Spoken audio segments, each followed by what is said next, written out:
Hello, hello. How's everyone doing today? I hope you're having a good day so far and that this Thursday is pretty chill. Yeah, I hope everyone's doing well.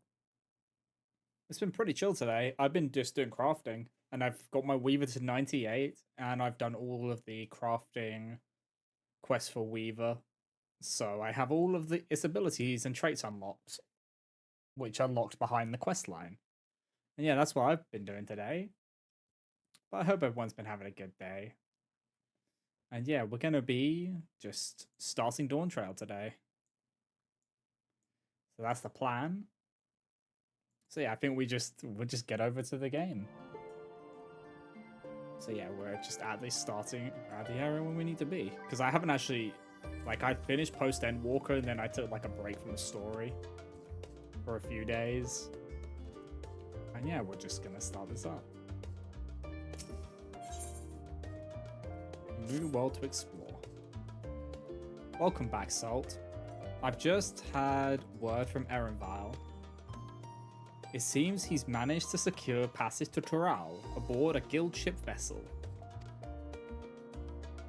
Why don't you wait in the main hall while I go and inform your travel companions? It should only take a moment.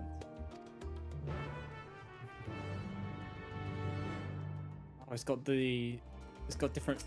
I love that the different like MSQs, depending on what expansion it is, adds like a different quest accepted and quest like a quest accepted sound is so nice. Just like the little things I appreciate.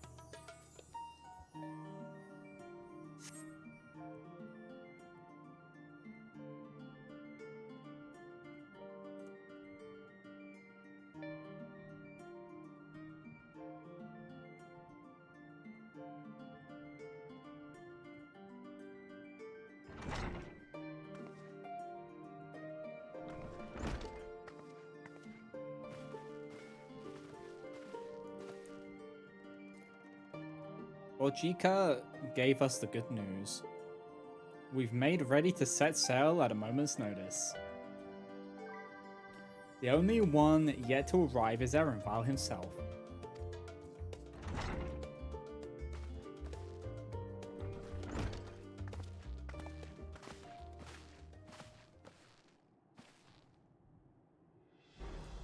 Ah, you're all here. It took some persuasion, but the Gleaner's guild ship has granted us places aboard a vessel bound for Tural. There'll be other passengers, researchers and artisans, and the like, so we'll need to share deck space. That's fine, Erenvile. I doubt anyone expected we'd have a ship all to ourselves. They're not casting off just yet, so if you have any lingering concerns, now is the time to voice them. I wouldn't call it a concern, but everyone's still clear on what it is we'll be doing in Tural, yes? We've not forgotten. The nation of Tuliola, or Tuliolol, is in the midst of deciding its next ruler. As your chosen allies, we shall assist you during the rite of succession and support your bid to become Dawn's servant. In addition to that, Alphanode and I have another objective. A part of its reconstruction. Oh my god. Words today. As part of its reconstruction, Garlemald seeks ways to reconcile and re-engage with its neighbors. By visiting Toral, we hope to learn more about how its myriad cultures interact with one another, how they find common ground, develop stronger ties, the sort of insights that might help our friends in Ilzabard.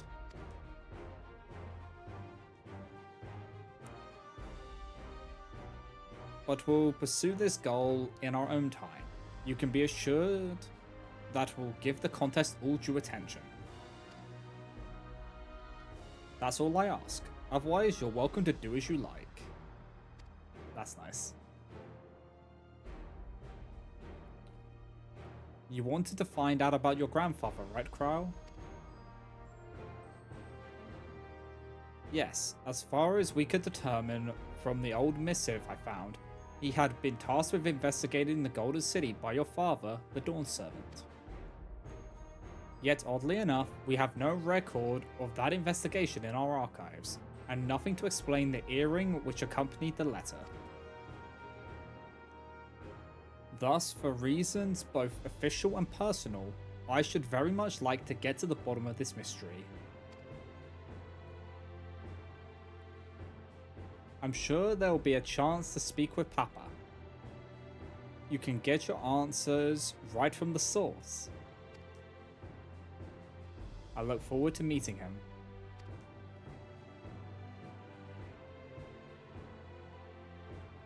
In any case, you're not the only one with an interest in the City of Gold. The Golden City is a children's bedtime story. I am part of this expedition only because the Third Promise has commanded that I serve as guide. Still playing the part of the stoic servant, I see. What of you? Don't you dare tell me you've changed your mind. Hoist sail and let wind take us as she pleases. We won't make you Dawn Servant by standing here and talking about it. I'll go with hoist sail and let wind take us as she pleases. Well said. We won't get far wallowing in the shallows. Right then, if all are still committed to the journey, then I say we make ready to depart.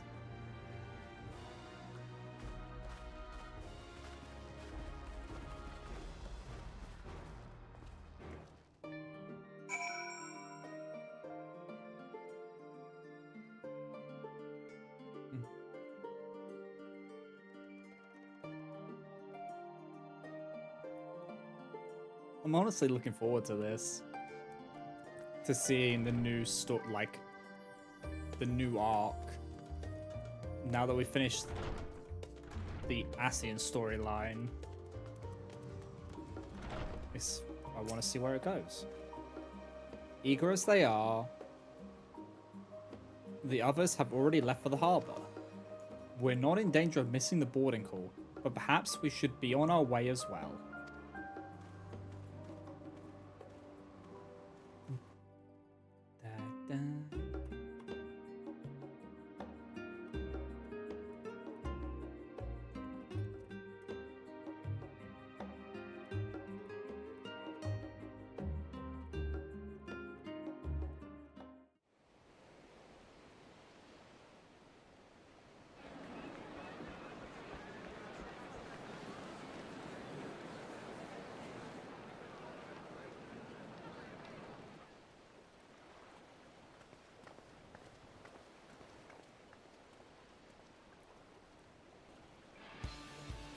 Savoring the moment? I can feel your excitement, your eagerness to explore the unknown. Well, for once, the fate of the world doesn't rest on our shoulders. We might even get a chance to enjoy ourselves. Do not be so quick to relax. Though Tural may seem but a short sail away on a map, the vast seas between brim with peril. The treacherous waters of Shade's Triangle alone have claimed countless vessels. Even following the safe route plotted by Admiral Bufiswin herself, this will be no pleasure cruise. Perhaps, but my voyage here was uneventful enough. Disappointingly so. Either way, the two of you have first-hand experience, which will be of great comfort in the days ahead, I'm sure.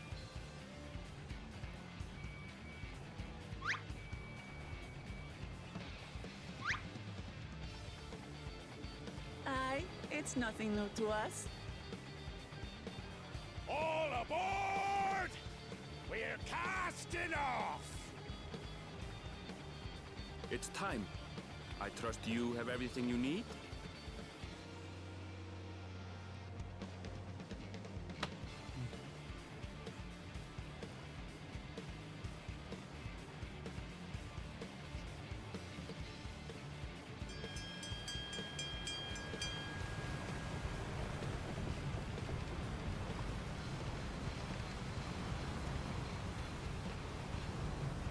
And so does our ship cast off from the docks.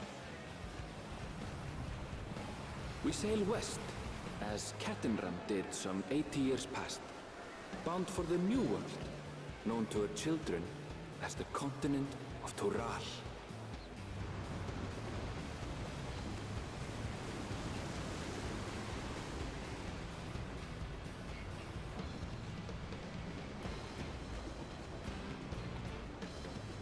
Just wait, Papa. When this contest is said and done, it'll be your daughter who sits the throne.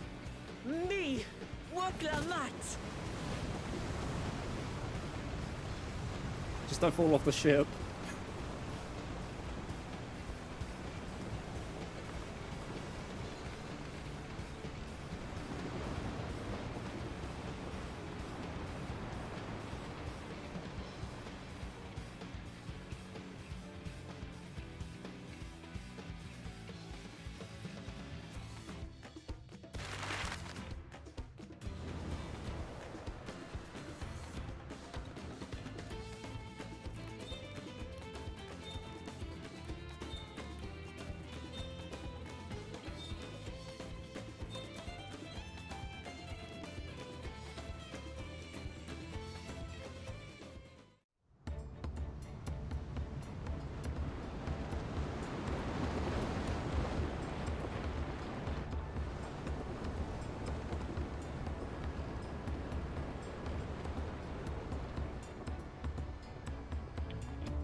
Smooth sailing so far?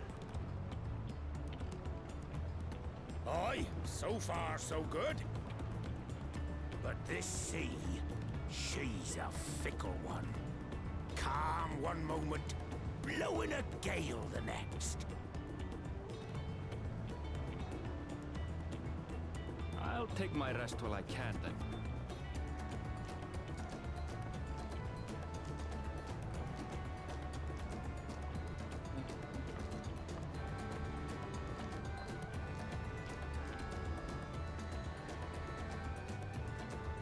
We left port what seems an age ago now, and we've seen naught but open water ahead. I knew Tural was far, but it's another thing to really know.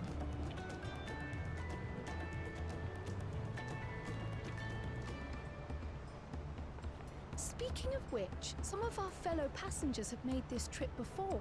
Several times, in fact. I was able to learn a few things about Tuliolal and the right of succession. Oh. Since we still have a long way to go, why not have a chat with them yourself? I'm sure you have questions of your own. Yeah.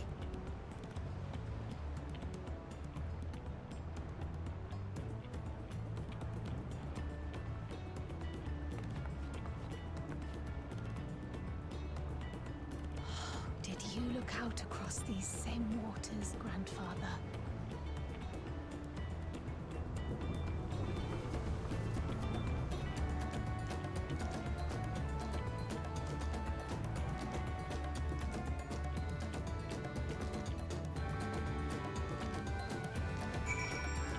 So he's going to be talking to people.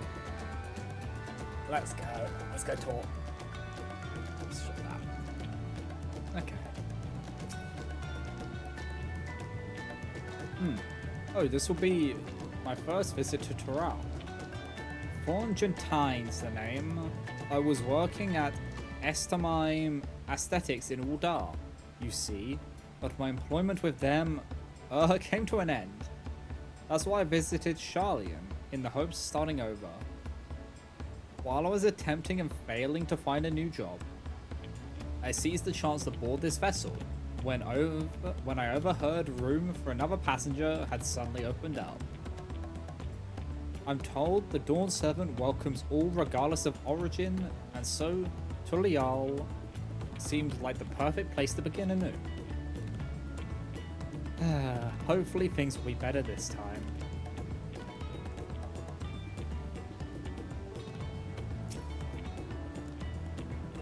I see you in Eorzea before. You great and famous hero. Yeah, I've had enough of playing the simpleton. There was a time when we took great pains to maintain the deception, but with more of you Eorzeans coming to Tural, it's become impractical. Besides, my mercenary days are over. Too many of our war band have fallen, and so we head home to lick our wounds.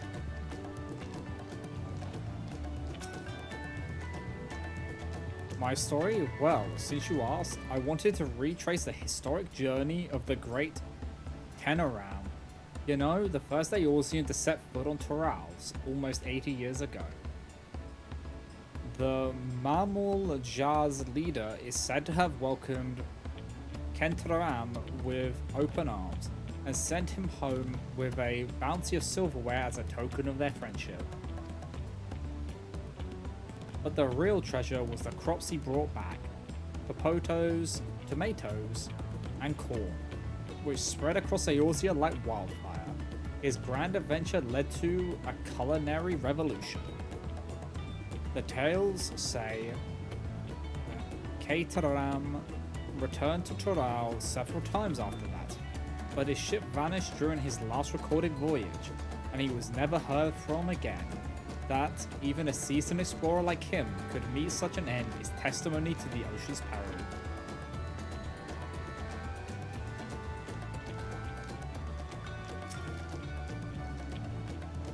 An adventure I presume. I'm a merchant myself, based in Uldar. Specialty imports and exports, Eorzean and Turali both. If this is your first crossing the salt, as they say, do remember that the social mores of Eorzea are not necessarily the same as those over yonder. Consider this. It is not uncommon for the various races to be referred to instead by the name of certain clans. For the Mikot, the Hetzado, the Horgar, the Zabral. Not because every member of a given clan is of the same race mind, but because many individuals of said race are associated with that clan. A fair assumption in certain cases, but take care not to give offense. Oh boy.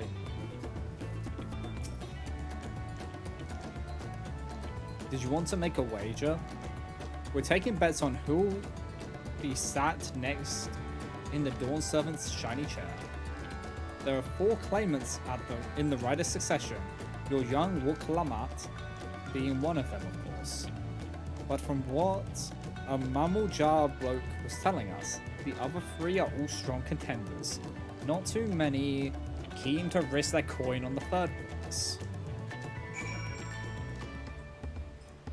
I'll put my money on Wook Lamat. I want to be rich.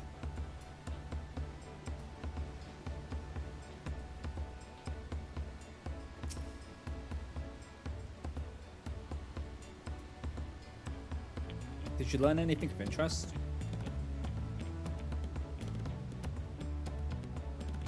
Oh, I hadn't heard about that about I hadn't heard that about the clan names. We should have Wook Lamat and Ernvile teach us the ones we should know. Actually, it's getting a little chilly up here on deck. Let's all gather in the cabin.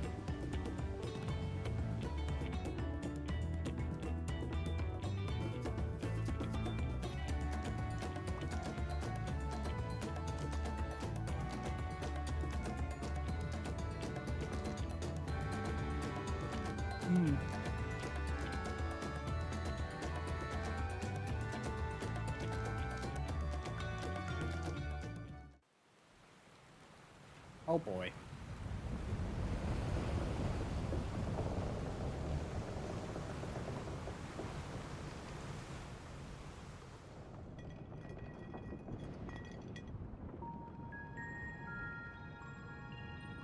We're in for a proper storm, it seems.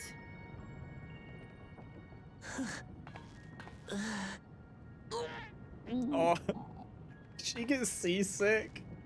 How's your stomach? Any better? I don't know what you mean. I don't get seasick. I'm just feeling a little nauseous is all. Isn't that what seasickness is? Erenville, you were born in Tyrol, yes? Do many Vieira live there? The Shatona, as my people are called, have settlements mainly in the north, in Shaktural. And your family? I know nothing of my father, not even his name. As for my mother...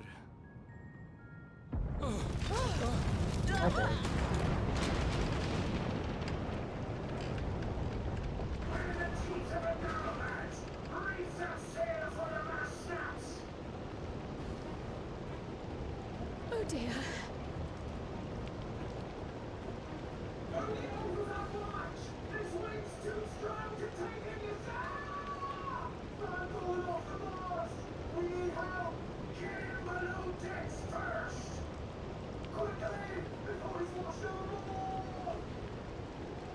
Come, we should lend what aid we can.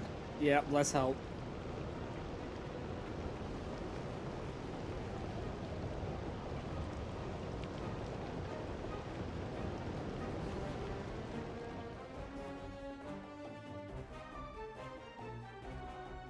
I have not seen the ocean rage with such fury before or since.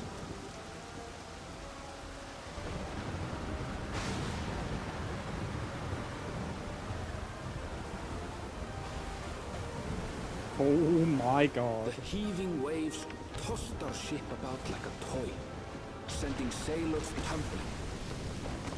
The dauntless Alizé, quick to the rescue, was almost lost to the sea herself.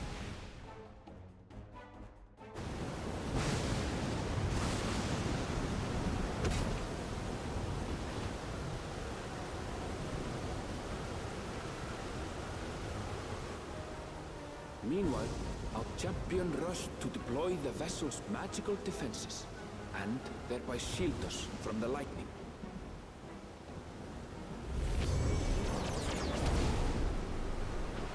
That's actually cool. They created like a magical Extraordinary defense life for she it. must lead to be able to operate such a device with practiced ease.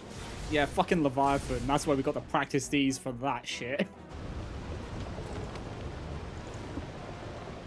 Woklamat, too, threw herself into the rescue efforts, though one might have mistaken her for another soul in distress.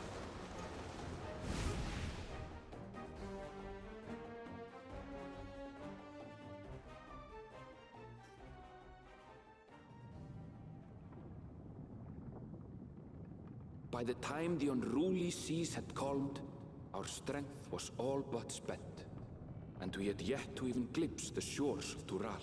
Oh, Wukalamat is just so dumb. Calling it now, Wukalamat's gonna In kiss the retrospect, fucking of earth course, when we get off the that ship. battle against the storm would prove a fitting prelude to the coming contest for the throne. God.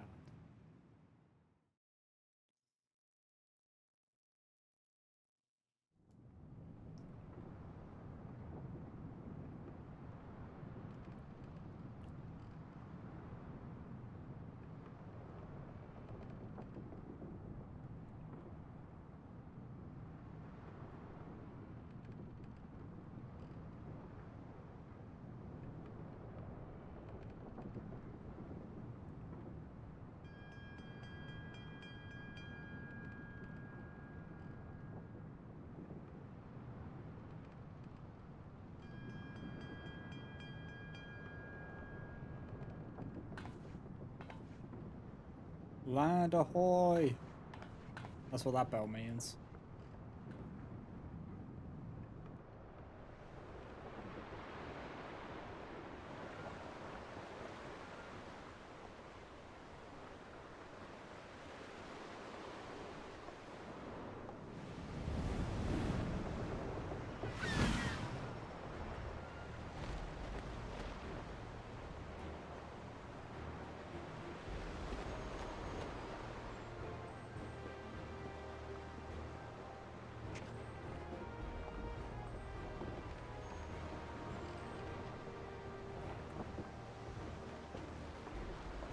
morning.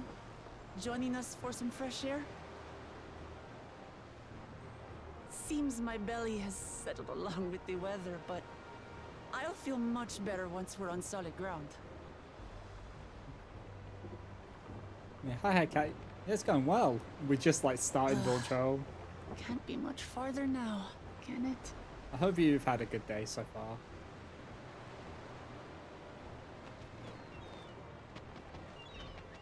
Seabirds. Land must be near. You need only hold out a while longer.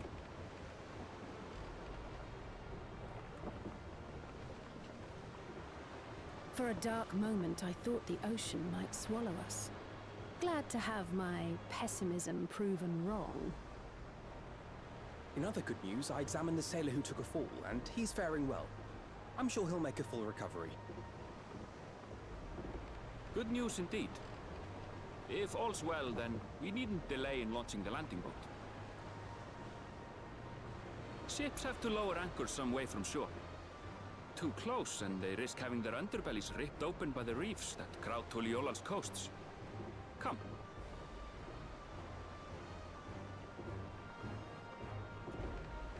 Yeah, how I'm viewing Dawntrail is this the start of a new adventure, so...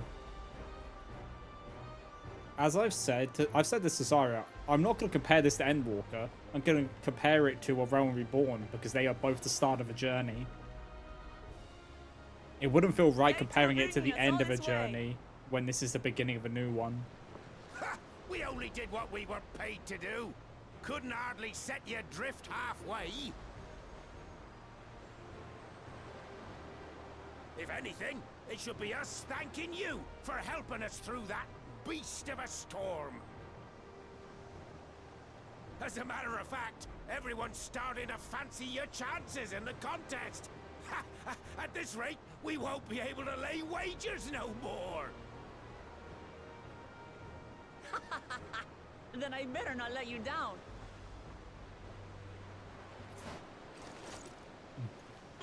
Oh no. Easy, stomach. Easy.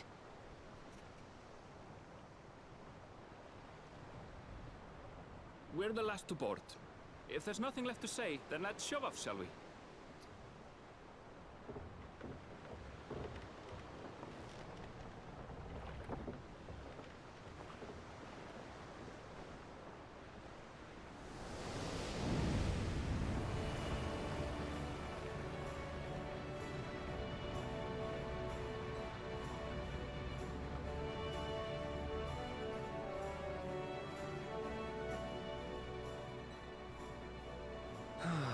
Blue seas, clear skies, and boundless possibilities.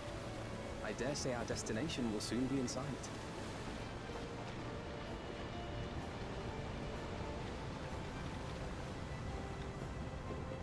Enjoying yourself for a change?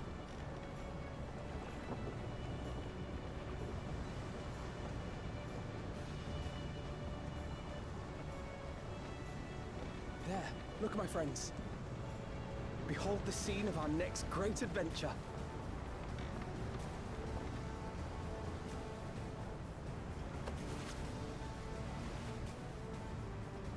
At last, we are come to the land you call the New World. To my home, Tural.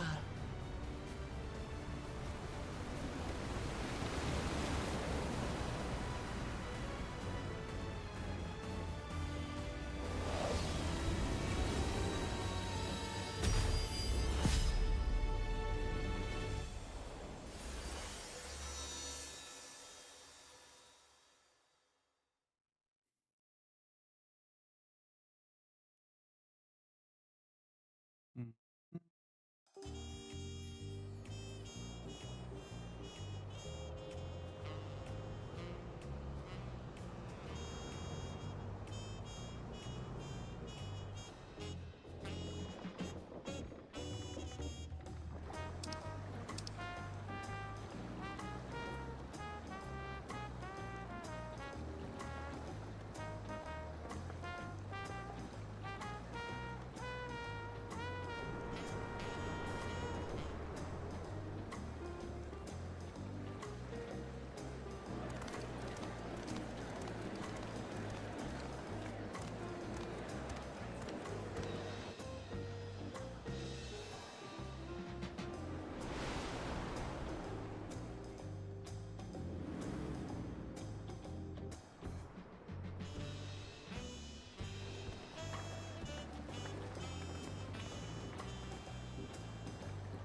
gods.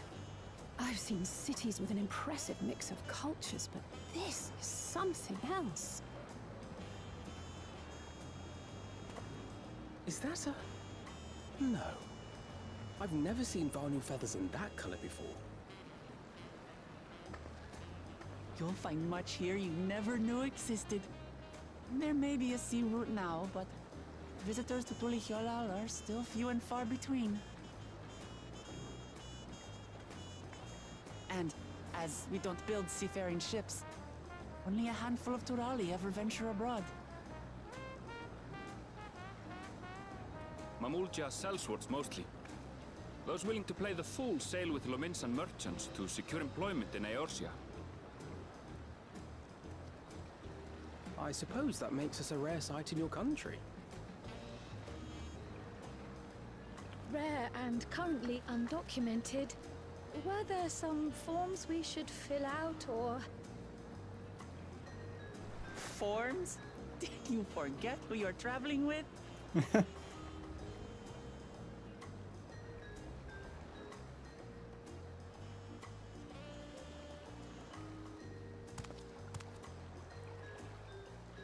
You are outsiders? Visitors to Tural? We are. Our nation is soon to hold a right of succession to choose its next Dawn servant. We will not abide interference from foreign agents seeking to foment trouble. What brings you to Tulihyolal? I can answer that. These fine people are allies in my succession bid.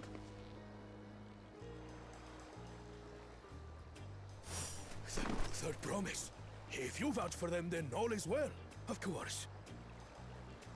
Please, accept our apologies. No need to bow and scrape. That our soldiers are so diligent in their duties fills me with pride.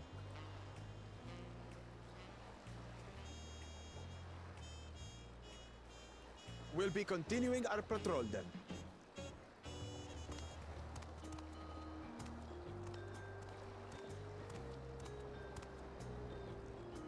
Well, well. You really are a figure of authority here. Are you suggesting I don't look the part? Anyway, first things first.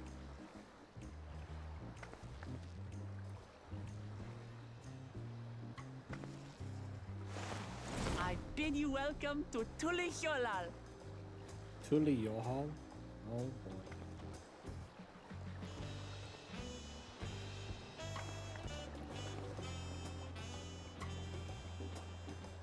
So it's Tulihyolal? Okay. I'm totally not gonna mispronounce that multiple times.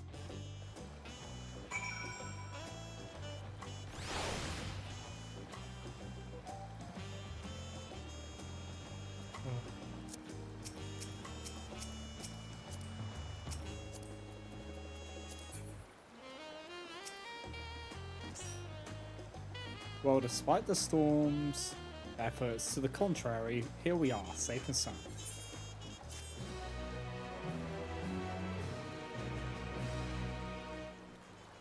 You have arrived in Tulihyolal. You can return to this city at any time by speaking with this friendly sailor in Scholar Harbor in Old Charlotte. Okay.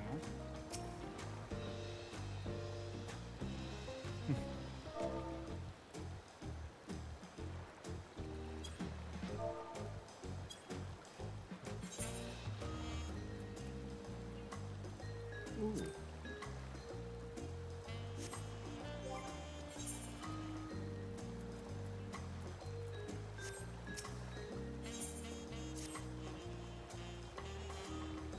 I just realized, like, I'll get the stuff on my Picto in this. Like, because Picto came out in this, so it means I'm not gonna get shafted. Right then, first things first.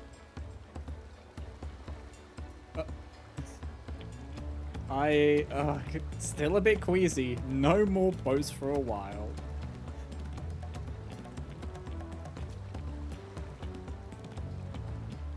I realize we've just arrived, but we should get you familiar with the city before the rite of succession begins.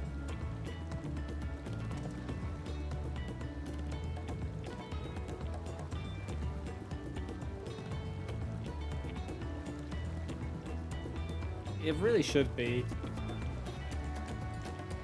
No arguments here. I should very much like to explore. But the whole reason that Charlian did it with Razatan is that they wanted to make it more convenient for them to get to their allies. Because you got to remember, Charlian and Razatan are allies.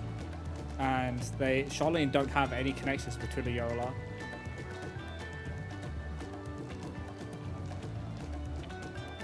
Then I'll guide you. Are you sure you're in any condition to do so?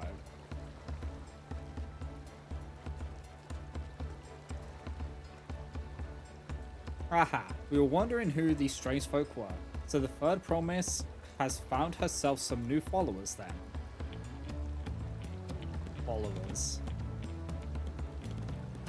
Woklamat, are you unwell?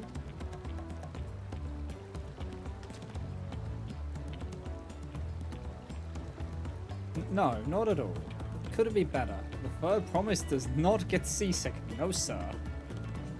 As for my hand-picked entourage here, I've recruited them to help me win the rite of succession. I was about to show them around the city, in fact.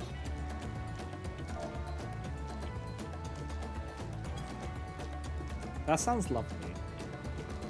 But a group of foreigners is going to attract attention, especially if they're in the company of the third promise. Everyone will be curious. We certainly were.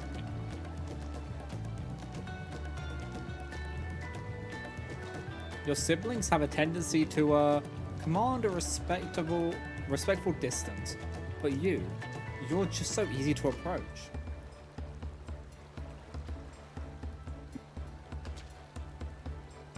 And I enjoy it so much when you do. Please don't ever worry that you're a bother to me.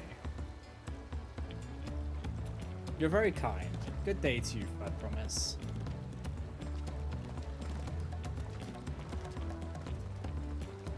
They did have a point. Woklamat is technically royalty here. Like it or not, a person of her station surrounded by this many outsiders is bound to draw a crowd.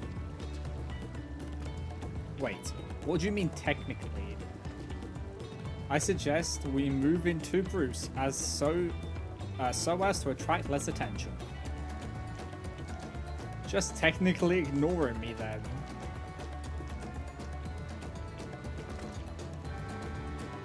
Salt, you and Cryle can come with me. I'll take the twins then. We'll get in touch once we've had a good look around. That voyage was hard on all of us, so take it slow and recuperate. We have time enough for that. Enjoy your wanderings.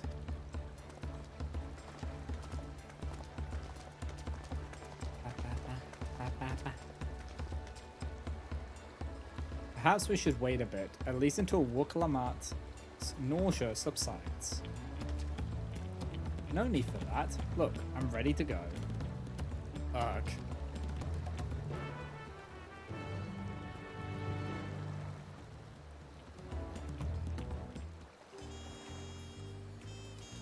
Oh my god.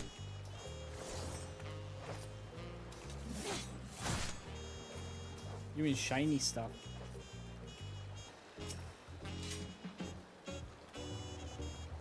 I'm fine now, really. Can't stand around all day feeling sorry for myself. What with the contest looming and all. Now then, seeing as we're already here, I might as well tell you about the harbour. Erin Val already mentioned the reefs in our coastal waters, which explains why you don't see any big ships moored at the docks. Only vessels with shallow drafts can navigate the bay, mostly small fishing boats or barges ferrying cargo up and down the rivers from inland settlements. Much of the incoming traffic is from Yok Coral, the southern landmass. The clans there produce various goods for export. Their wares are unloaded here and carted off to the merchant stalls in the neighbouring markets. Speaking of which, Bayside Bevy should be our next stop.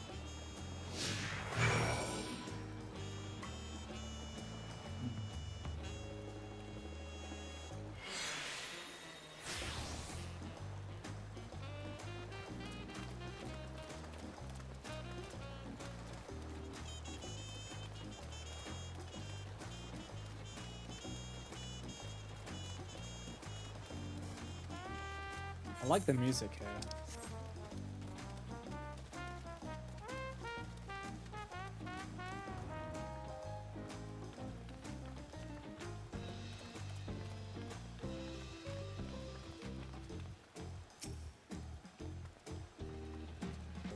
This is Bayside Bevy, Tuliola's largest marketplace.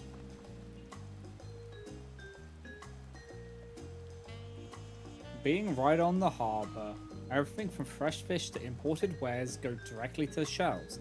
Anything you want, they most likely have. Alright, I should mention that here in Tuliola, we buy things with Pel, a currency that the Pelu Pelu created. But don't worry, more and more trade is coming in from Eorzea, so most shops are happy to accept your guild. There's also, oh my god, Wakum Miki, another market to the east of here. But that can wait for another time. I have other places I want to show you first. Next, we'll head back a bit.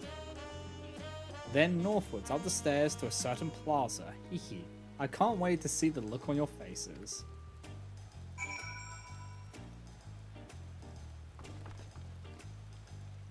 This is such a nice place.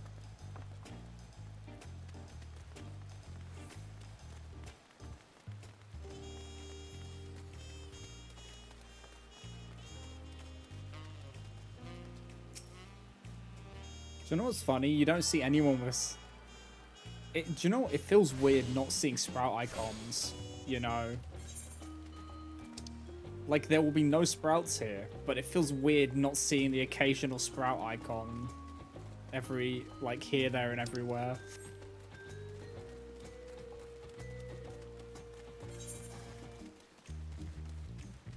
Yeah, you can't... That's what I mean. You can't be a Sprout here.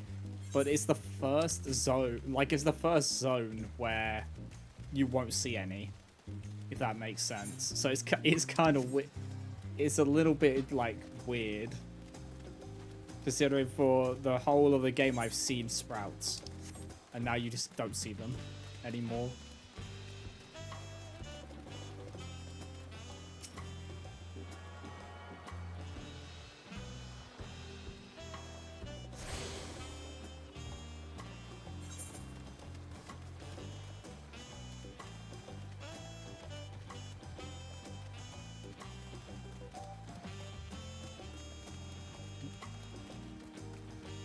Really, I'm liking this. I like the setting. I want to see this place, like when it's not raining. To see what it's like.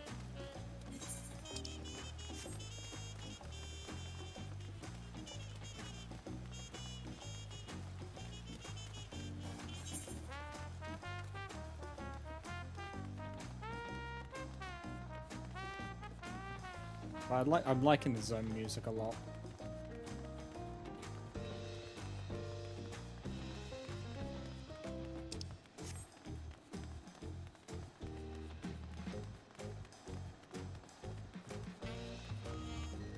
Oh, there's the scripts.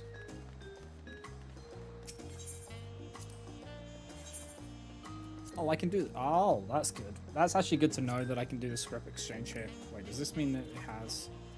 Okay, we won't have the level 100 stuff because you need to get further in. I was curious if it would have it already.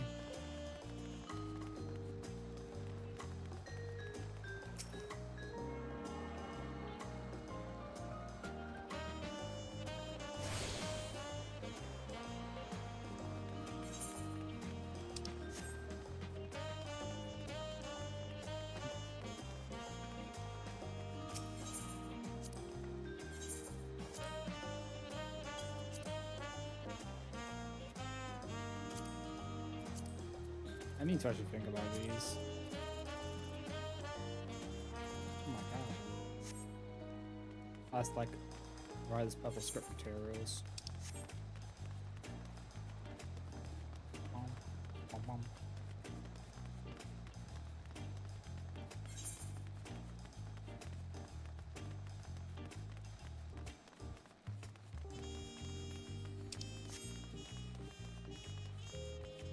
Oh, are you gonna give it a? Are you gonna give it a crack?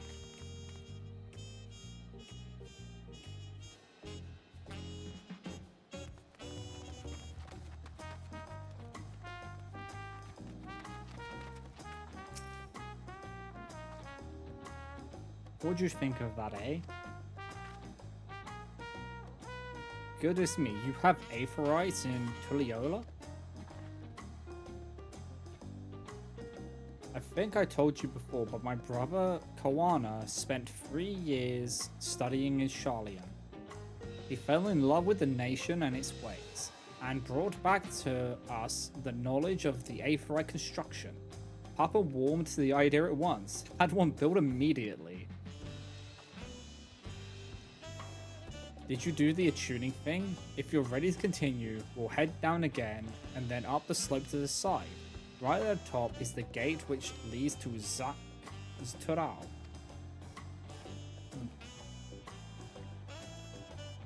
Let's make a stop at Bright Plume Post on the way, though. That's the headquarters of the Landsguard.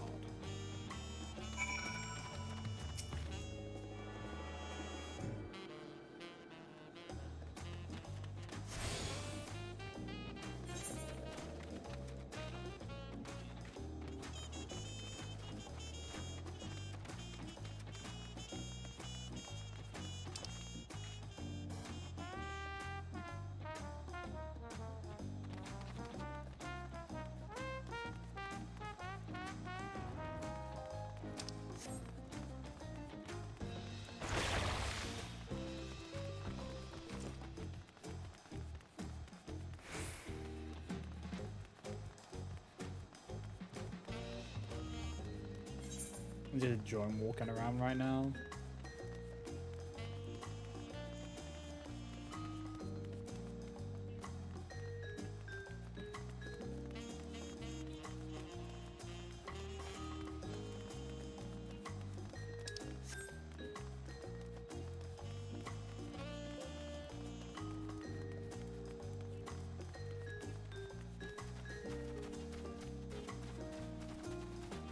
Oh my god, the alpacas.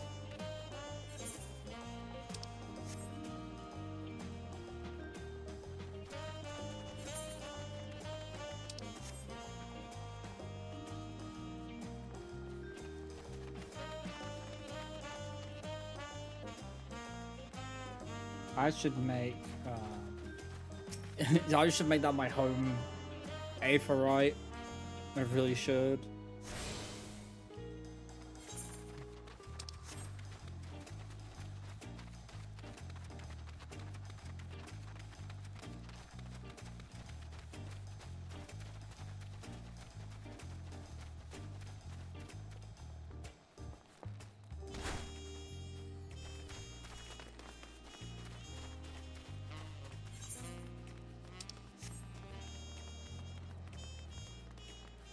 Oh my god.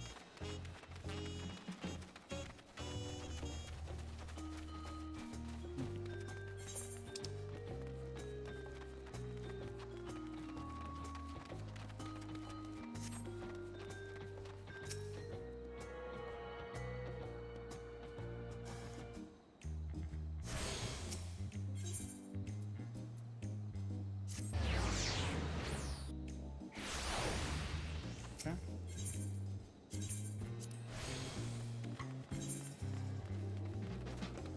My home point is officially in Dawntrail. Bum, bum, bum, bum, bum.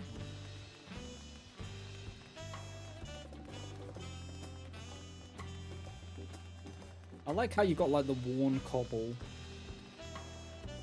You can see that it's been worn down just from constant use.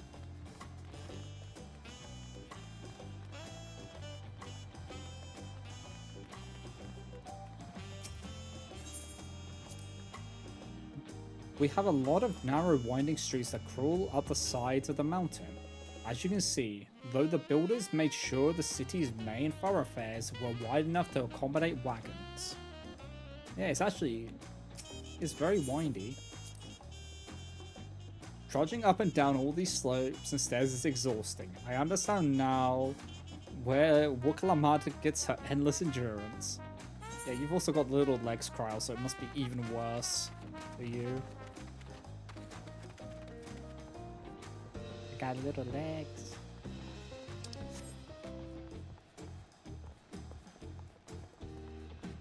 Getting a little bit stuttering.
Yeah, I really like this place. I already like the designs. It's not like anything we've seen before, which is nice. Nice change of pace. My knees.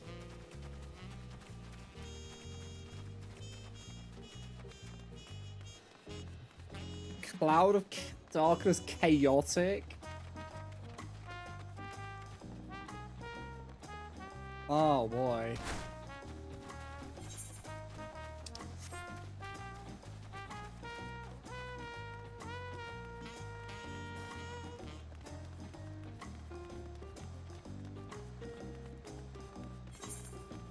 Yes, I could run around right now, but I don't want to run in here right just yet.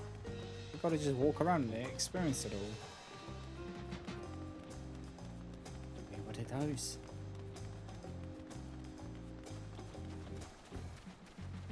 My god. Looks like a dinosaur.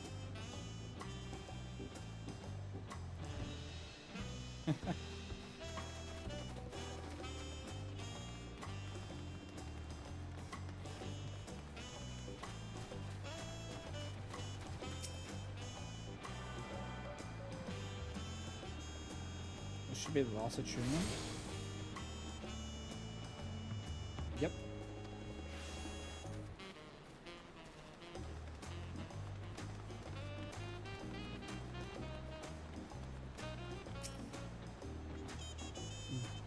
Here we are. Bright Plume Post. The soldiers stationed here are responsible for defending Tuliol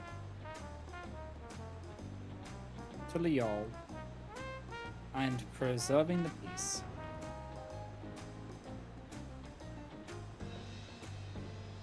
The Lands Guard are led by our nation's strongest warrior, and so naturally Papa has commanded them since the beginning. At least until 3 years ago, when Zoral Jah took over as commander. The title is no empty honor. It means the first promise is considered equal to the Dawn Servant in martial strength. Meanwhile, I haven't even managed to. Well, I'll discuss my brothers and their accomplishments later. Alphanode and Lissier should be around to hear it too. Come on, it's time I showed you the Skygate. It's right at the northern end of Talon March.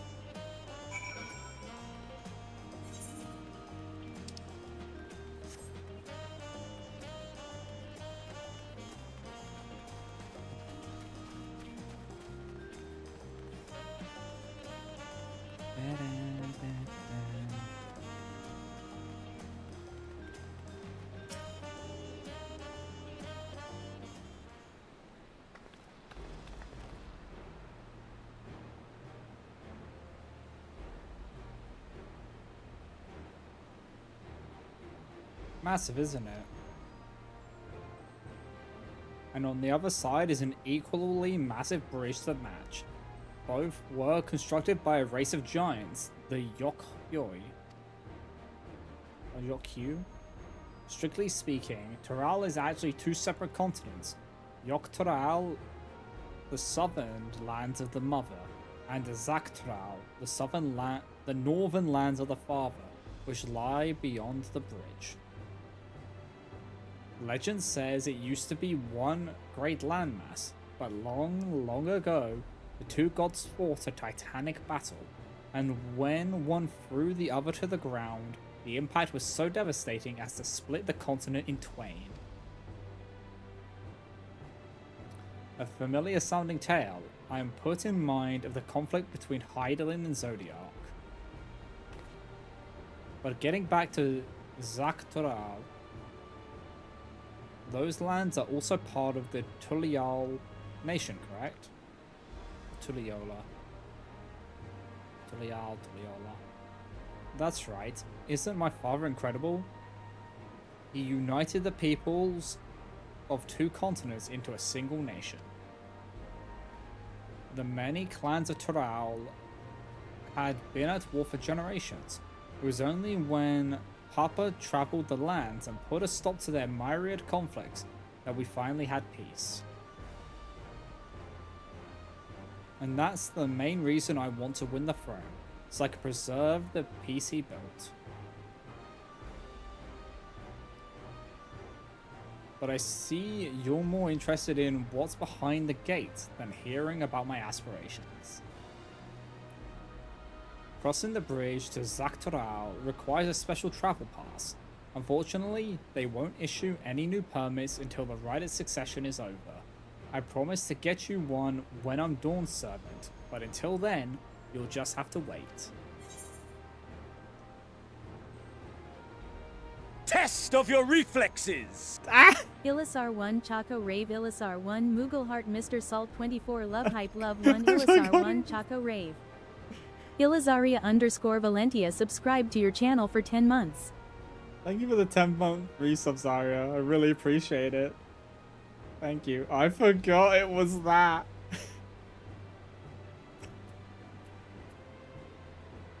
How would you do that? It really is a test of my reflexes. I've never broken my word. Once the throne is mine, that travel permit is yours. I probably should turn that down.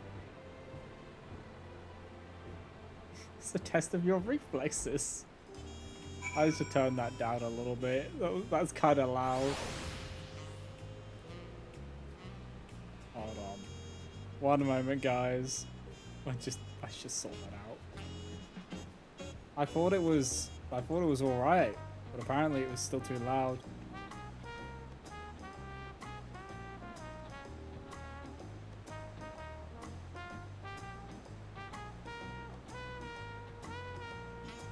There we go.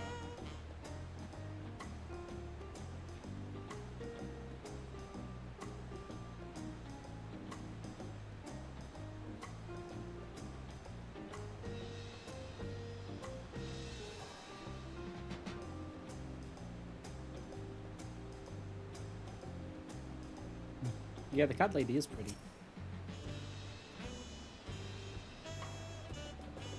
We must have covered half the city by now. Tuliola is unlike any other place I've visited. I'm thoroughly enjoying myself. Ooh.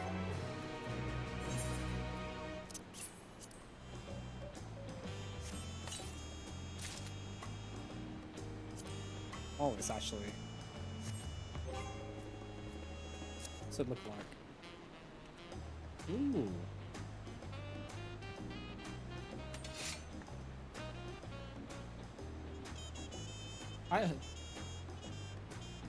That's nice. That's actually nice. So look, it's different. I'll take that. Because I think that, yeah, is the better one. And I can dye the colors of it. It looks like.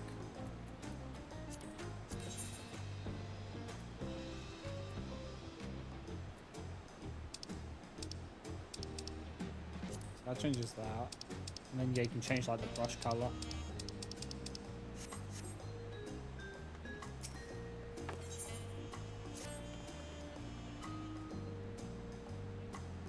We'll head west next, towards the Arc of the Dawn. The dirigible landing is on the way.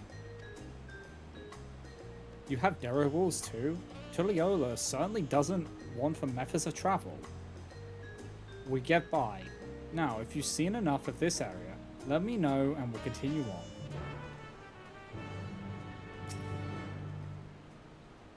The Arc of the Dawn is on the other side of the city, so speak up if you see something that interests you as we walk.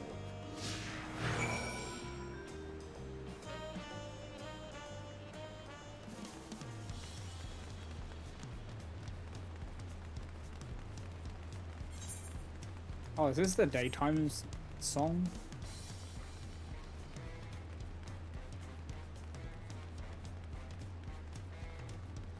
I like it.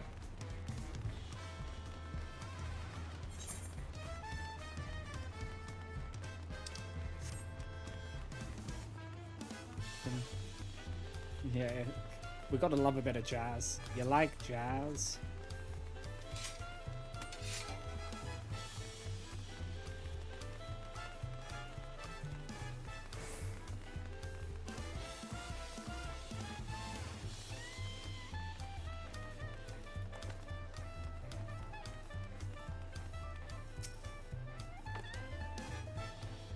I'm still struggling to conceive how one could construct an entire city on the side of a mountain.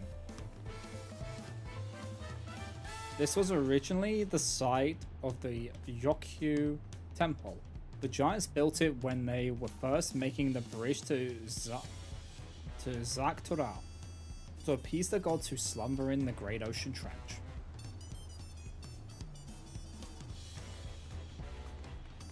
After the Yokyu withdrew, the temple stood empty for centuries. So when Papa was establishing his new nation, he saw a structure he could refurbish into a palace, sitting practically in the center of Tural.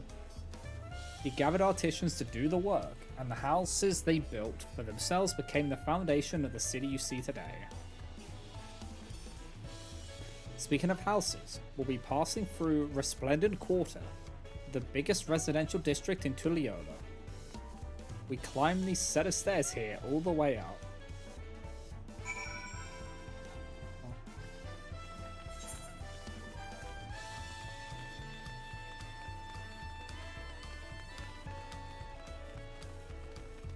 Thank you for the hydrate file icon.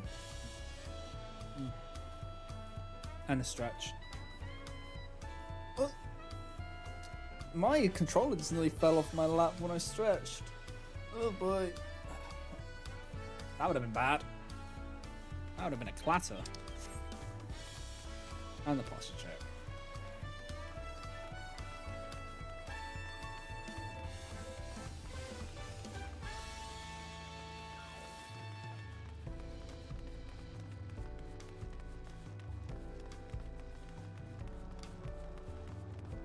Yeah, I'm really liking like the soundtrack and just this. The starting city is very nice.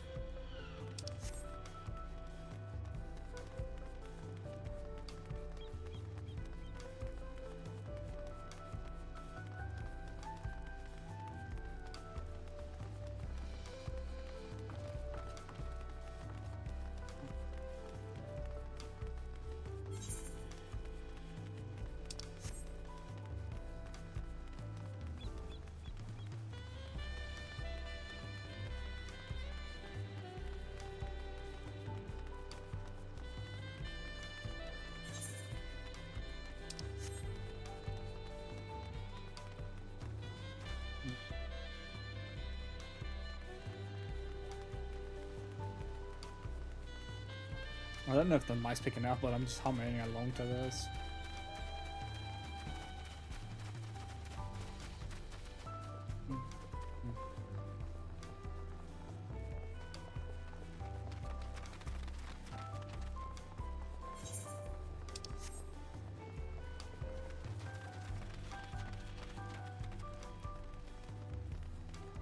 The the zoomies.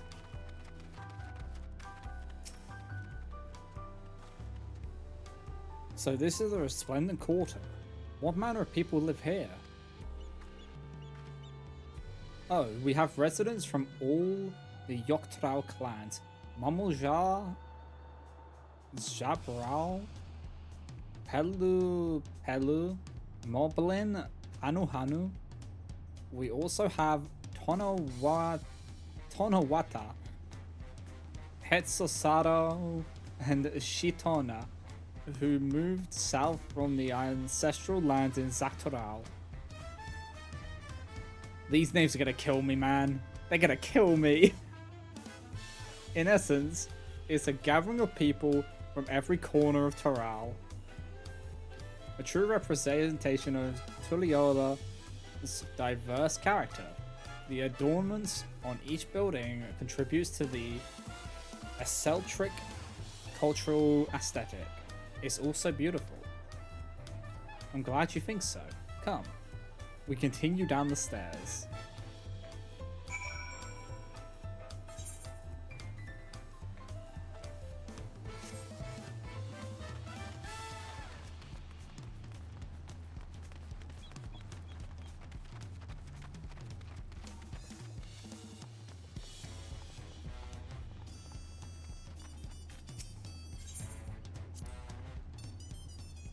That big drum there is called the Dawn Herald.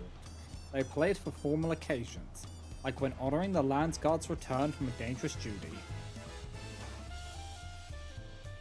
I tried hitting it with my axe once and ripped the skin. Earned me a proper scolding. Let me tell you, I think that was the time Papa held me upside down by the ankle.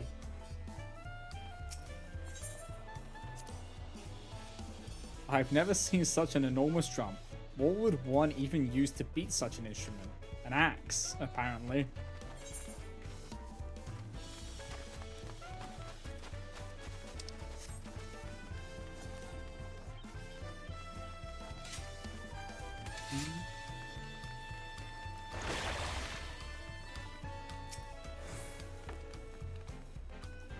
And here are our dirigibles. Not bad, eh? I hear other nations use airships to sail the skies, but you'll only find balloons in Tuliyola. We have them for the exact same reason as the Aetheryte. Kawana brought back the plans from Charlian, and Papa thought them fantastic and commissioned their construction. This was around 3 years ago. Since that time, we've added flights to the other settlements. Trade with frontier communities has never been easier.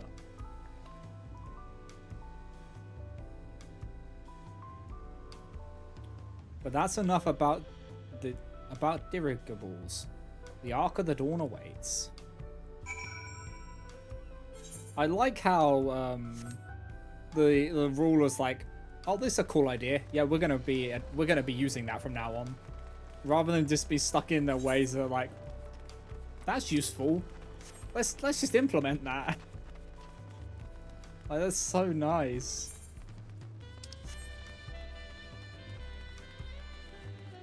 It just shows that they're a very progressive leader,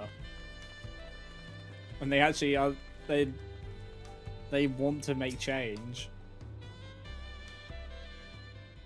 We haven't even met the guy, and he sounds great.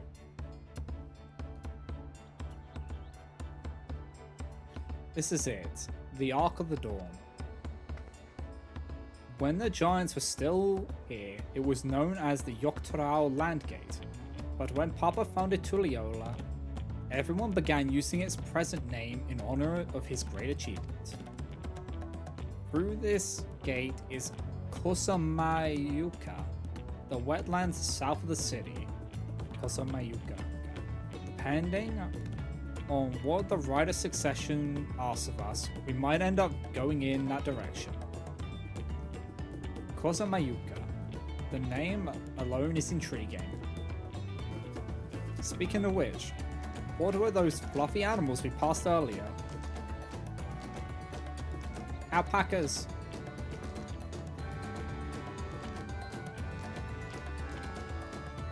Ah, those are alpacas.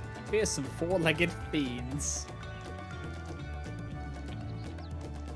Fearsome? They seemed quite placid to me.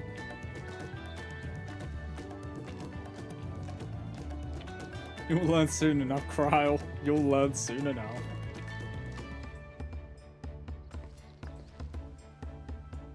But forget the alpacas.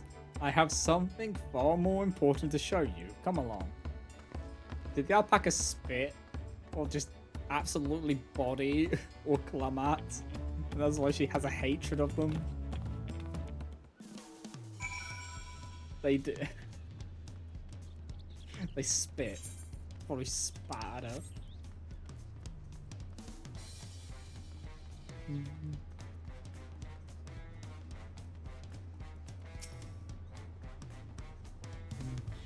If you wish to learn the history of Tulliola, then look no further. They are known for that IRL, yeah. But Wukalamat would take that as a personal offense if they did it to her. These stone pillars, you mean? Oh.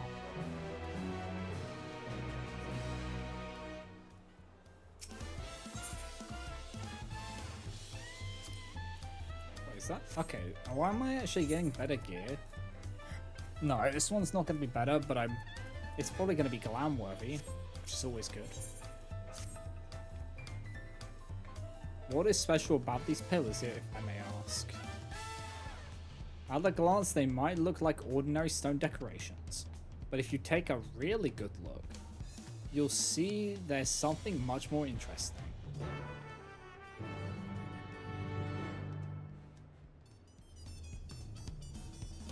If I could, like, save them.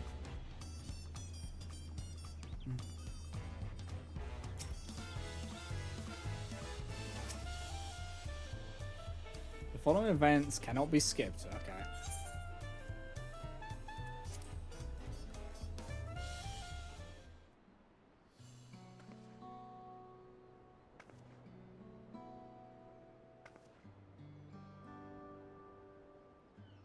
Okay.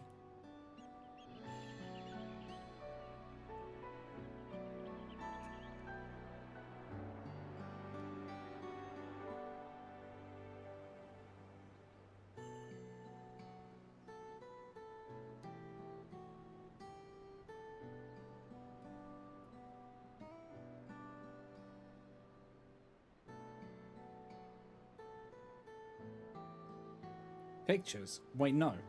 These are glimpses. They seem to tell a series of stories, many of them featuring a two-headed Mamouja. Oh, then this must be...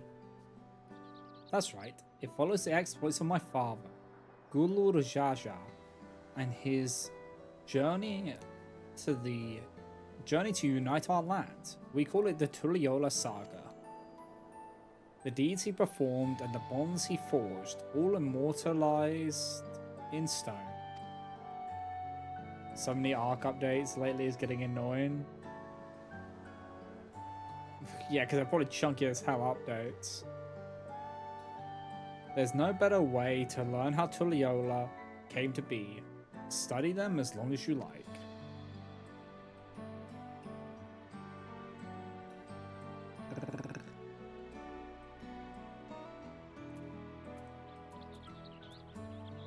Lay of the Brotherhood.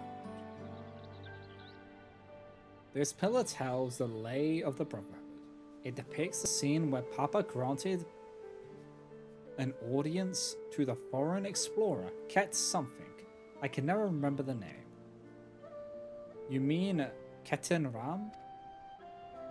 Ah, that's the one. Ketan Ram's arrival in Turial is what prompted Papa to embark on his own journey. Turial. It's said the two grew to be close friends, brothers in spirit if not in blood, but no one knows what became of the explorer in later years. Ketanaram's disappearance is a mystery in Eorzea as well. The records say he travelled between our lands and yours for a while, but then it assumed he was lost at sea. That's going to be a big, like, there's going to be something going on with that.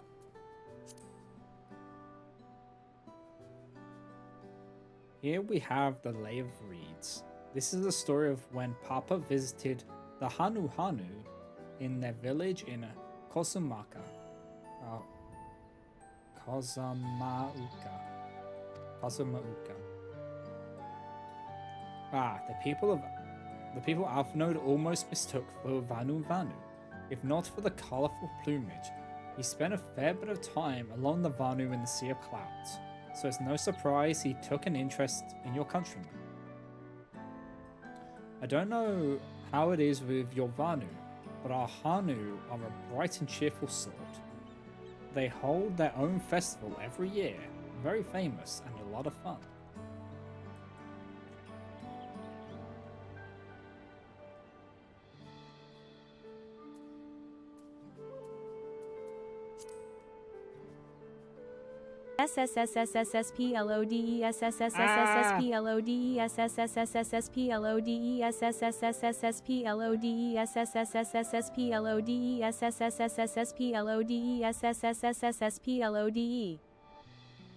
This is my life now. This one recounts the Lay of Repast.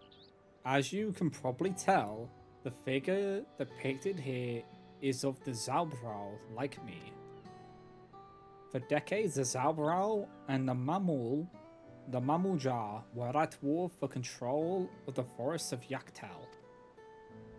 The actions Papa took to end that conflict have since been hailed as the first steps in the founding of Tuliyola. There is a clan of Horaga in Bosja known as Hellions. In their society, the women rule as queens, and the men serve as devoted subjects. Yet here in Toral, Zabral, men and women appear to be of equal status. How dramatically culture can vary with the location.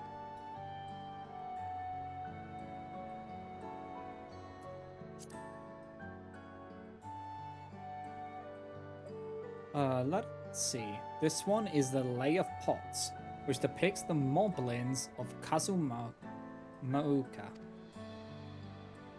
They might wear odd masks and sound weirdly muffled when they talk, but the gold and silver work they sell is the best you'll find anywhere. Moblin goods are the standard when it comes to gift giving. Clearly the Vanu aren't the only people with distant Turali counterparts.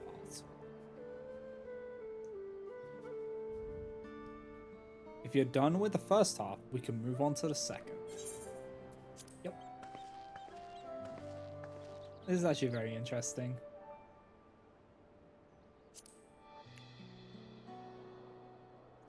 The Lay of Gold.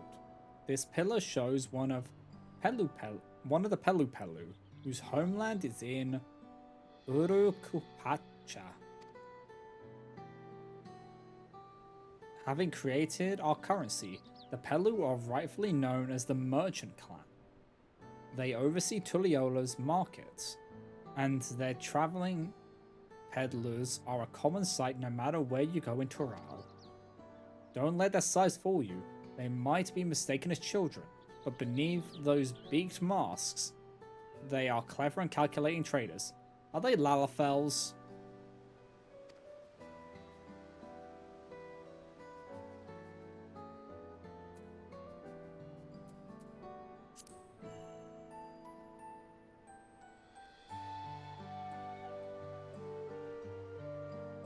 Oh, this one is my favorite, the Lay of Ice. It depicts the battle with the legendary Tural Vidral Vali Garamanda. I should explain, a Tural Vidral is a creature that has lived far beyond its usual lifespan and awakened to preternatural power. Tataru described the Far Eastern Auspice in a similar fashion. Could this be the same phenomenon? Valagamanda itself was dubbed the Sky Ruin, a name earned for the destruction and terror it visited upon Toral every time it stirred from its slumber.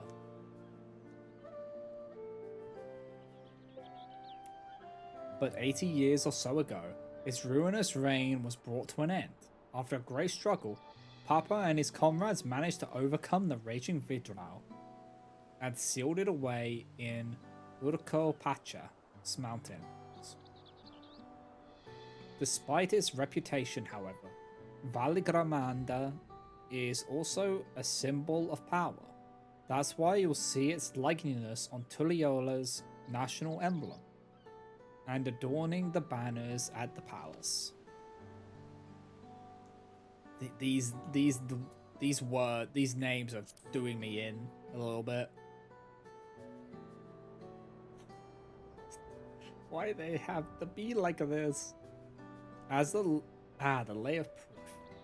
That big fellow is of the Yok hue, the largest of Tural's people. These giants once used their great size and strength to establish a dominion encompassing all of Yok Tural. Having brought the southern reaches to heel, they then turned northwards, setting their sights on Zaktural. You'll recall that massive bridge they built beyond the Skygate. Sometime after launching their northern campaign, however, they just gave up. They abandoned the lands they'd conquered and withdrew into the mountains of Ukapacha. I've never even seen any of their kind so much as set foot in the city. This was a people with the power and resourcefulness to raise a temple on a mountaintop and build a bridge across the sea with stone.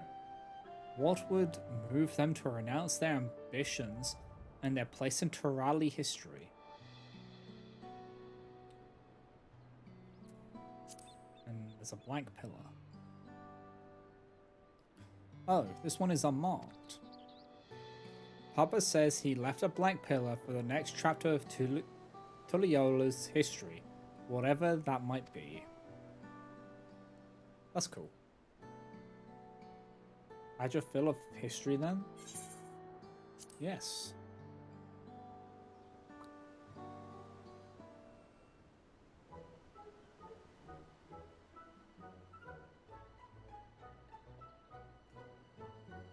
Glad to hear it.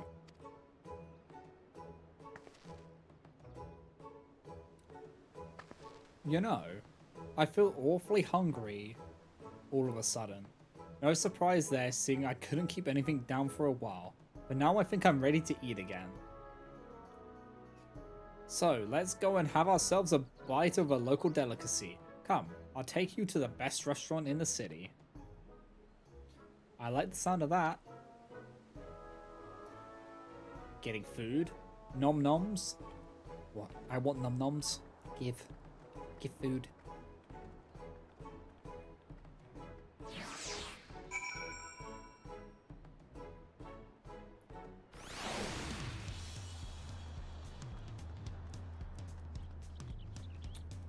Good ball.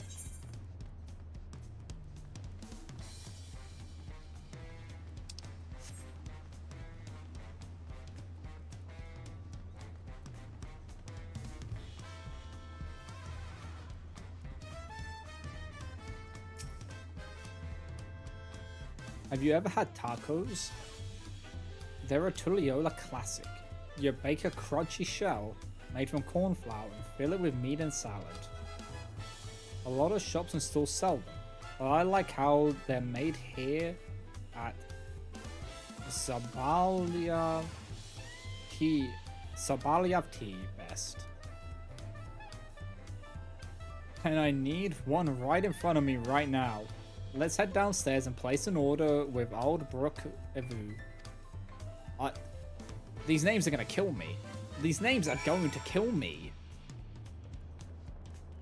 This is worse than Yakuza names. Jesus.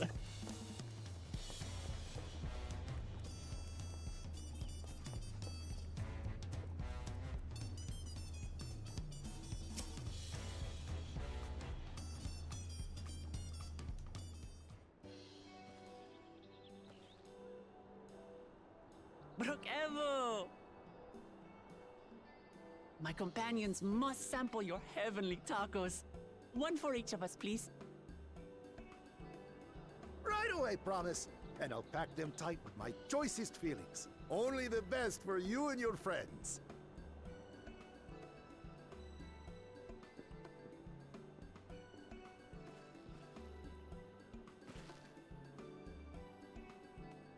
Did you hear the Silver Scales are back? Seems their overseas foray ended in disaster. More than half their warband is missing, including their leader.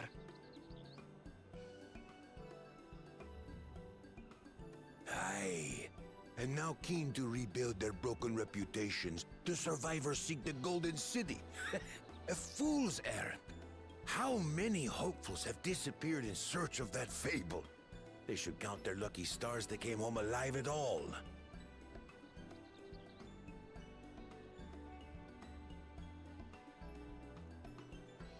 The legend of the Golden City is well known here, I take it.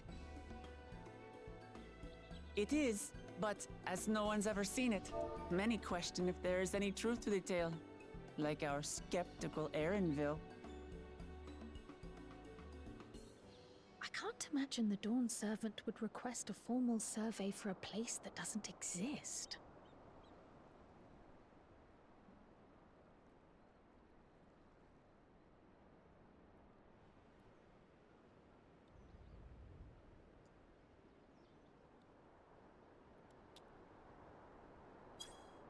Now to find a spot with a pleasant view to enjoy our crunchy spoils.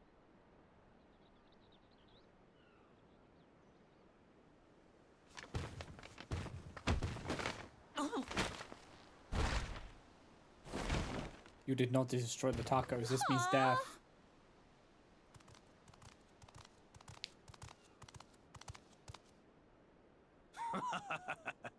If it isn't the third promise. what the?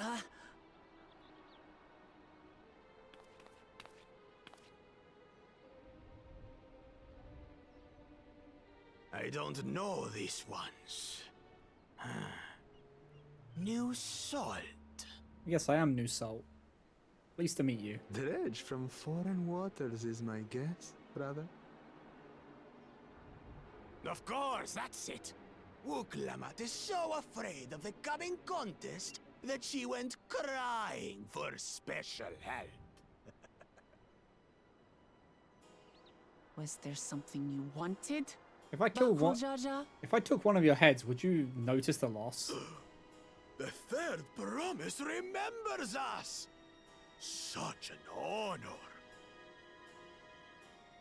Glory on your name, brother.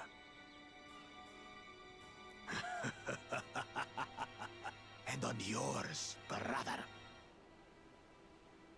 I know my rivals for the throne. Nothing more. Another child of the Dawn Servant? No, this brute. We have no ties to their farce of a family. Unlike the sneevling housecut, we are blessed siblings, the elevated chosen. We alone are fit to succeed Golul Jaja as Dawn Servant. All peoples are equal in Tulihiola. Your heritage gives you no greater claim to the throne. Ha! Shall we test that idea here and now? See if your strength is equal to ours.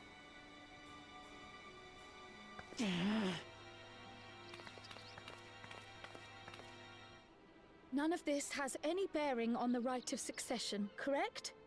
Best not waste your energies on pointless scuffles.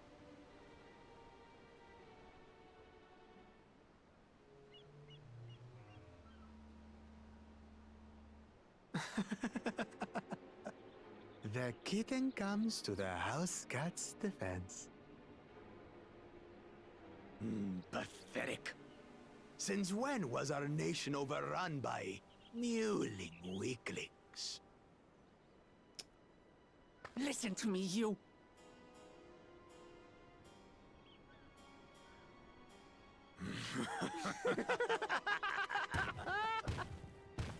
I want to put him in the dirt. Come on, just let me just fucking cast some magic at him. I want to see how he would react. A two-headed mamulja. I knew of them, but that's the first I've seen in the flesh. Some get it into their twin heads that they're destined to follow in my father's footsteps. So they travel to distant lands to hone their battlecraft. Those are likely the ones you've heard about. Are there other two-headed claimants? No, just Bakul Jaja. Even in Tural, his kind are far from common. I want to kill the purple Mamulja head people just so I can largely watch the belong other to head one of three suffer. clans. The Hubigo, the Bunewa, That's what he deserves. and the Dopro. Every once in a great while, a two-headed offspring is born from a union between the brown-scaled Hubigo and the blue-scaled Bunewa. The child grows to possess immense strength, both physical and magical. Blessed siblings indeed.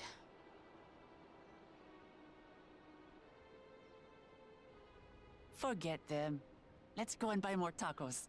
I can think of nothing better to rid me of this bad taste in my mouth. I bet he gave a really bad impression for you because he crushed the tacos as well. Enjoying your tour of the city, I trust.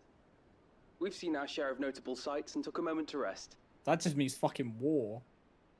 As such, we're ready to present ourselves at the palace for the rite of succession. Shall we meet you there? The palace it is. I'll let Wuklamart know.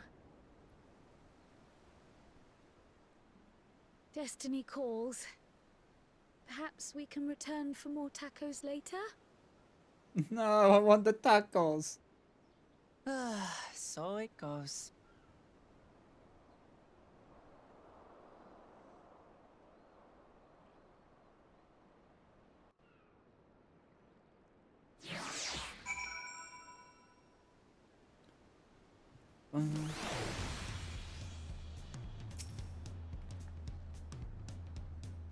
I was looking forward to trying some authentic Turial cuisine, but we should hurry and join Alphanode and the others at the palace.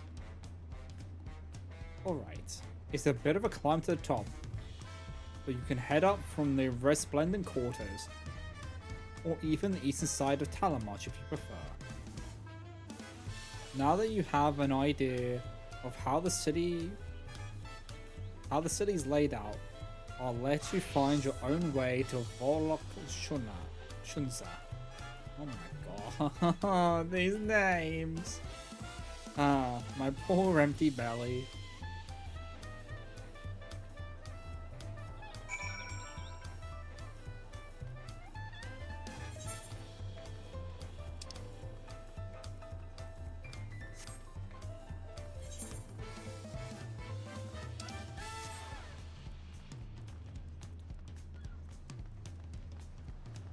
Yeah, he deserves to suffer.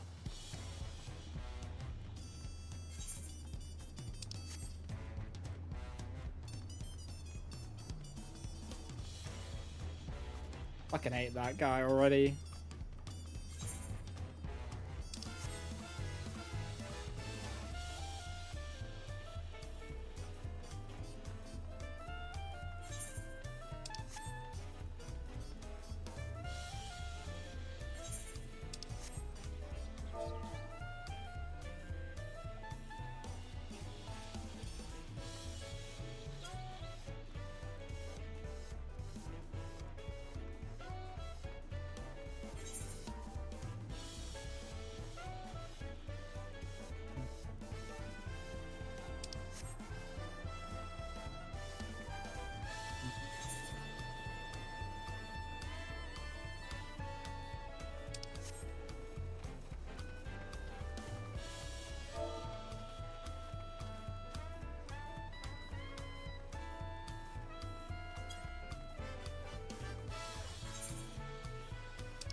You made it. Good. Then we're all here. I'm still hungry enough to eat a whole roasted colibri. But the contest won't wait for us forever.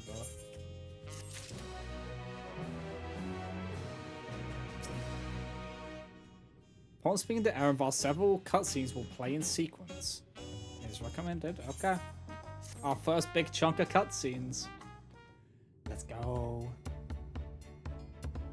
I've acquainted the twins with the city as best as I could in a short time. Their unbridled enthusiasm made it rather difficult. Invariably, something would catch their eye, spurring them to run down an alley to investigate. 'Twas like herding a pair of unruly couriers.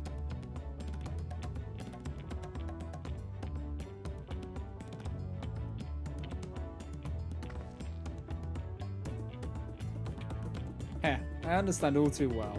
Charlian had the same effect on me.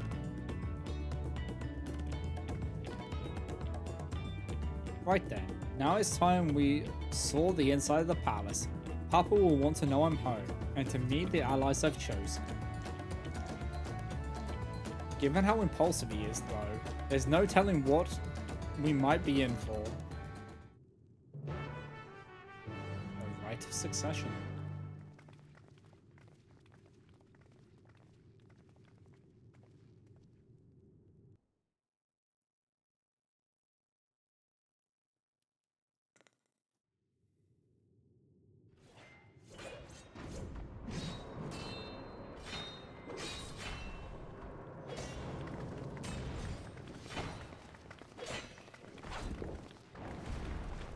Oh my god.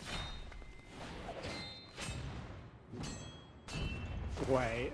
Stinian? Of course he's fucking fighting him. Of course he is.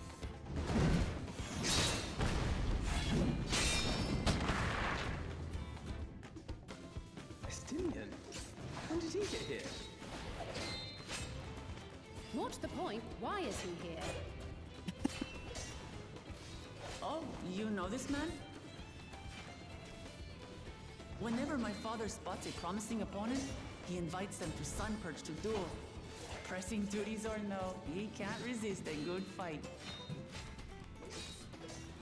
So the one Estinian is crossing blades with.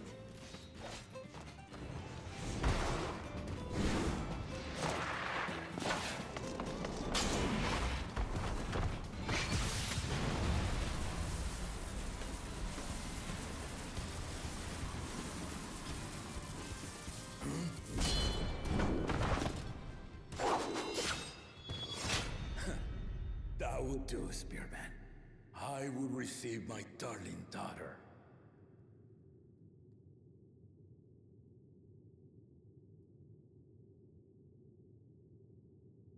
Know that you are the strongest I fought in many a moon, if not longer. It is the privilege of a life long lived to face such a formidable soul.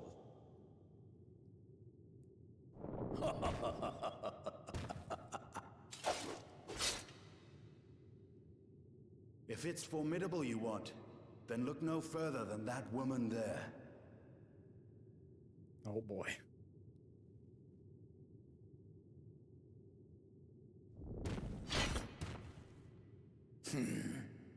I see you, warrior.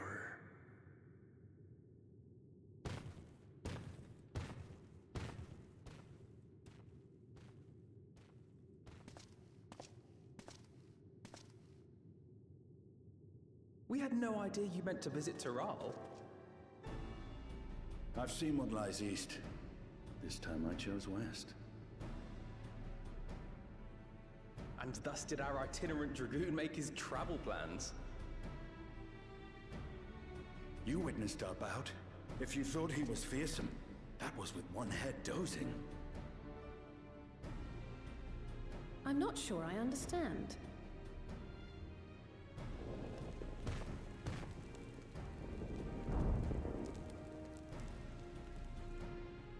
The old man has been feeling his years. The uncovered side is the head of resolve, and age has only deepened his love for combat. head of reason, wiser of the two, sleeps more and more these days. As I understand it, the veil helps with the restoration of his magical energies. Enough about me, Lamati. I want to hear of your adventures. Lamachi. A term of endearment. It's what my family calls me.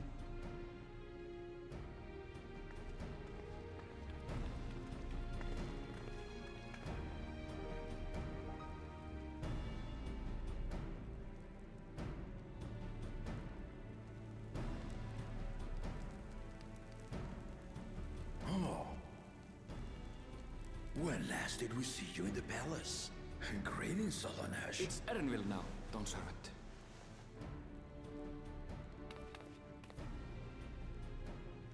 I took the name while abroad, and have since grown accustomed to it. Erenville, then.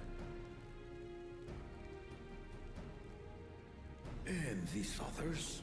I assume are Lamati's recruited allies.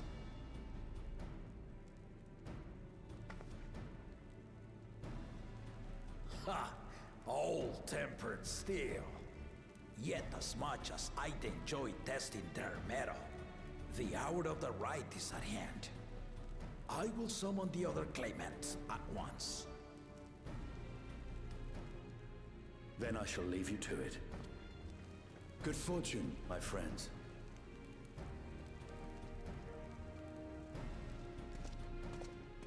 Off he goes again.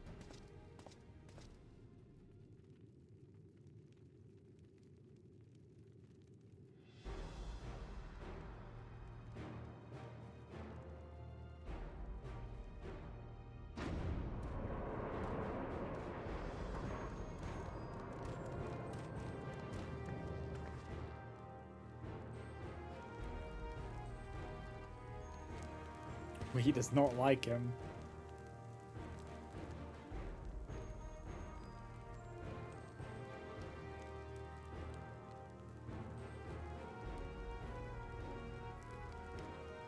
The claimants are assembled. The first promise, Zorolja. The second promise, Ona. The third promise, Uklamat.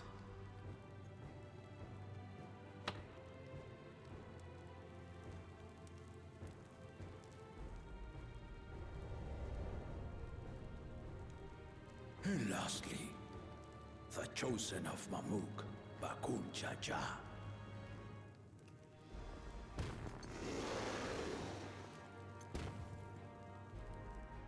You four will compete in the rite of succession, the outcome of which will decide who takes my place as Dawn Servant. I am not the man I once was.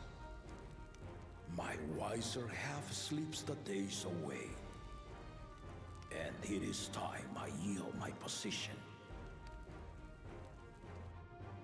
But mine is a torch that has never been passed. Tuliyola is young, and so I look to the always for inspiration. The rite of succession, the means by which the autarch of Mamuk was chosen. Only the two-headed were deemed fit for this contest, but the Tuliyola I built is a nation of many peoples. Our leader needn't have two heads, nor be a Mamulcha at all.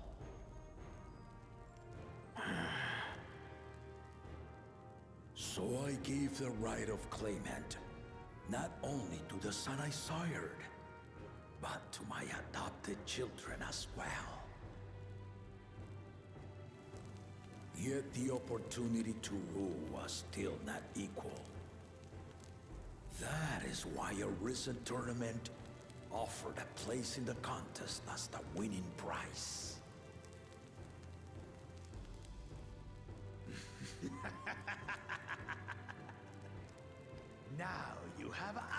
to compete against. Ah, though it seems the One Head was already too afraid to face us in the tournament.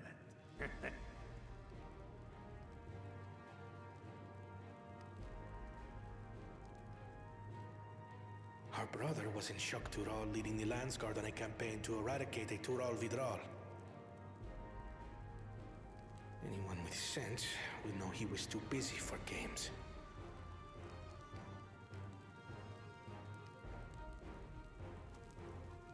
Now for the part you've been waiting to hear. The nature of the contest itself. To triumph in the right of succession, and thereby claim our nation's throne, you must travel the lands of Yogg-Tural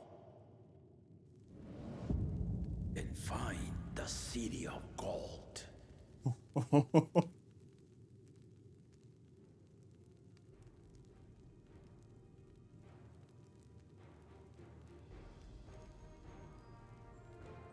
If I may, Father. Speak, Kona. The Golden City is an ancient Turali legend, but after so many failed attempts to find it, the story has become more fairy tale than fact. But it's real. If you would charge us with such a quest, are we then to assume you have proof of the city's existence? I offer us proof, my unbroken word, for I have seen it with my own 4 eyes.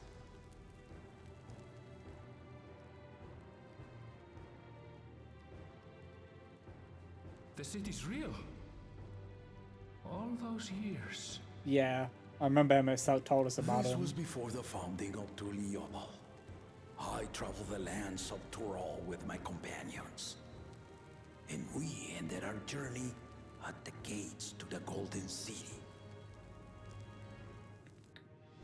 I mean to have you do the same, but in order to achieve victory proper, you need to break the seal I put in place. Bring them.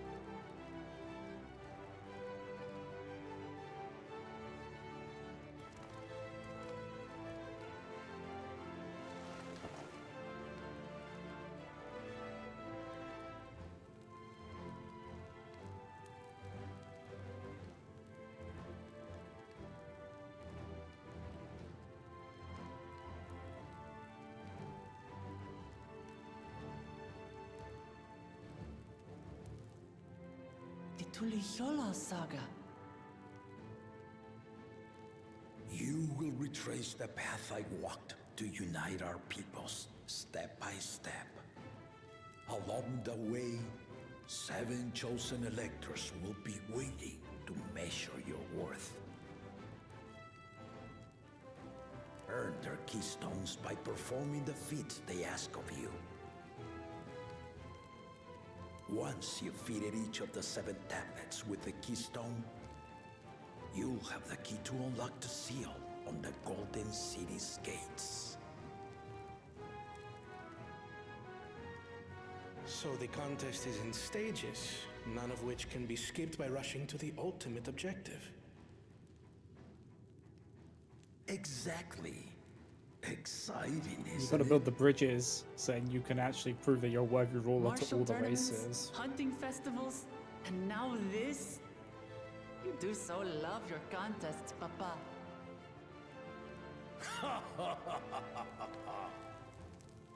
Were I a few years younger, I would have joined in myself, giving you a proper challenge. You may think the ride is tedious or nonsensical, or both. I am yielding our nation's throne. Let me have this final indulgence. A waste of time. Just name Bakunja as successor and be done with it.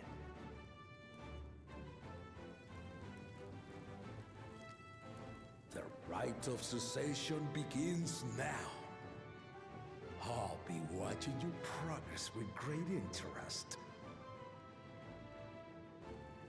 And Clemens, remember to collect your tablets before you leave.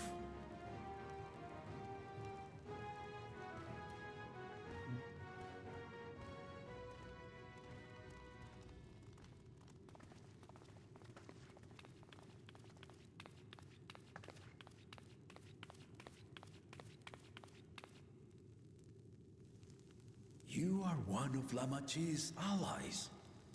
Speak freely. I am Cryle Baldessian, representative of the students of Baldessian. My name is perhaps familiar to you?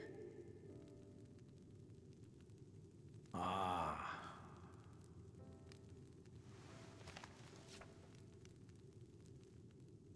It would seem you sent this letter to my orders some years ago. The ink has since faded and much of the writing is illegible. Even so, we managed to determine the essence of it. A request to investigate the Golden City, addressed to my grandfather, Galuf. Included with the correspondence was this earring. A fairy tale and a piece of jewelry were enough to convince my grandfather to sail halfway across the world. So there is surely some greater mystery at work here. On behalf of the students, I've come to seek clarification on the matter. Have you any knowledge you might share with me?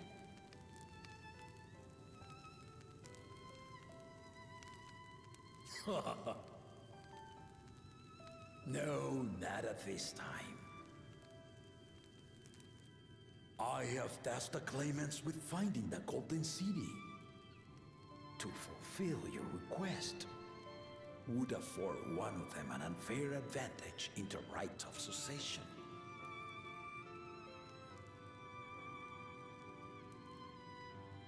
But once the contest is decided, I plan to entrust the entire truth to my successor. If you want to hear it, then you had best help Lamachi win. Very well, Dawn Servant. On my honor as a student of Baldessian, I will find your Golden City. Thank you for hearing my petition.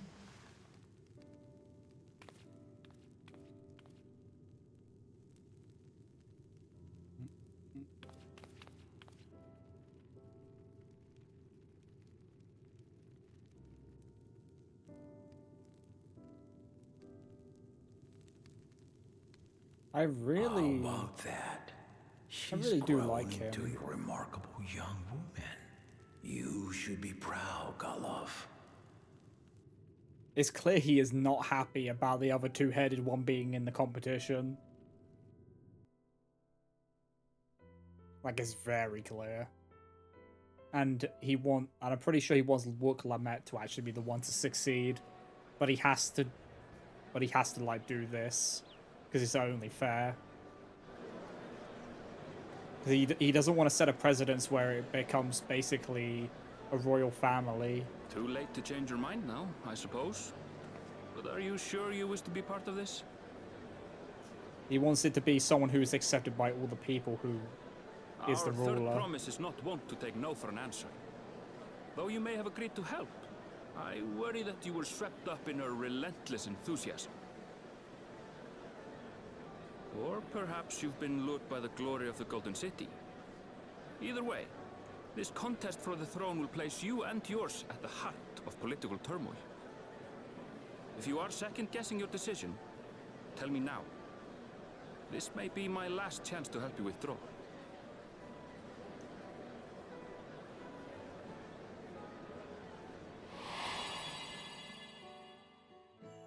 Life is a series of journeys, my friend, and there's no telling what awaits us on the long road. But what's important is to be true to yourself as you walk it. Only then can we hope to be content when we arrive at the end of one and step forward into another.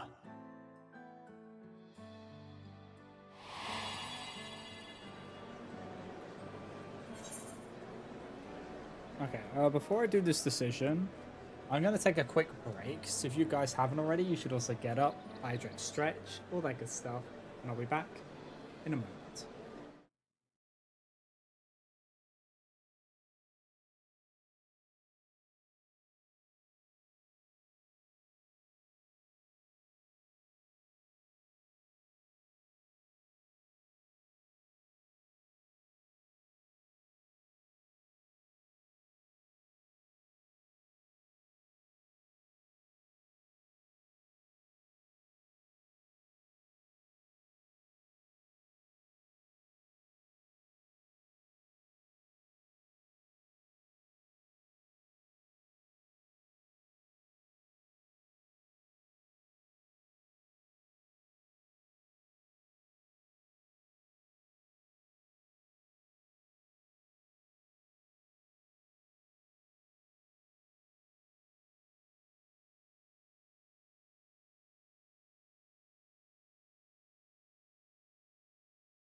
Alright guys, I'm back. So let's get back into this, shall we? Okay. I want to see where this journey leads.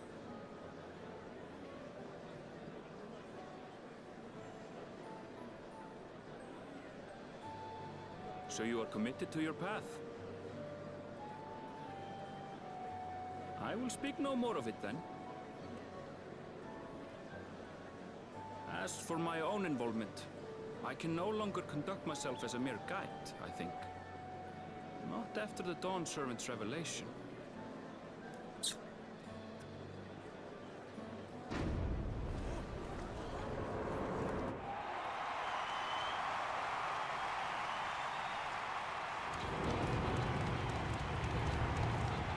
Here they come! It's Saralja! Such a fearsome mien. Make no mistake, there goes Tuliola's mightiest warrior. First promise, our village needs aid. The cold weather stunts our crops, and the children of our village go hungry. Once you ascend the throne, I beg of you, grant my people new lands, please! Serelja. Take heart, tiller of the soil. The Resilion son, blood heir to the Dawn Servant, has heard your pleas.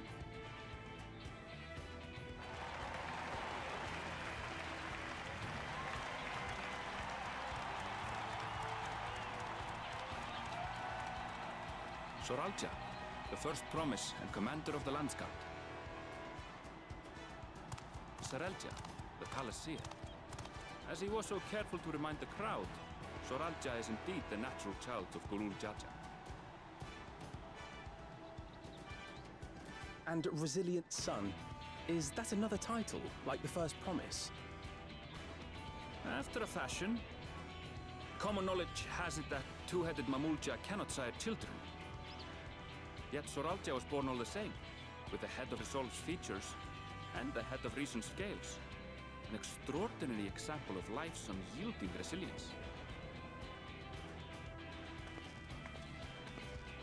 And a warrior's reticence. He says little, but the way he moves... I know a hardened soldier when I see one.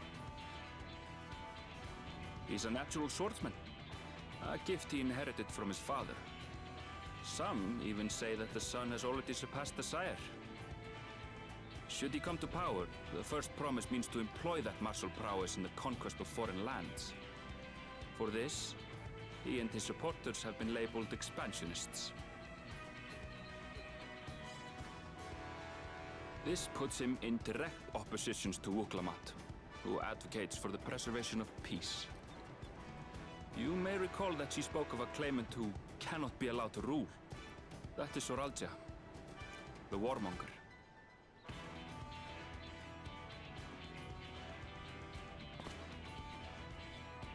Cryon, are you all right? The echo. It gave me a glimpse into Zoralja's ambitions. Oh boy. Deep and unknowable, like an abyss. Yet at the same time, a roaring, unquenchable fire. It was a trifle terrifying, to be frank.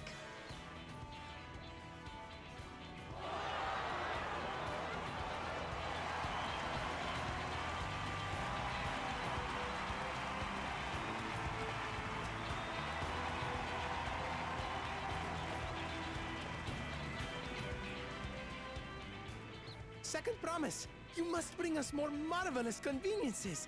More dirigibles and trains and the like. We need you in charge to make trading easier. The elders, they complain and complain about abandoning tradition. But we're not like them, afraid of everything foreign and new.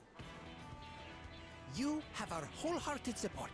With your ingenuity and knowledge, you're sure to win the contest. Forgive me, but the right of succession is barely begun. I will hear your petitions if and when I am named Dawn Servant. If you will excuse me.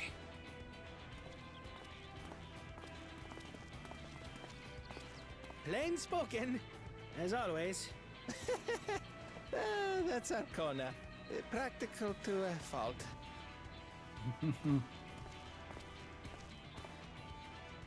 Here we have Kona, the second promise, who spent time as a pupil at Charlian's own studium.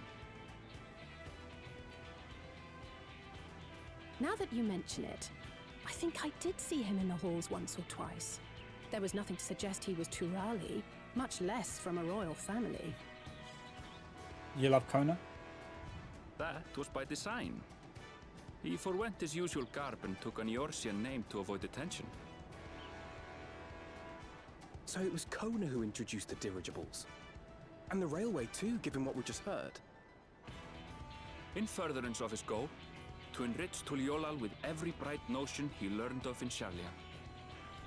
He is the hope of those who prize innovation. As aloof as he may seem, Kona and Wuklamat actually get along rather well. They bicker and banter as only close siblings do. He would be better off not as a ruler, but as like assistant.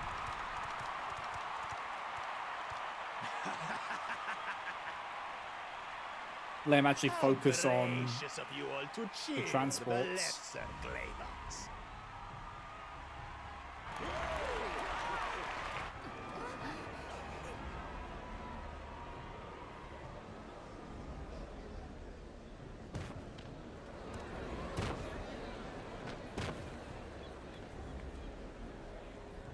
Oh, come now.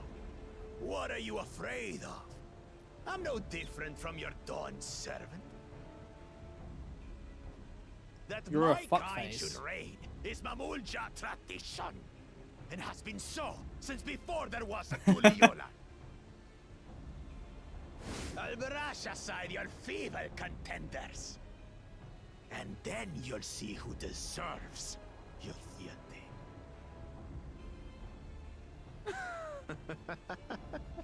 Well said, brother.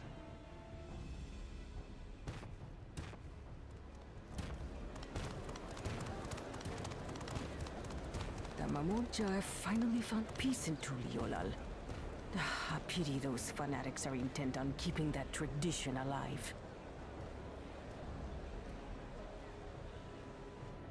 The chosen of Mamuk, Bakul Jaja, winner of the recent martial tournament, and the only claimant not of the Dawn's promise. His strength is undeniable, but you see how he is. A few devoted Mamulja are his only supporters. What would he do with the throne should he win it? His policies and so forth. I doubt he's thought much beyond winning the contest itself. But one thing seems certain. If he does become Dawn Servant, he will see the Mamulja exalted as the ruling class, and all others forced into subservience. Yeah, he's an elitist fuck. Sounds like another that cannot be allowed to rule. He's worse than a warmonger because he wants to suppress his own people.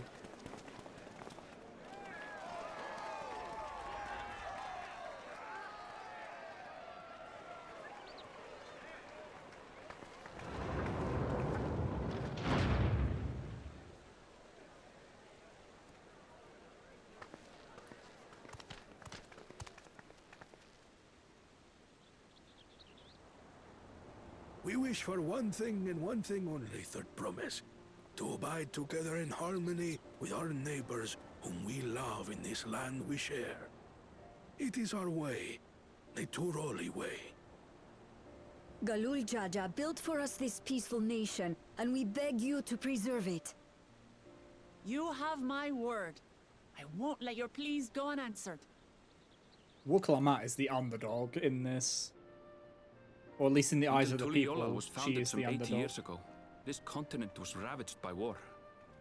The eldest among us remember that dark era, and they are Wuklamat's most ardent supporters. Apologies. It's hard to get away. This is Namika, my childhood nursemaid. She's been like a mother to me my whole life. I told her it wasn't necessary, but she insisted on seeing us off.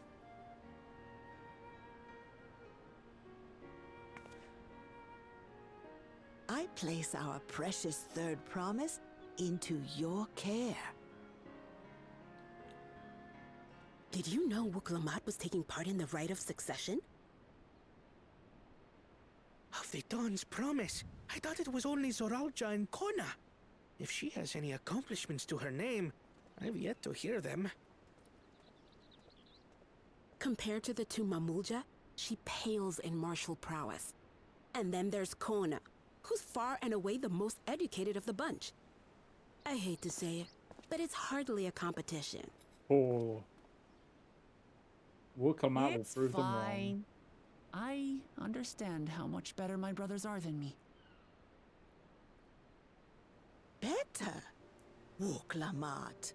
I have never thought of you as the lesser sibling.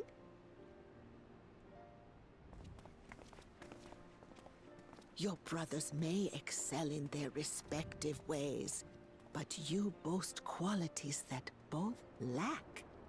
A strength that is yours alone. Having cared for you for so long, I should know. Thank you, Namika.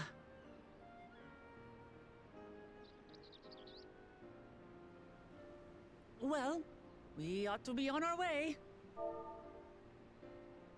Yes, hurry along. I await word of your victory with bated breath.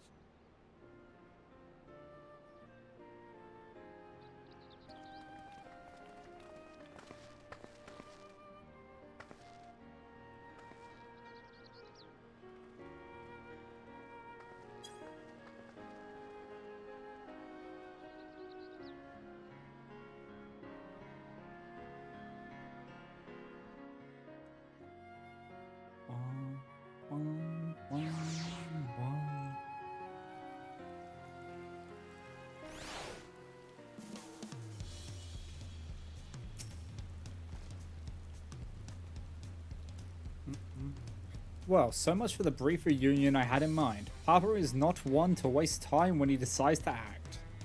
I'm used to it by now, of course, but others are often caught off guard. In any case, we should talk about how we're going to find the City of Gold. All we have to work with are the 7 tablets and the connections to the Teola saga. Might I suggest first comparing the tablets against the pillars? We could check for any discrepancies between them. Good idea. Let's go and take a look. Having Alpha Node, like Wukalamet having Alpha Node is gonna be very helpful with some of this stuff.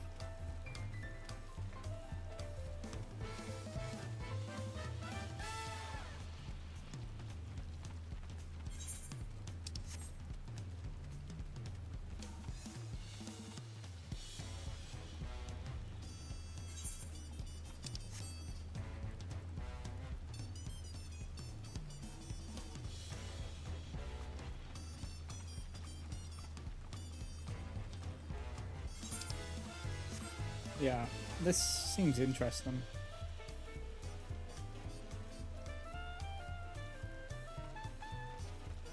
I like the whole idea, like we're gonna have to like make the bridges between the races.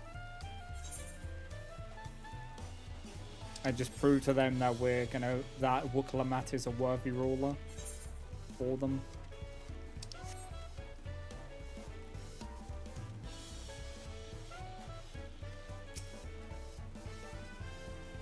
That makes everyone. Wukalamat, the tablets, if you will. Of course.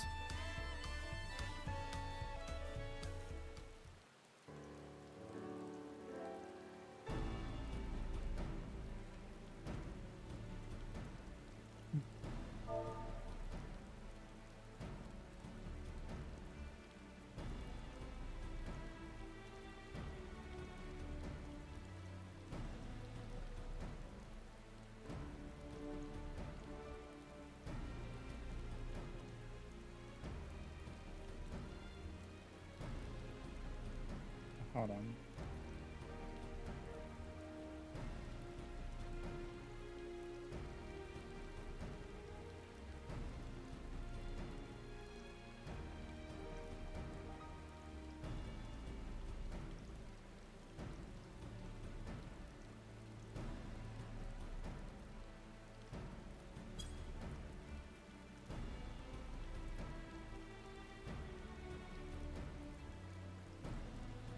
Everyone has a tablet, then let's compare them to their respective pillars. Keep an eye out for even the smallest differences.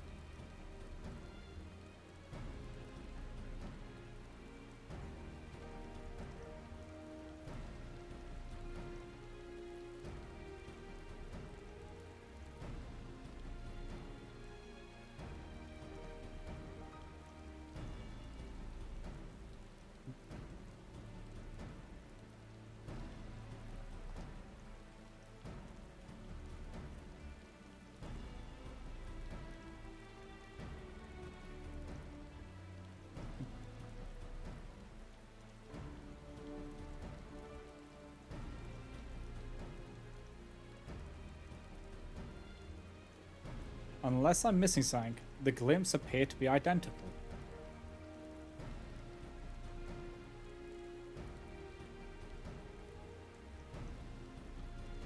The only difference being that the tablets have hollows where the keystones are to be fitted. So now that we've established that the scenes are the same, where do we go from here? The Dawn servant said we were to retrace the path he walked in uniting Tural's people, and that we would encounter 7 electors along the way.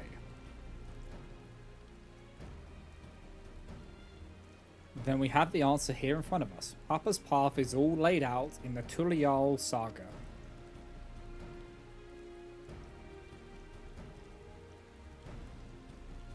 The events the glimpse portray. Do we know the exact location where they took place? If one is close, we could go there and search for an elector. That would confirm we're on the right track.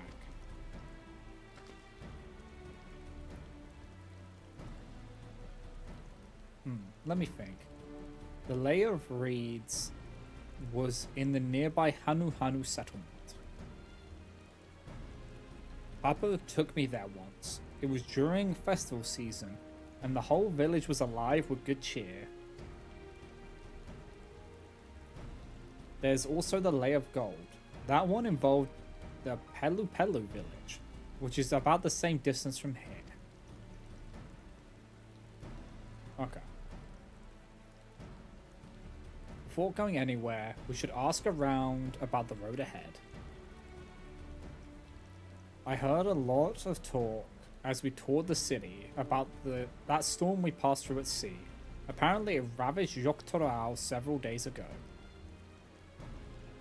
Since our roads are not as well paved as Eorzea's, they're more susceptible to damage from natural disasters. If we want to avoid wasting time taking a dead-end trail, I suggest we spend a few moments making inquiries.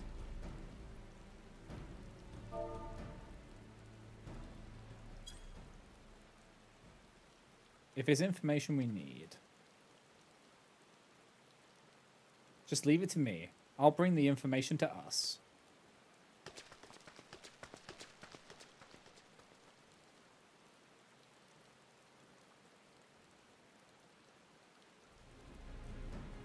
It would be prudent to ensure we've prepared for the journey. I'll guide you to the accommodations I've arranged.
That's right, the reservation is under Wuklamat's name. If you don't mind, I'll leave my companions to you. Certainly, sir. I'll go and track down the third promise. Once you're finished organizing your gear, you can meet us outside Zabayalev T. These names, like, oh my god. I keep saying that, but they are just tripping me up. Greetings, visitors to Tuliola, and welcome to the Ford Cabins. Whenever you are ready, I will show you to your rooms. Oh, it's the rooms. It's the inn.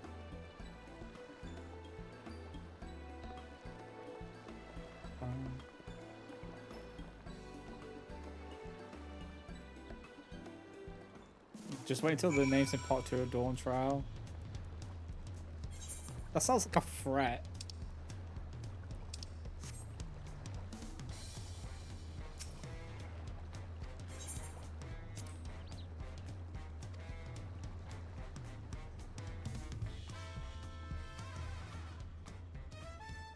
Oh, I like it. Wait, we have... Oh my god, we have a sea view? Oh my god. I think this is the nicest inn we've been to.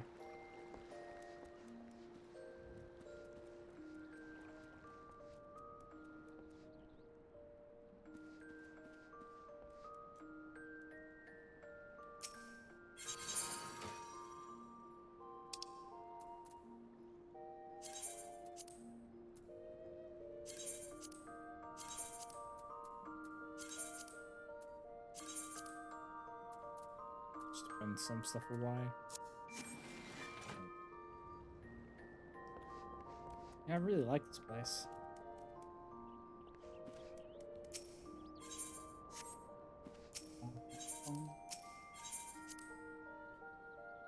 I just wanted to put those in there.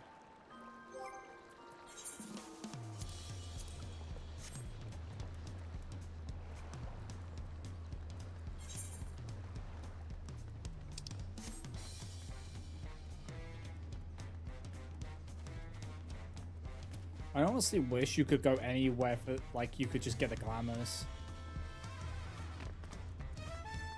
Like, I don't know why we have to go into the inn to customize glamours.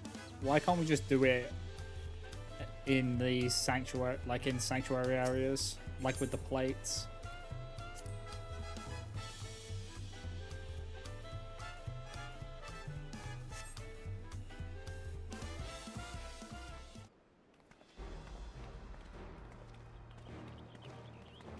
Like, I wish I could access the glamour chest outside so I could just glamour things when I want to. Trust you to be keenest to head out, Soul.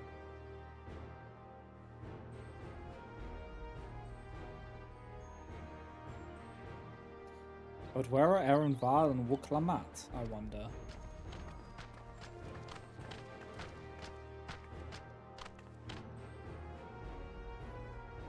Oh good, you're all here.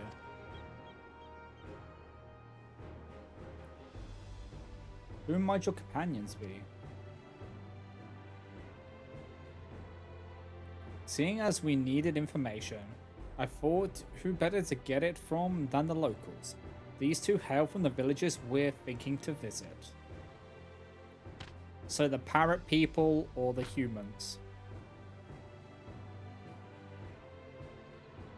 I give you credit for taking the initiative at least. What do you mean at least? I'm honored that the third promise would seek my advice. I too am happy to answer your questions. Any encounter might be an opportunity to do business. Thank you both for your help. Before we begin, there will doubtlessly be other occasions when we need to act independently, so I brought these for the two of you.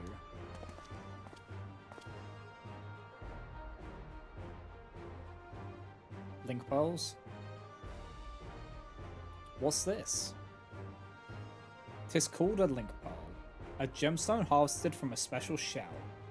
When linked together, they allow people to communicate across great distances. Is that so? What a handy thing to have.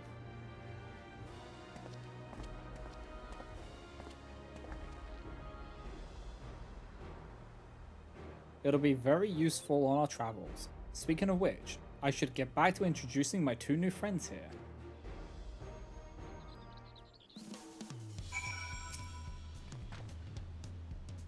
The Tulio saga features a number of Tural's clans. Two of those, the Hanu Hanu and the Pelu Pelu, have settlements relatively close to the city, so I brought a representative of each. As I mentioned before, the Hanu are the cheerful people who love their festivals. They make their appearances in the Lay of Reeds, and their home village, Okhanu, is located in Kozamauka. The other smaller fellow is one of the Pelu, a clan of business-minded folk from Ukopacha. They appear in the Lay of Gold and craft all kinds of marvelous goods in Wachun Pelo, their village. Now, as for deciding which village to visit first, why don't you put that adventurous instinct of yours to work for us, Salt? Pick our destination. On completing this quest, the main scenario will branch into 2 quest lines. Okay.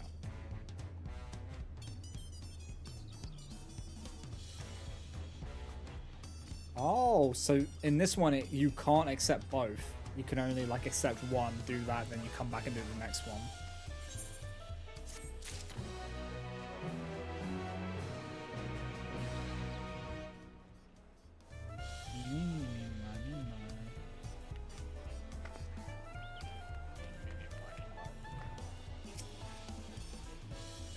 The quest to Ukopacha will become available once you have completed the quest series with the helpful hand. Yep.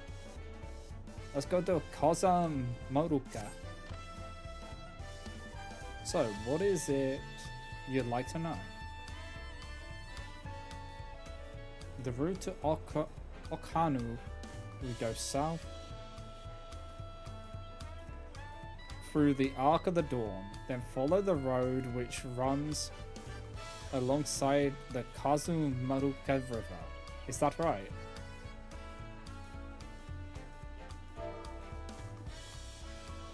It is. Be warned, however. Our brethren tell me the recent storm has rendered the path even muddier than usual. The footing is quite poor in some parts.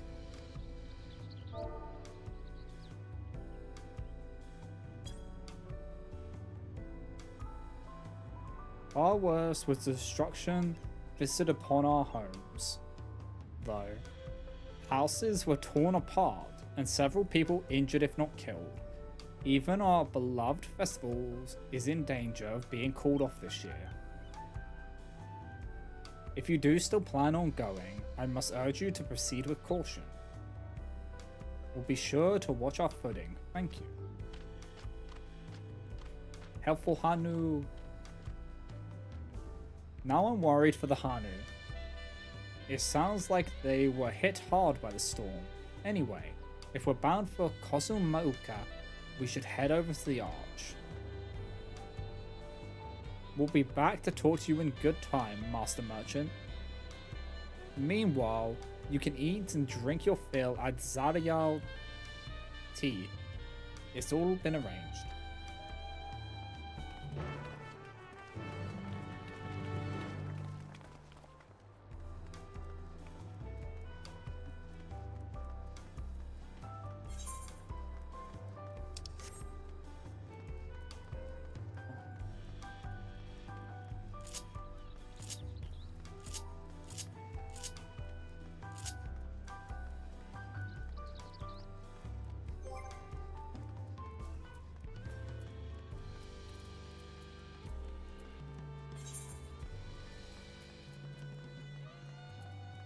Dun, dun, dun.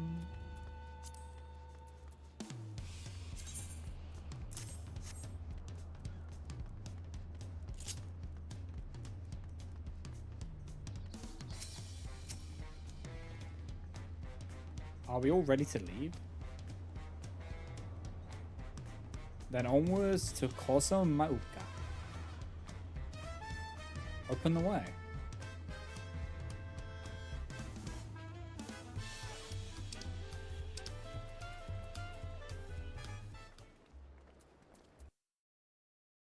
I'll look at it. I'll look at it after we get through this.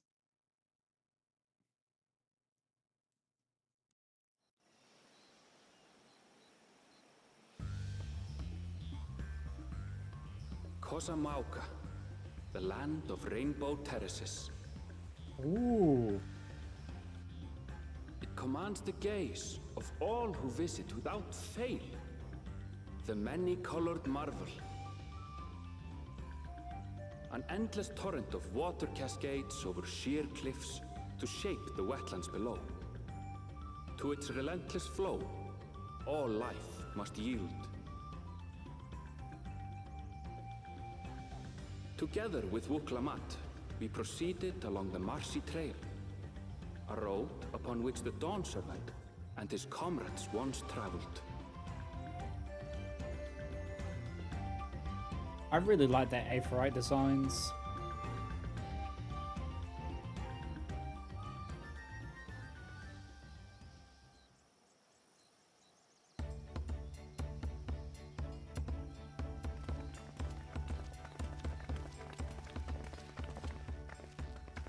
Look at those falls. Even from this distance, you can feel the weight of that water.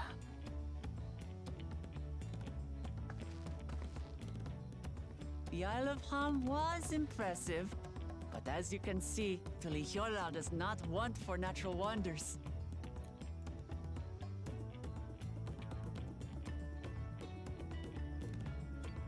The ground is swampy, so watch your step. You wouldn't want to fall into a bog. I won't. I told you I've been here before. Come on. Okanu isn't much farther.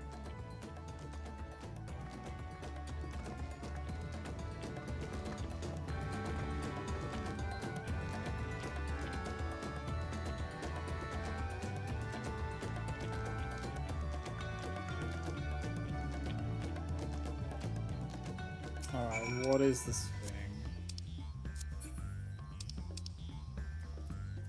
Rumpless chicken. It has no rump, it has some grace. The chicken has a gamey taste. Oh my god. There is no stopping the third promise, is there? A good thing she has Eren Vile to keep her from getting lost. For all his grumbling, he's certainly there for her. Everyone should be so lucky to have such a loyal childhood friend. Right, let's get moving. If we continue along this road, we should find ourselves in the village before long. Well, good news. Good news, everyone.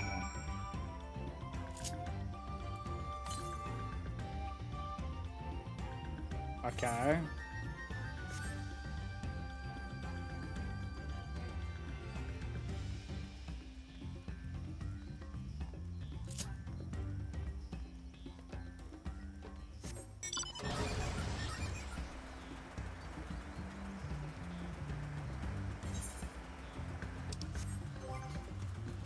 That's fine.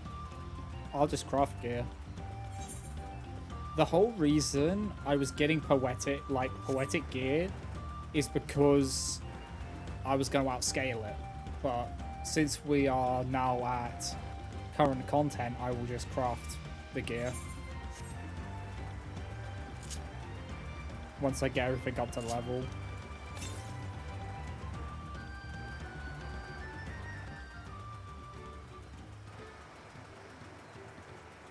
I kind of just want to explore around where I can.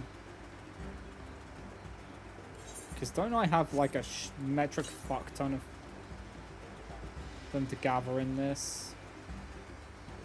Ooh, okay. Just got a little bit of lag. It's fun.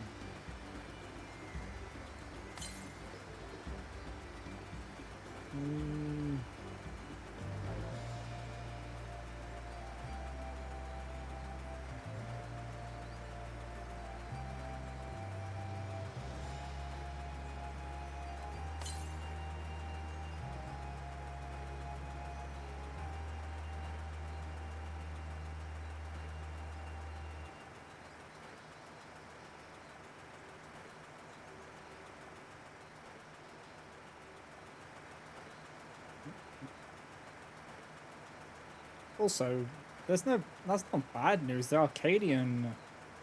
Is that why people do in the Arcadian so much? As well, because of stuff like that?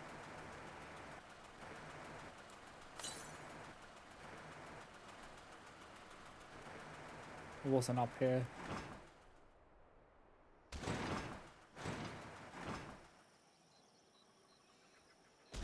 crunch. There it is.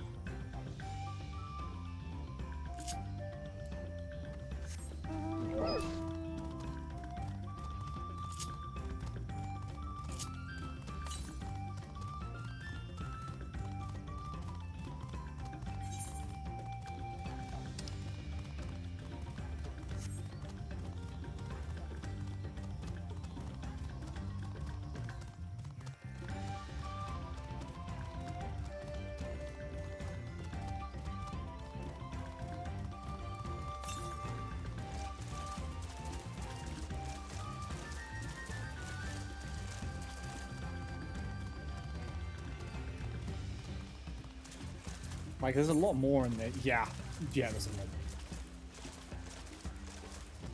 more. Aether currents. Because we're on current content now, so there's more Aether currents. Was binding similarly on the ground. You can't just work on it immediately. Yeah, it is what it is.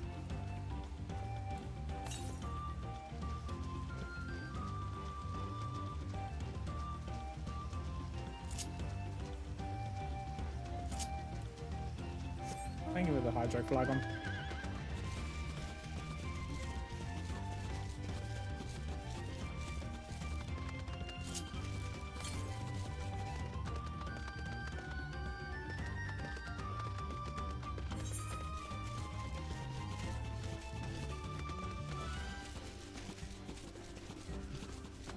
Okay. I'm just like getting the ones which I can right now, you know? But this is very much going to be complete the quest ones and then just run around grabbing the other ones kind of situation.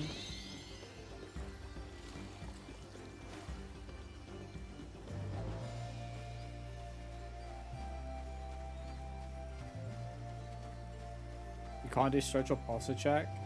Well, it must be on cooldown. Still, wait. Did salt break some? Hold on. Hold. Hey, do you know how I, Hold on, man. Salt probably broke something. Give me a second.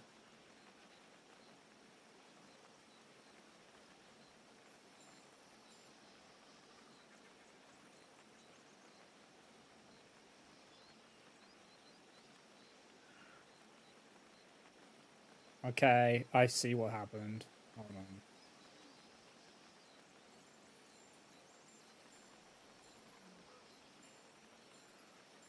It should be good now.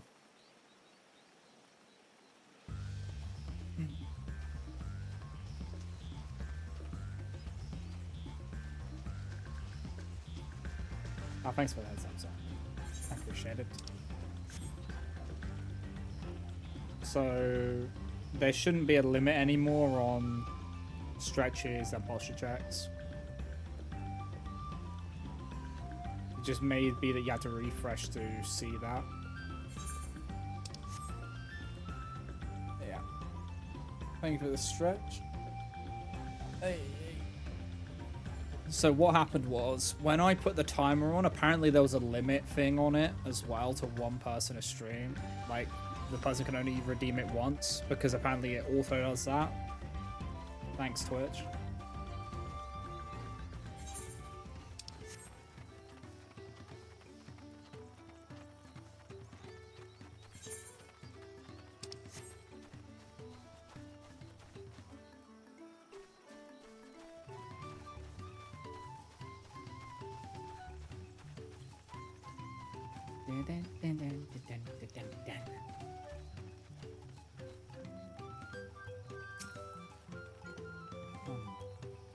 Ah, everyone has arrived, and none the worse for wear, except for a certain third promise who slipped in the mud despite my explicit warnings. Hey, I asked you not to say anything. Anyways, this is the Hanu Hanu village I was telling you about, Okhanu.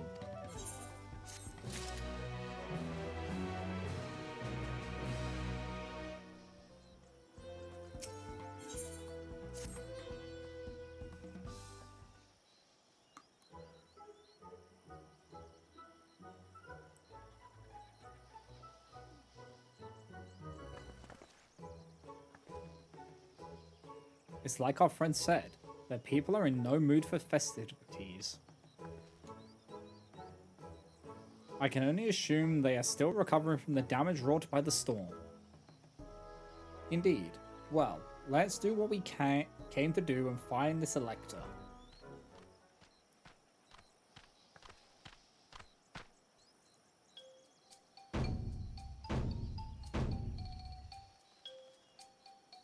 Ohokali. Oho, what now? Is a Hanu greeting. Surely you heard it last time you were here. Well, I was busy enjoying the festival. Greetings to the third promise and her entourage. I, Zanu Ali, welcome you to Okhanu.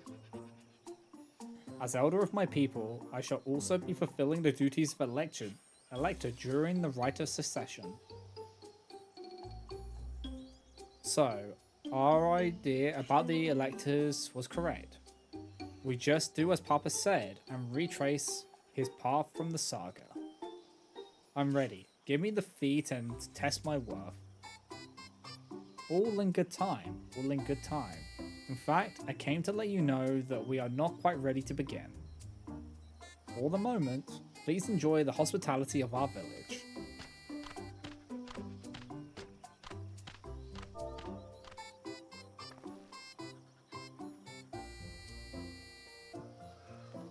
Should we poke around a bit then?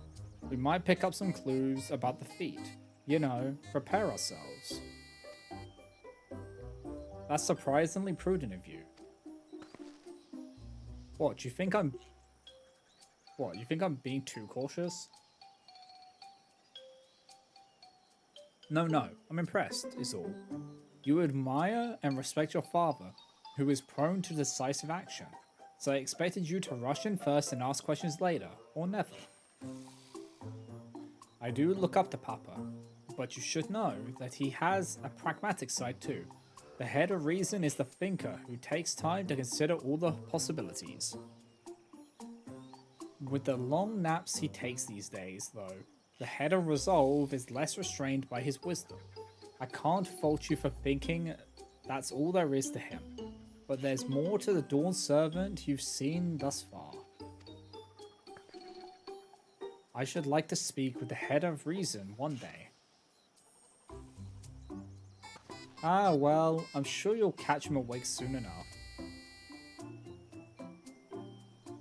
To return to the subject at hand, you wish to take a look around Okhanu. Then, do some groundwork before the feat begins. Something like that.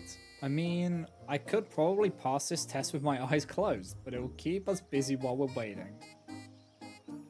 Waklamat has the right of it, as Elder Zanuhali is a resident of this village. Learning more about it can only improve our chances in the feat. Might I suggest a division of forces, for instance? For instance, Erenval, Elysia, and Kryl could concentrate on the southern half of the settlement. Meanwhile, Waklamat, Salt, and myself will handle this northern half. Sounds good to me.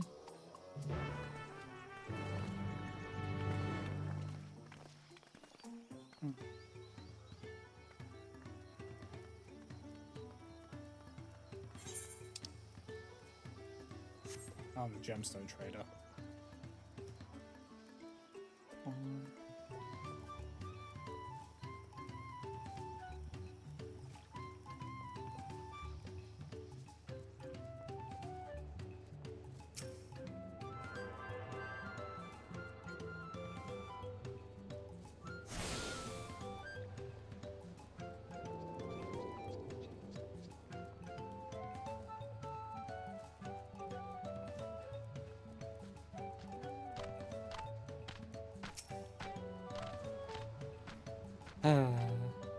You heard about the storm?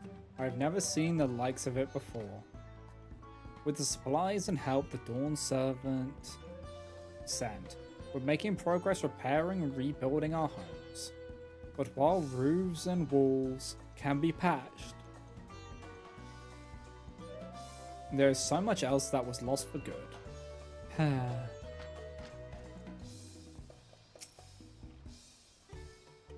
to get a vantage point.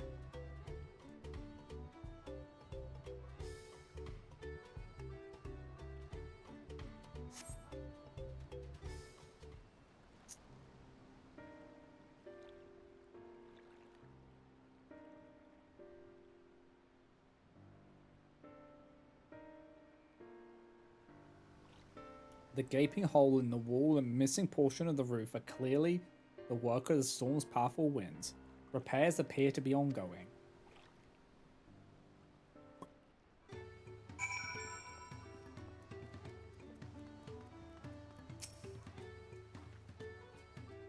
A lot of houses are still damaged, and the Hanu I've spoken to are not their usual cheery selves. That storm broke more than wood and reeds. There must be something I could do to help them.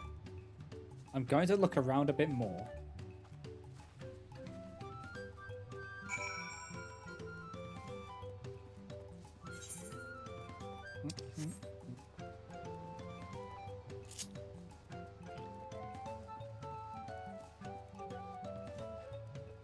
Oh my god, a fishing point?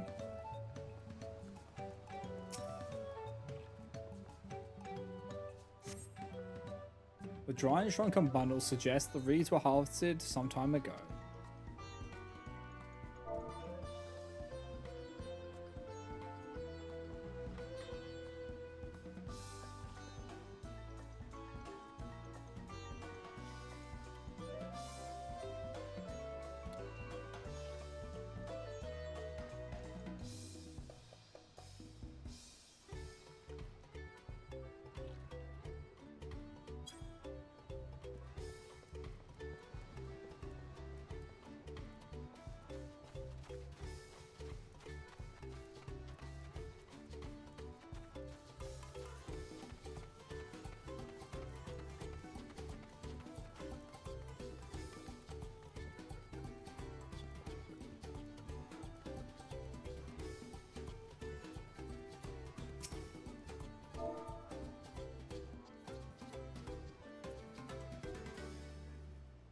Woven from reeds, this boat-like vessel is reminiscent of a bird.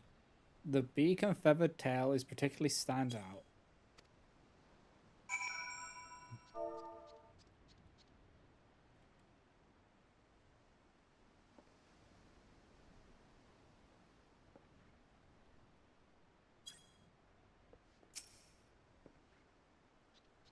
This boat must be woven from the same reeds I've seen gathered into bundles here and there. The plants hold both practical and cultural significance to the Hanu then.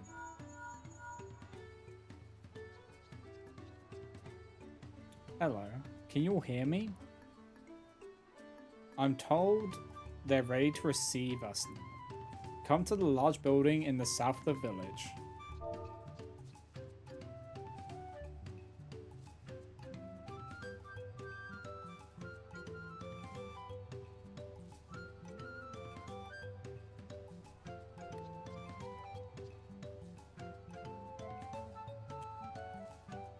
One second, guys.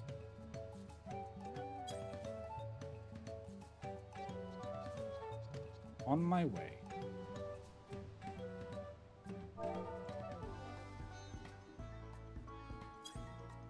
We ought to hurry over too.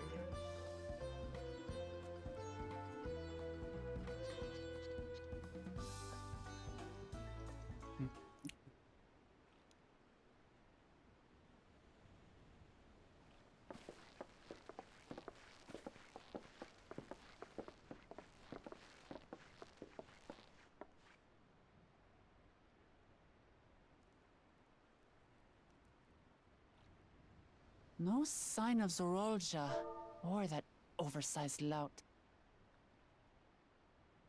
How much easier it would be if Soralja were to fail here. But that isn't likely to happen.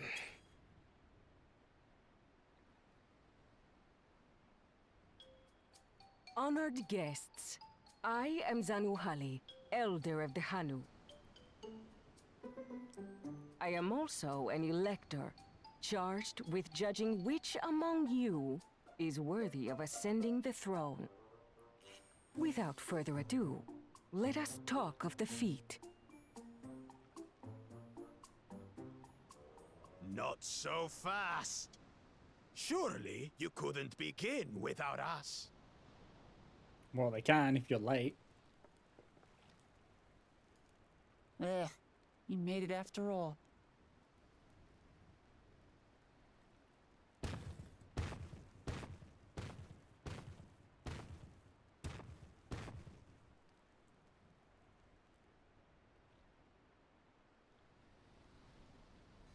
No need to fuss. There is no time limit for this challenge. Now, if you would allow me to proceed. It is here, in Okanu, where my people forged a bond with the Dawn Servant during our own chapter of the Tuli Yolal saga. In homage to those events, I have prepared for you the Feat of Reeds. Reeds seem to be of great importance to the Hanu. I wonder what this feat entails.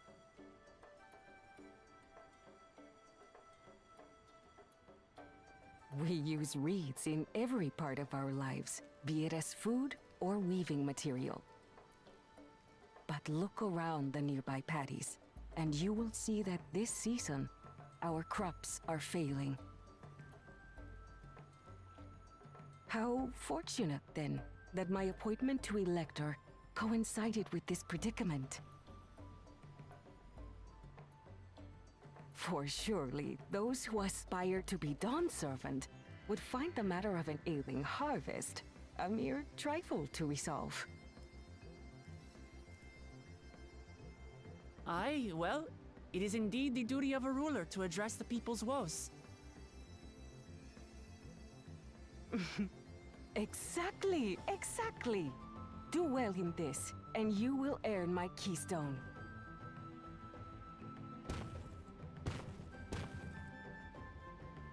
Why bother mucking about in the mud when we can take the stone by force? Oh yeah, that's gonna go well. Oh, mercy me! You are a hot-headed fellow, Bakul Jaja. Some electors may enjoy going toe-to-toe with scrappers like you, but I refuse to entertain your base instincts. Arrangements have been made.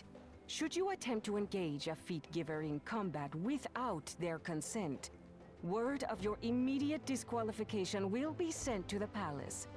If you're still feeling feisty, then by all means, draw your weapon.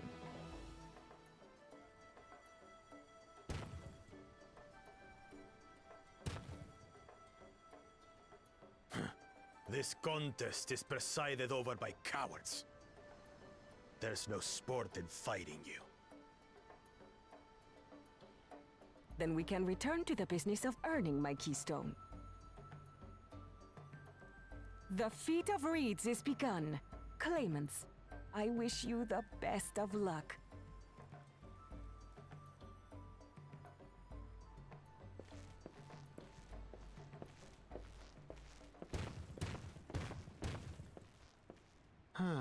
The clever kitty crossed the seas to study foreign novelties.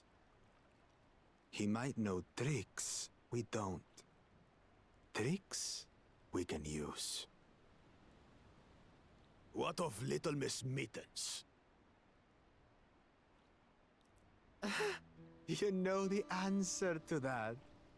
Compared to the first and second promise, she's a distant third. Not even in the running. Then where the fuck are you in this? Then we see eye to eye on this, brother. Being Bakul Jaja so long with me has rubbed off on you. I will pull your eyes out. I'll get a giant spoon and scoop them out. These allies of hers, though, they might be a problem.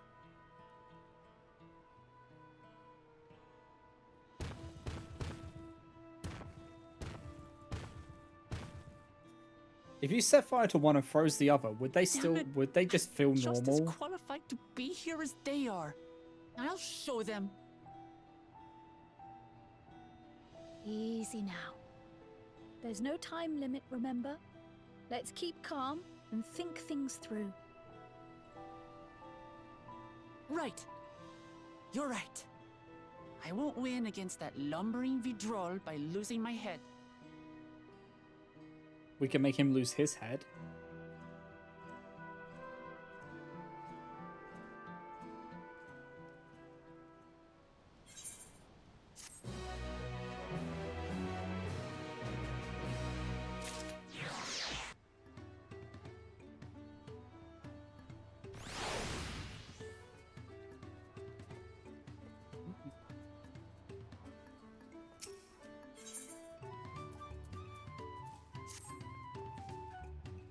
I don't know the first thing about farming, but if there's a way to save the harvest and help the Hanu, then we're going to find it. First society unlocked. Let's go. I'll make Bakul Jaja eat his words. Understanding the nature of the problem will be the key to solving it. We need to examine the reeds themselves and then deduce the cause of their poor condition. Eredenval, will you take us to the fields where the reeds have grown? Of course, follow me. Eredenval will probably be a decent help in this because he's a Galena. Like this is his fucking ballpark.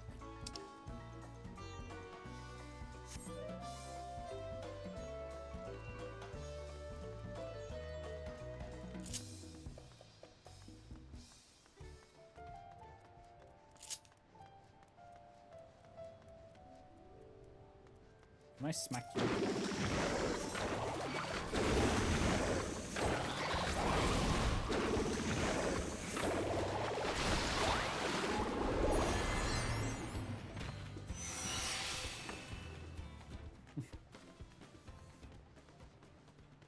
Oh my god.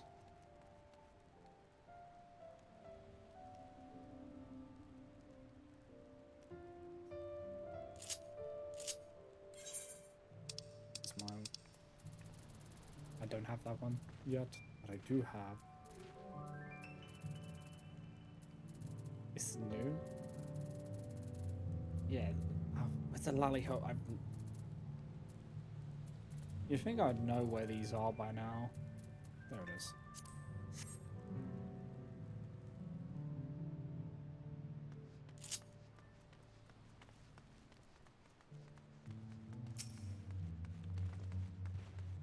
You can all stand back. I'll get to the bottom of this problem in no time. Lamar, you've got us here. We can help. You just remember what you need to tie for them. Give me strength. Let all of us scour the fields and help our bold leader identify anything unusual. Maybe something from the storm.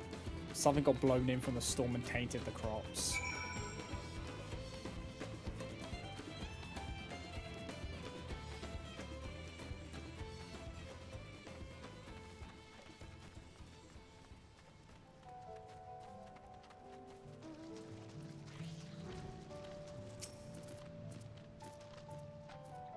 Okay.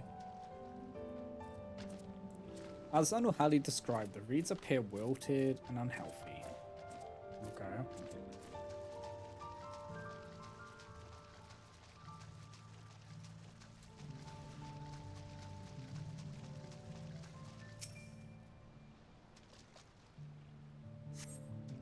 A small frog catches your eye, strangely lackadaisically.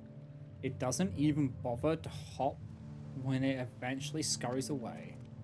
Oh, so yeah, something has contaminated the water.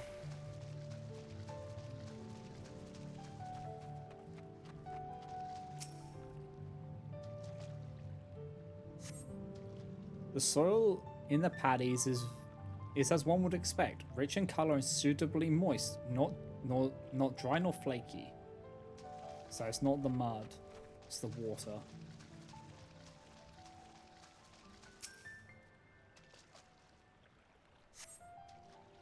The water contains no obvious contaminants and looks fresh and clear at a cursory glance.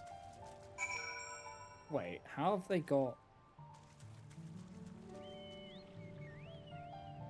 I thought sprouts couldn't be here. Huh? I am confusion.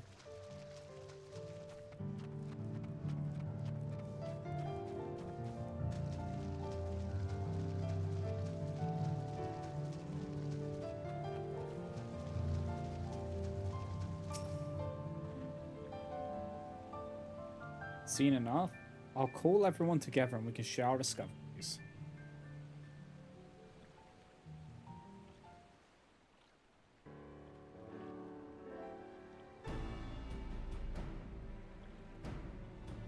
Well, what do we think? Any obvious problems?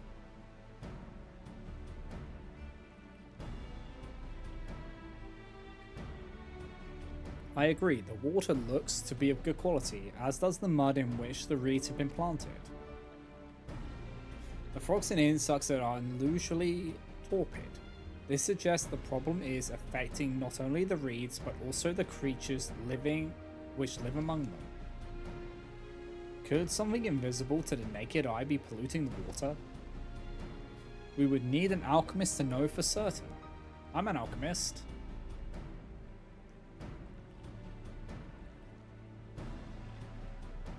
I don't have much to add about the fields, but something else occurs to me. When you were describing how creatures seemed lifeless, I couldn't help but be reminded of all the listless villagers. They've suffered a terrible tragedy, I know, but there is another reason for their flagging spirits, I believe. Go on.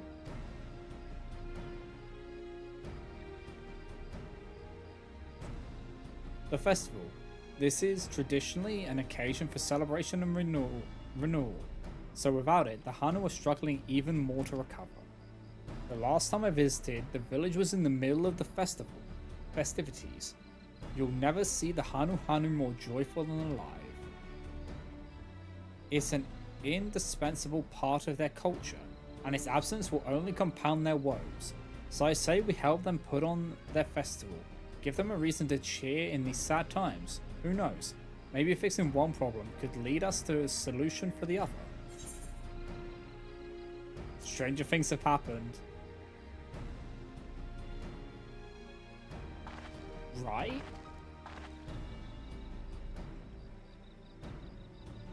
I fail to see the relation between festivals and fields. Let's not be too hasty in dismissing the idea. Things which seem unrelated can later prove to be connected in surprising ways. True, and being bereft of ideas as we are, any proposal is worth entertaining. I suppose. Besides, this is Wuklamat's journey. It's only right that we follow her lead.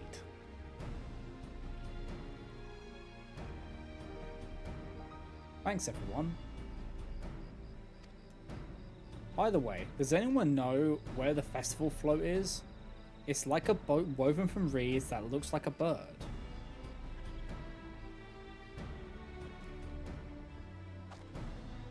In that big building to the north, let's go and see it.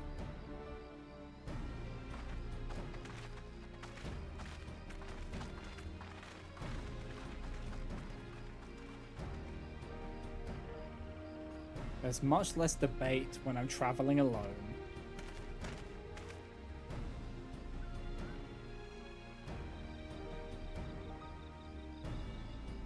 Could it be linked to that? Dynamis is at play.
Comes instant, yeah, after starting news. I was just getting the timing wrong on it, and when I could use it.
How is there a sprout here?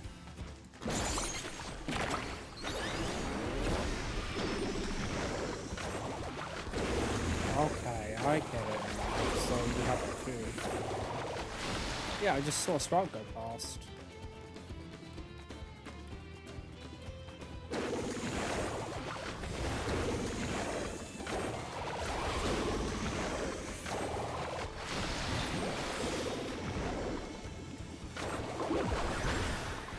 No, not a returning player, a sprout.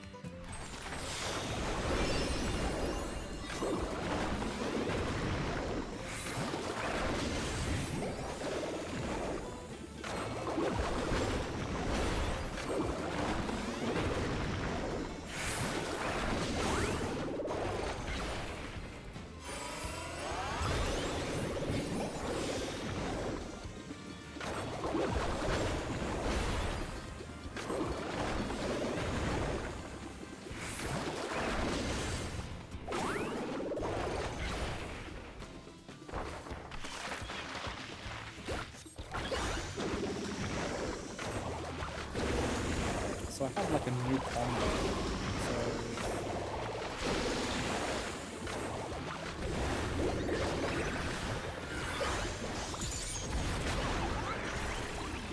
So we have that one, and then we repaint this. And let those build up again.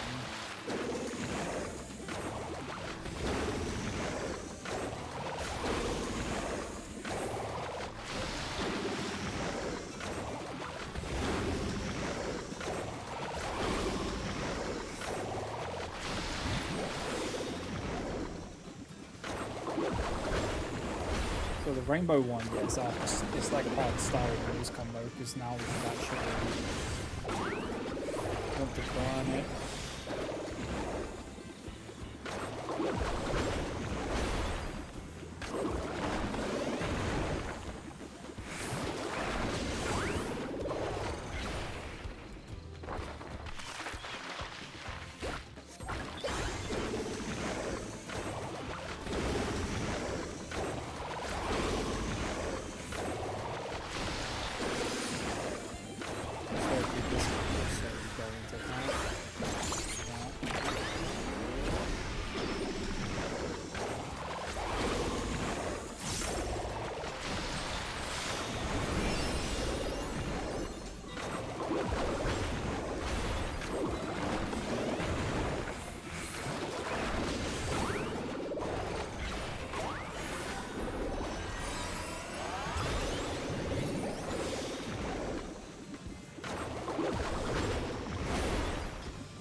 New venture states something.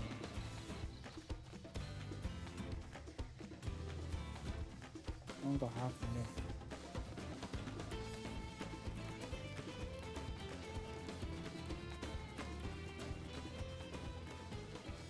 Oh, so they turned it back on.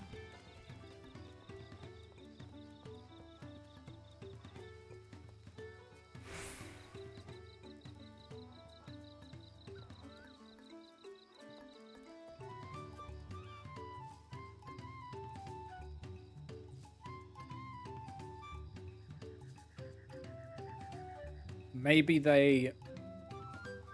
Do you know what they could have done? They could have, like, just, like, brought ahead. So you basically started Dawntrail, missed everything else. Because then they wouldn't have the 300 hours. Because there is no way you can complete from a Realm Reborn to Endwalker in under 300 hours. There's just no fucking shot.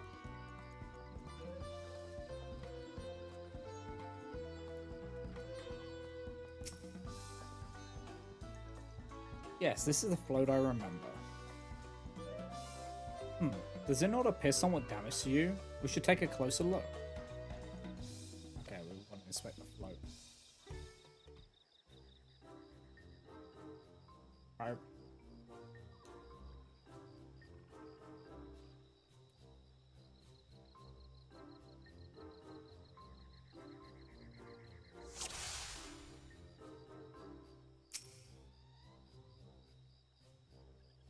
Oh dear, one of the bird's eyes seemed to be missing a gemstone.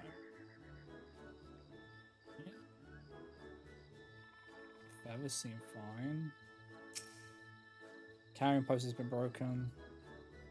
Oh, that's definitely broken. How will they lift this great big vessel without all the carrying poles intact?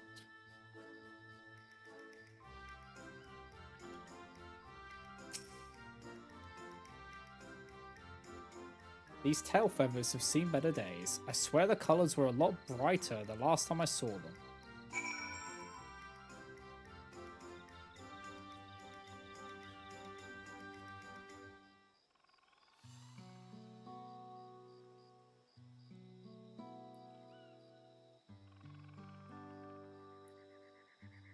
Well, I think we can all agree this bird boat is in dire need of repairs. Now, how do we go about fixing it?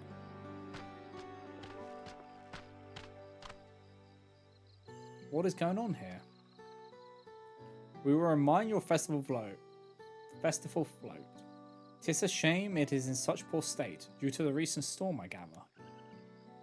Yes, we had to leave it exposed while we ushered our people to safety. With the float in this condition, there can be no lifting of wings, no Ihana. Ihana. That's what the festival was called. I want to help you hold it. Have you not seen our village? Homes are ruined. We're struggling to make repairs, and you want us to hold a harvest festival? I know how it sounds, but giving into misery never improved anyone's situation. A celebration of life and growth may help give you the strength to work through this tragedy. The role of festival leader is mine this year, and there's nothing I would like more than to lift everyone's spirits. But we don't even have enough materials to repair the float. We need Abo Kiksa for the missing eye, Uyo Upo wood for the poles, and feathers from the winds chosen to adorn the tail. Two of these I know. Abo Kiksa is a type of precious stone used in arcane equipment, and Ulio Upo wood is essential for crafting ceremonial instruments. These chosen feathers, however. The winds chosen is the victor of a competition in which the contestants see who can blow a feather the furthest using wind magic, and that's something of a problem right now. The Hanu are gifted at employing such airy sorceries, but expend a great deal of mana when doing so. We are soon exhausted by the effort, and having no reeds to eat will only make it harder. I think I understand. Your vibrant reeds grow quickly and vigorously, so much so that they stifle the development of nearby plants. They must be a potent source of the energies you naturally lack. They are indeed. Owing to the poor harvest this year, we've been left enervated.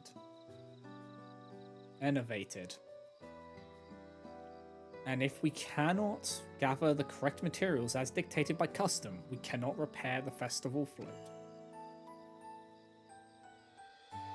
Oddly enough, we may have just stumbled upon our solution. The Winds Chosen would, by necessity, have a natural gift for manipulating magical energies, which means any feathers taken from the victor should be high in etherical conductivity. The float's construction also requires a stone used in arcane equipment, as well as timber favoured by ceremonial tools. The demand for such specific materials must have an underlying reason. It's actually like an enchantment. Yeah, it's an arcane device.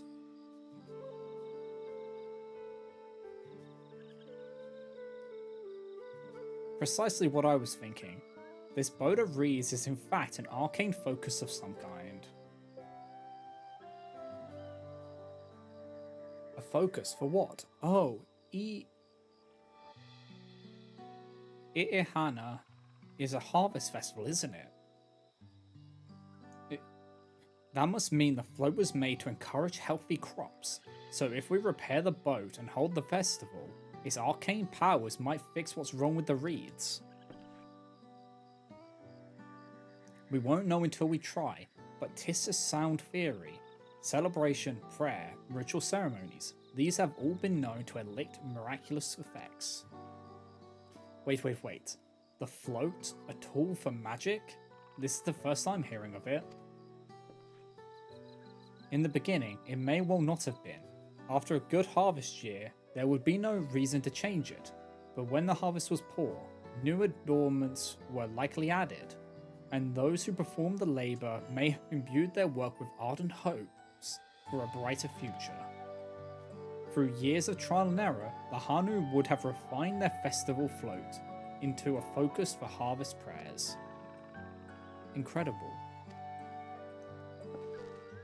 I know you're practically fainting from hunger, but reviving I'ihana really does sound like the solution to all your woes, and I promise we'll do everything in our power to help you.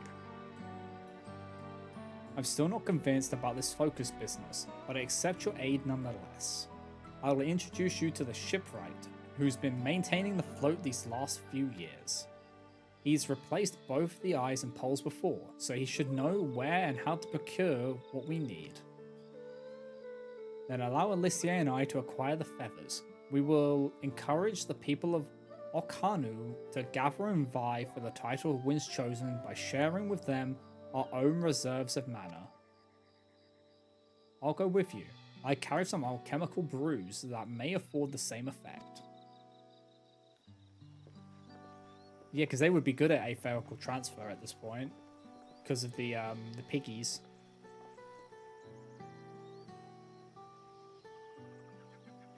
The three of us will visit the shipwright then. Not without me. I've worked hard to fix the float as best I can, and the responsibility is mine after all. I've not introduced myself, have I? My name is Linu Hanu. Nice to meet you, Linu Hanu, and certainly, let's all go together.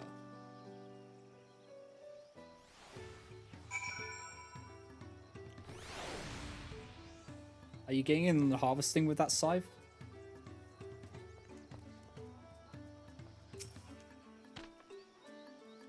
Thanks to Wuklamat, we've found ourselves a promising way forward.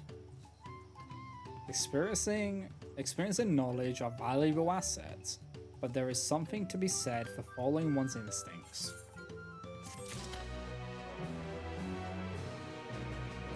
I like this.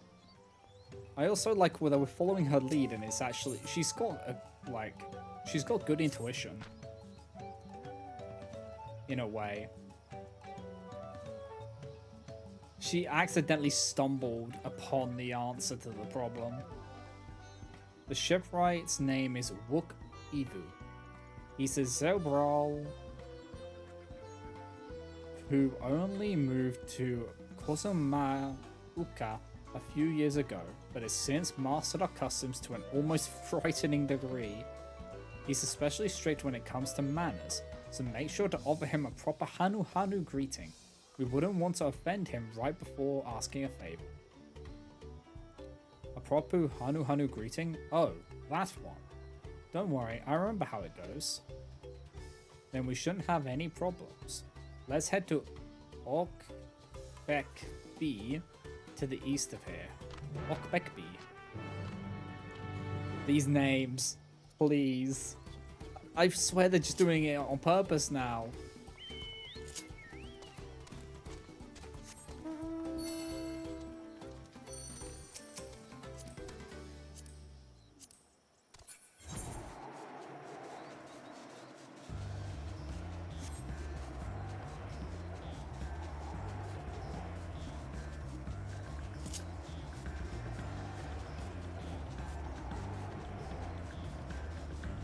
Okay, it's just down here.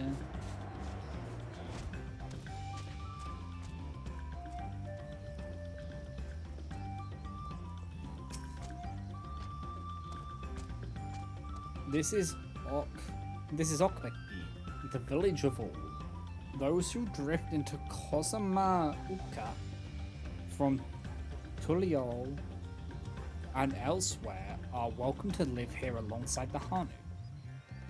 As for Wokivu, he lives and works in the House of Waters High, at the top of that large tree nearby.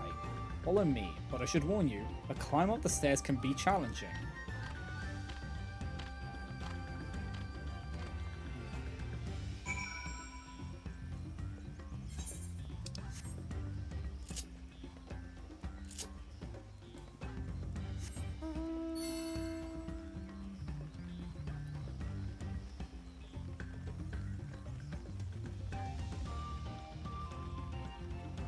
There's a current there.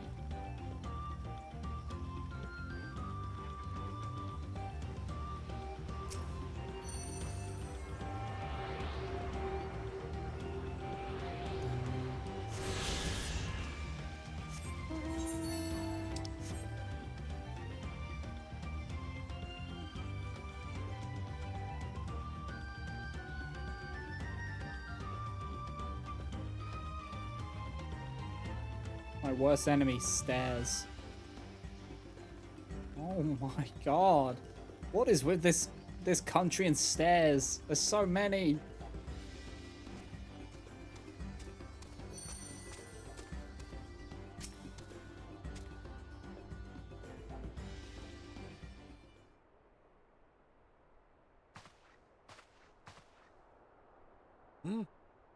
What do you want with me?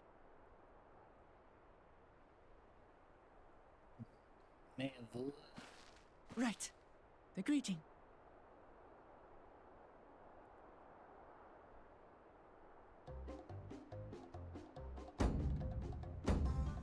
Ohok Kali!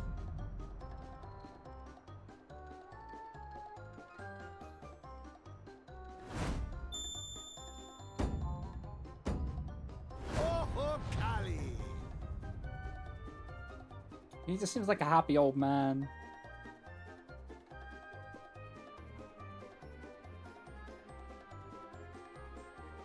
Good.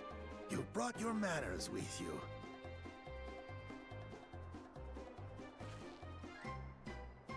When you know Kanu, do as the Hanu do.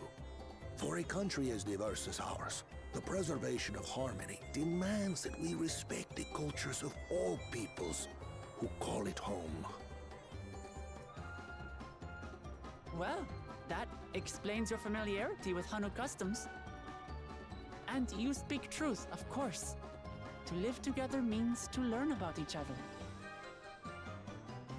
Ah, I appreciate an open mind. In fact, I get the sense we've met before.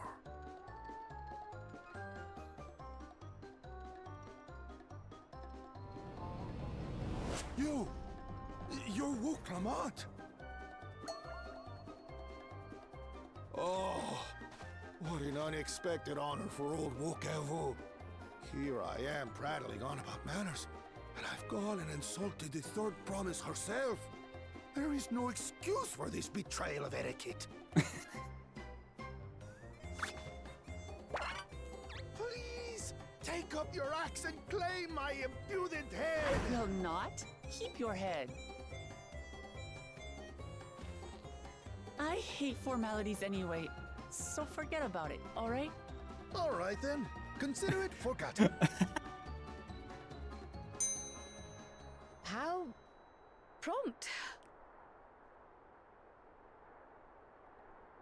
We're actually here about the Ihihana float. It's in bad shape, and we need you to craft new carrying poles and a new eye. He just goes with the I'm flow. told you worked with Uyuipo wood and a certain kind of stone? Abokisha? That I do. But while I would like nothing more than to offer my services, I just used the last I had of both those materials. We can get them. My lumber in particular went to fixing homes damaged by the recent storm. I'll need 10 days or so to restock. We can't wait that long. If you tell me where to go, I'll gather them myself. What? Send the third promise out on an errand like some common lackey? That's utterly unconscionable. A gross violation of social protocol. I told you not to worry about such things. All right then. I shan't worry a whit. Fucking Christ.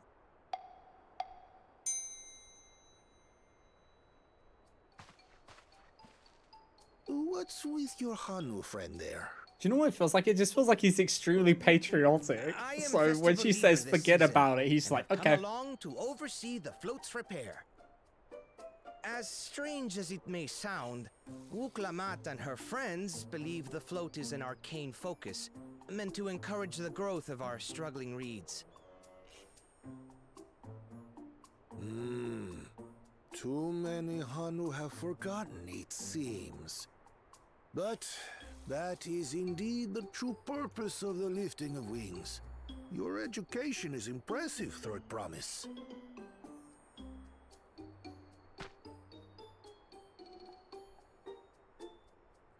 Well, maybe a little. Allow me to show you where to procure Uyuipo. We can leave the Abokisha to your friends, I presume? Take yourself to Cave Kikitola, or thereabouts, and you should find the stones you need.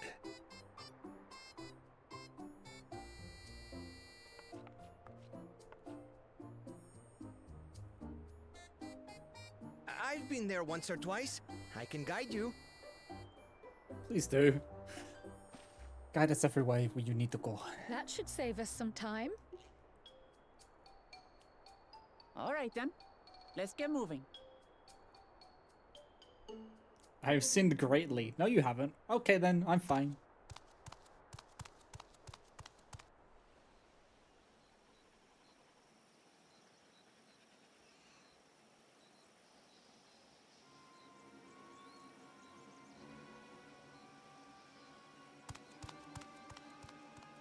I just want... why can't I just explode this guy with Chosen magic? One of your rivals is making progress.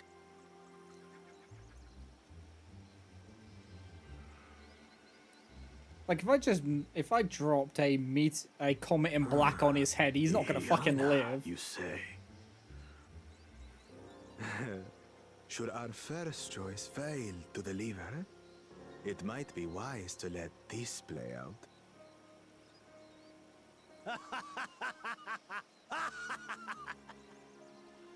The third-rate promise is making herself useful after all. If she's the third-rate promise, what are you? I've been over this multiple times. You're not even a promise. You're just there. You're basically the one who got the participation award because everyone felt bad for you.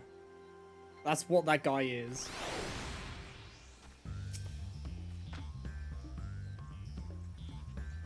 Cave Kikitola is southwest of Okhanu.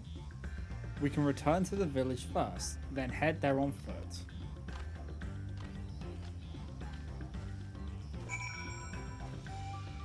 Where did you fall from?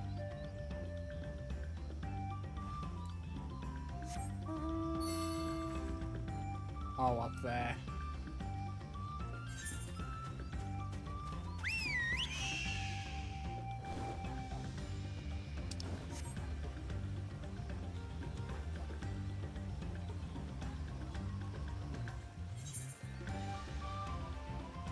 Fly over here, just open this up a bit.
Southwest of here, was it?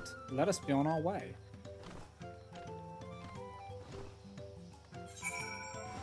That's not far.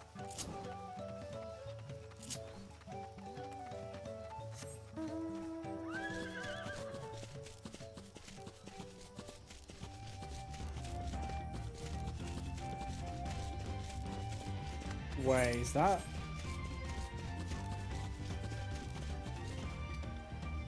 Oh! Well, hello there.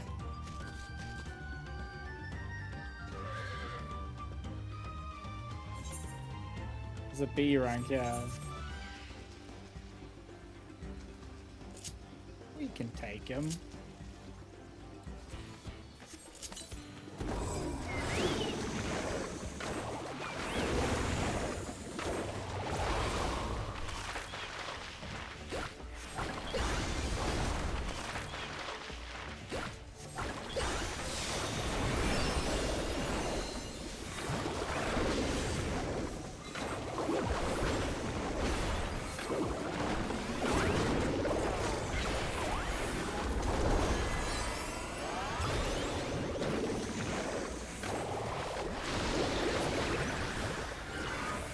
Oh, we got...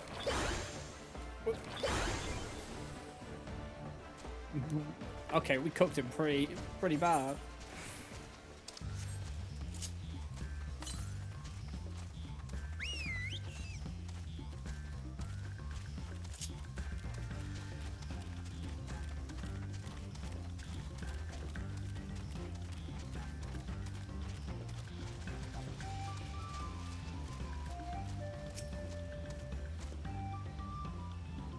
Cave Kiki Tola, as promised, home to many deadly creatures. Venture inside if you feel confident, but I will conduct my own search out here. You can spot raw Abokiksa by its green-hued glimmer. Bring anything matching that description to me. Okay. I shall help scour the inside of the cave then. You take the west half and I'll take the east.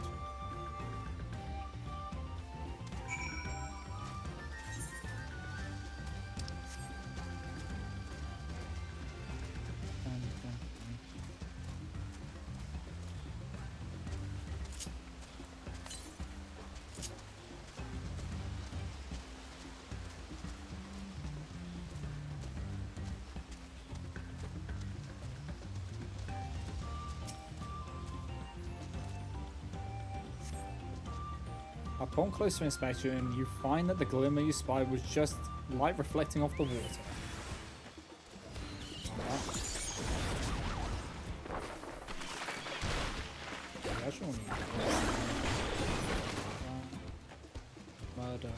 Murder.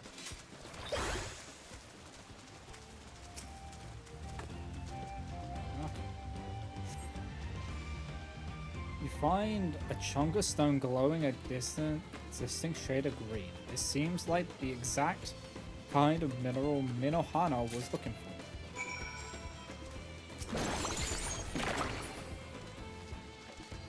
So does that involve this? I'm curious. Hey, you're about to get rolled.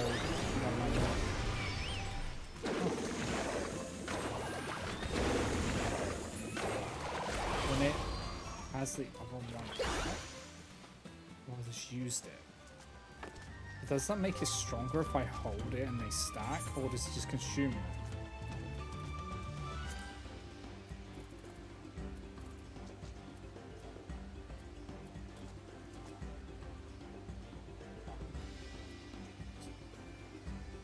Render your random portrait to life, dealing unaffected damage to all enemies in a single straight line. This cannot be assigned to a hotbar. The Monk of the Ages changed to retribution and... Oh, okay, so it's just like... So I lost a stack if you don't cast the Monk of Ages. So you lose damage. Okay.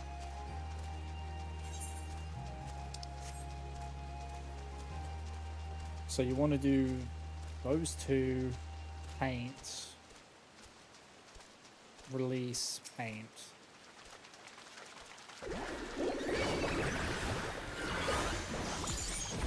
just normal.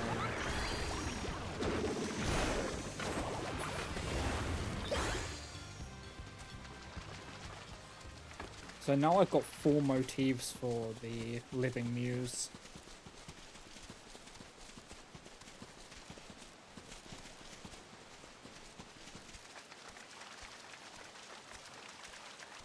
That seems clunkier.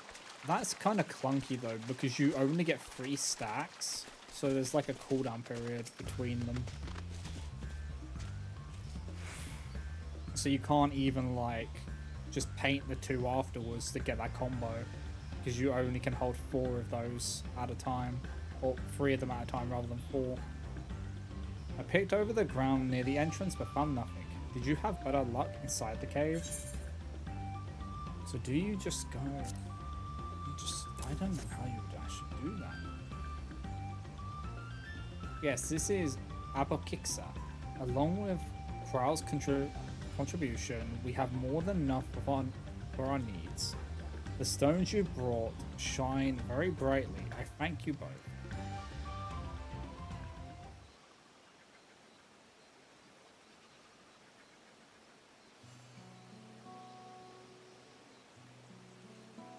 He would have been happy to know we were putting things right. Truth be told, a good friend of mine was meant to be festival leader for this year's Iihana. But when that big storm hit, he did not survive. It fell to me to carry on in his stead. That was why you agreed to Wukalamat's request, despite your initial reluctance. Yes, it hurts to hear, but she was right. Though I must mourn, I cannot let my grief consume me.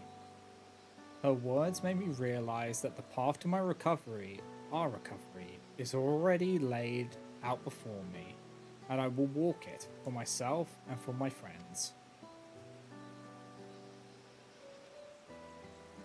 They are so lucky this storm hit after the final days, because they would have gone bye-bye. Thank you for sharing your story with us. Please rest assured that we've taken your plight to heart. I'm certain our companions are procuring the other materials as we speak. Everything will come together, and the Hanu shall host a splendid, uplifting festival. That we shall.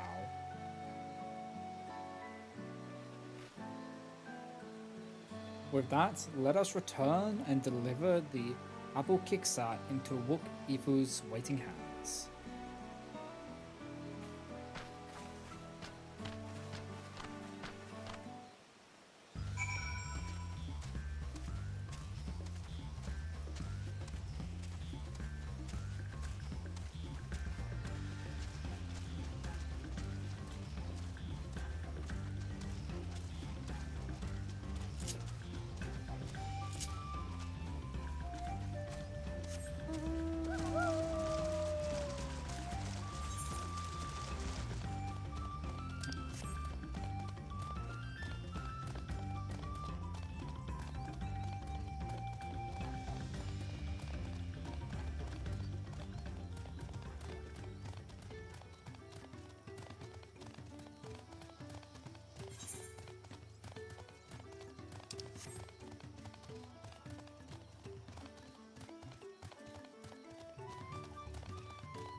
Thanks to the third promise and her mighty swings, we've collected some suitable logs of EU Ipo.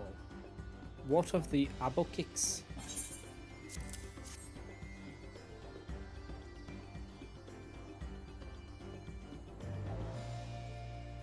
Yes, these are excellent samples. A goodly quantity too. At this stage, you've lightly summarized that the lifting of wings encourages the crops to grow, but not exactly how, eh? Well, you're in for a treat. If all goes to plan, the results should be spectacular. Now, to get to work crafting these pieces for the float, I could use an assistant versed in the arcane arts to enhance the Uyo Upo's conductivity. I could do it. Then I'd be delighted to help. Okay, Crow. Go, Crow. Everyone else should head back to Okanu. We'll join you at the float once the work here is done. Oh, hi there.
We drive along.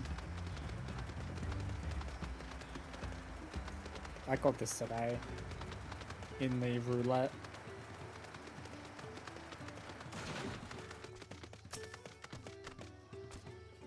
Gathering the Uya Opo was a trial in and of itself.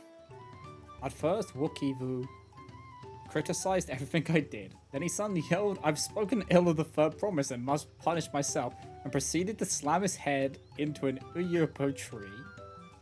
I told him not to worry about it, again, and it was like snuffing out a candle. He's an odd one, that's for sure. At least we've seen to the poles in a new eye. Now we just have to wait for the feathers from the twins.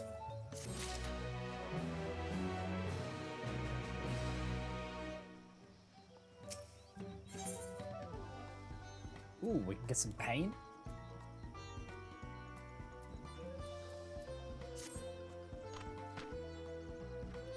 We should get some rest before the excitement begins.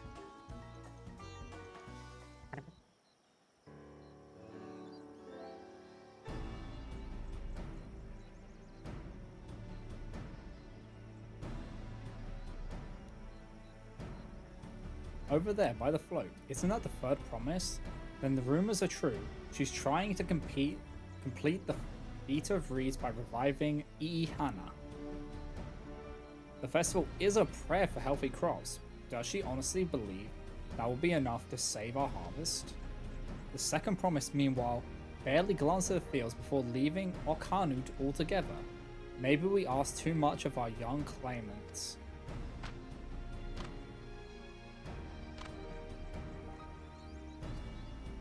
Oh, I wouldn't be too quick to count Kona out. A friend of mine overheard him muttering by the reeds, something about what needs to be done. Is that so? Perhaps we'll get to see another of his innovations firsthand.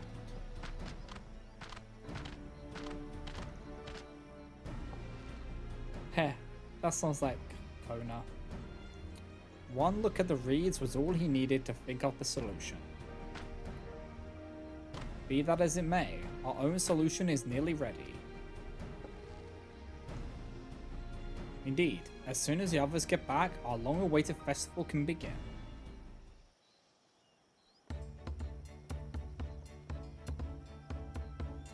took some doing, but we managed to gather competitors to vie for the title of Winds Chosen. The winner was only too happy to donate his feathers. You should have seen it. He called forth an incredible gust that sent his feathers sailing for miles. We had to turn ourselves, but it's more difficult than it looks. Poor Aaron twirled in the air for a moment before landing on his foot. I am a Galena. Magic is not part of our training. As for us, we brought the wood and gemstone replacements crafted by Wook Evu. All that's left is to attach them. Has it been decided who will ride the float? Papa was the guest of honor the last time I was here. I remember being surprised they could even lift the thing with his hulking weight on top of it. The rider must be a personage of great esteem, which is why an invitation is usually extended to the Dawn servant. This time, however, I have another in mind. Oh, who is it?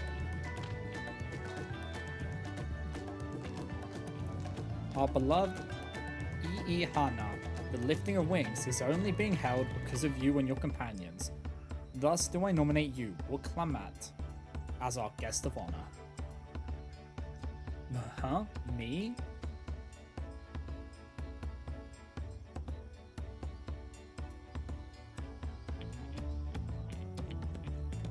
This boat won't make me seasick, will it? I don't think so. Such a goober. Then, weigh anchor. I could hardly refuse a request from one even more enthusiastic about the festival than me. I would be delighted to ride your float. Thank you, Wook Lamat. I have roles for the rest of you as well. We'll be carrying the festival float in a slow procession towards Kozanaki, where the sacred likeness of Kiksai He is ensconced. What I'd like you to do is clear the path of dangerous wildlife so that the procession can move along unimpeded. Consider it done. You expect me to sit still until Wukivu has finished with the float? Let me come along and help with the clearing. As you know, I'm not much for fighting. I'll stay behind and assist Wukivu with the repairs. There's just a spider on your arm and I have no clue where it came from. That's always fun. If you aren't sure where you need to go, the path I spoke of begins at the south of the village and branches off to the east. That will lead you across the bridges to the strides of the sun. If a spider ever does that to me, I hunt it down and make sure it does not do it again. They need to learn. No touchy. Then we shall see to the clearing it end to end.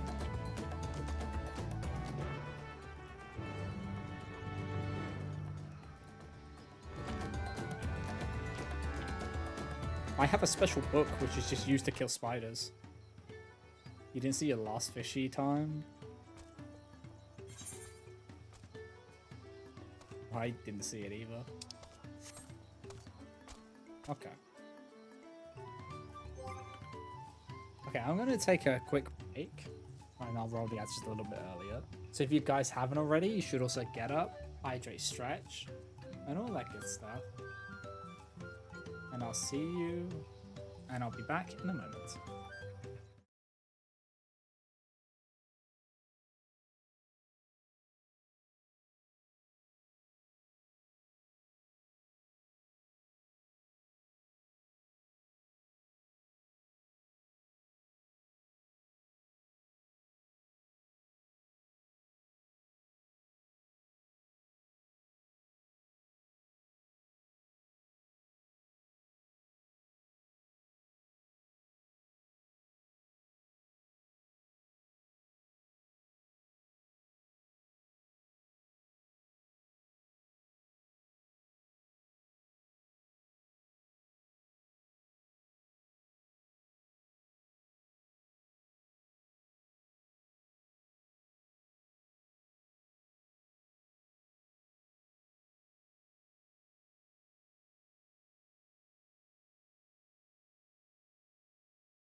Alright guys, I'm back. So, let us get back into it, shall we?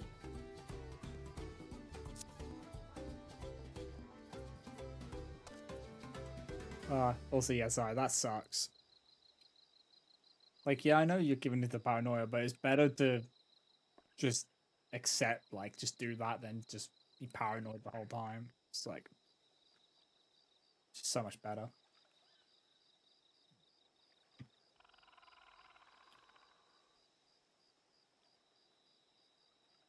Oh,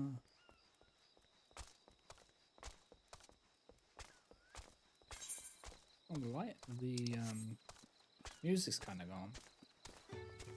There it is.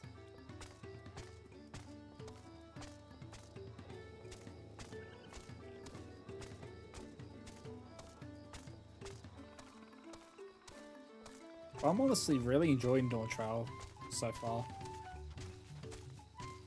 I like how it's just, you've gone like straight into it, which is nice.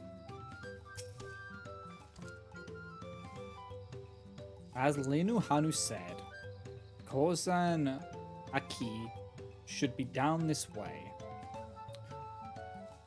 Then off to the east, when the path branches. Then something about bridges in the strides of the sun. Anyway, let's split up and get to work. Once you've culled all the threats you can find, we'll meet up in front of Kisaihihi.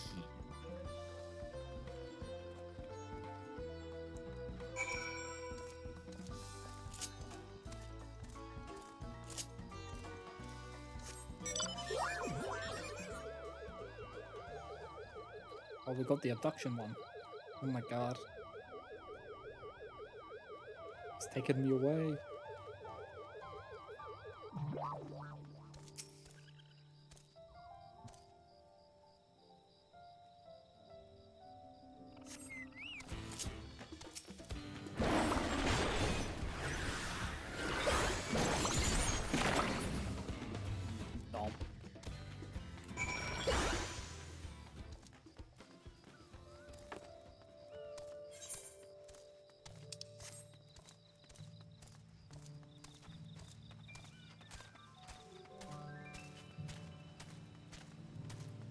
Got like a new little icon for the picture thing.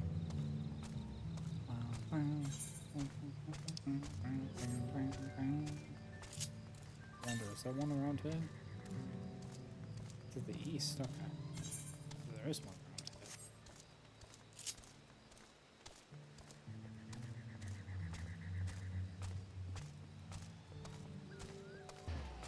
around here.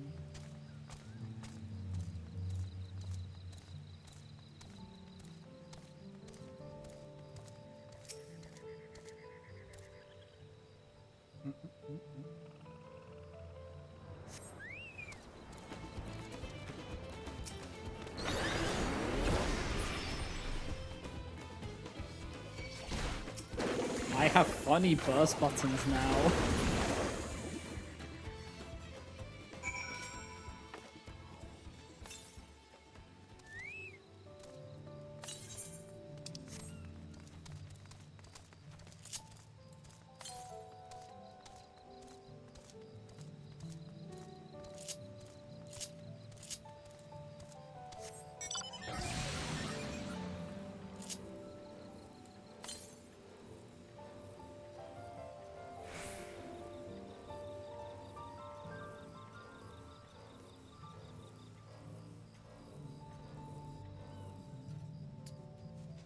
Yeah, it's just your body just feeding your paranoia. It's always fun when shit like that happens.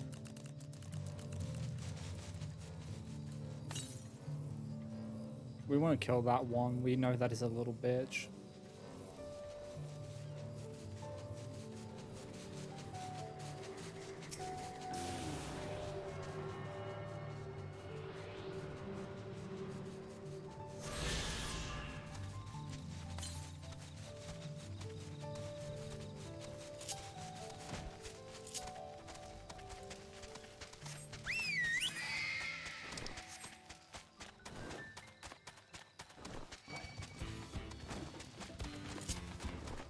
If you don't hit me, you don't die. It's very simple.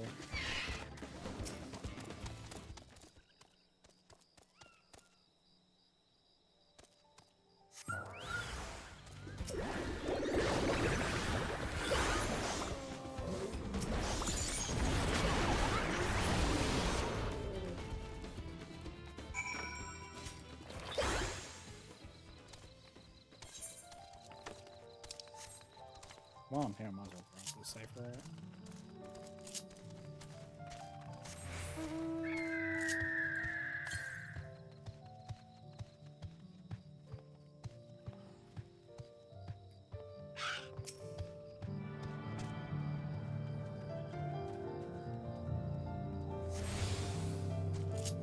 They've really, like, ever since, like, Shadowbringers, the music for the world is so good. Like, it's like it really started kicking off in Shadowbringers, and then it just hasn't stopped.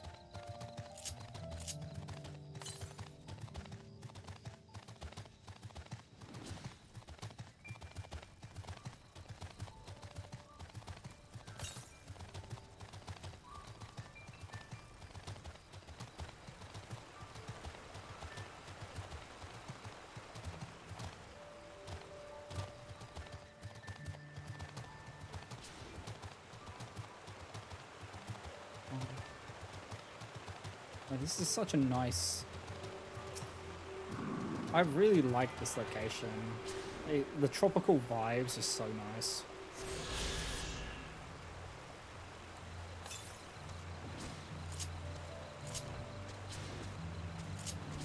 Because we haven't really had like a truly tropical place yet.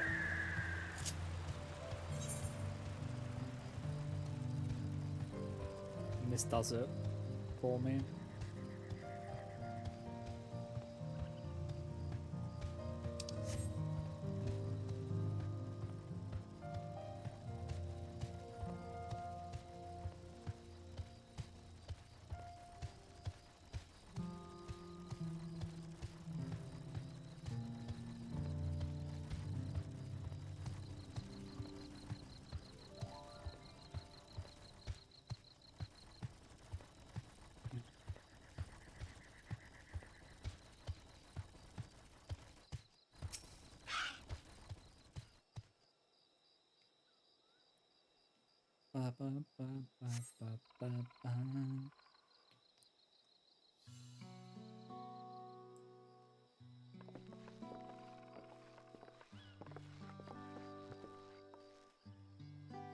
Ah, you are a step ahead of us.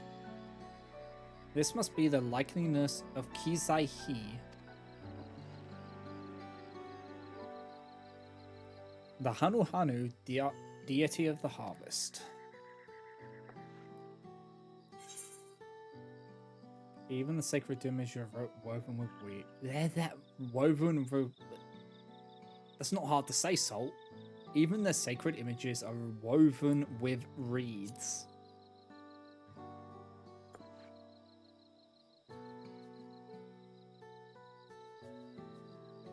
Makes you appreciate how much their culture revolves around the reed harvest, doesn't it? It's said that Kizai-Hi was worshipped on another continent. This ancient faith was then brought to Tural by the first Hanu-Hanu. The Hanu migrated here from another continent, and mayhaps the two do share a common ancestor. This is all very fascinating, but shouldn't we be getting back to Linu-Hanu? He'll want to know the path is safe for the procession. Right, and I need to ride on the float. I'll run ahead and tell him we're done here.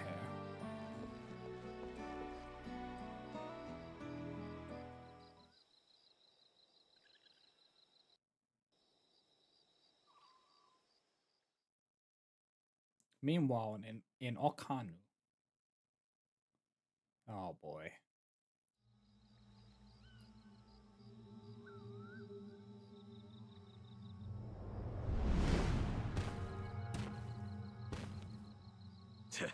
Not sure we heard you right, old man. Why don't you say that again? As many times as you'd like. The third promise tasked me with repairing this float, and I'll not relinquish it to an uncultured brute like you. Much less one that can't even manage a simple greeting. We wanted to handle this in a civilized way, but we're more than willing to kill you. Then you'll be disqualified, dumbass. We have a two-headed problem. Yes, please hurry. She's on her way back already? Stand back, Wukevu! I will protect the float!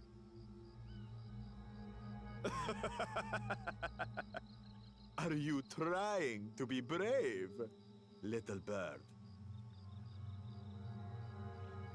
I could never have repaired the float alone. Not properly. But thanks to Wuklamat and her friends, we can hold Ihihana again! This is a priceless treasure! And as festival leader, I would die to protect it! Very well, if that's what you want.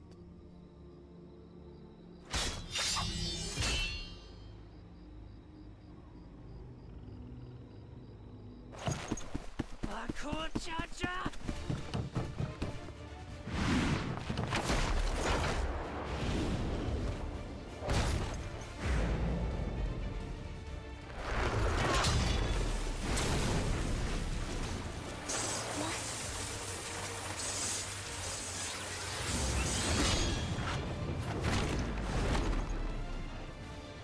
Everything into that blow.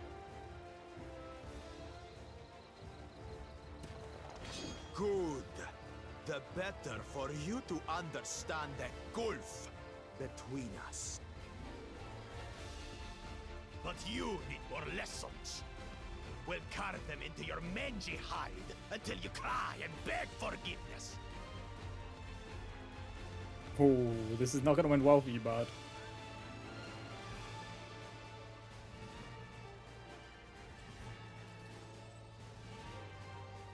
Your brilliant plan was to steal the float and take the credit. The so-called blessed siblings are nothing but cheats. Your scorn is sweet music. Come, weaklings. We'll crush you each in turn. Or all together, if you like.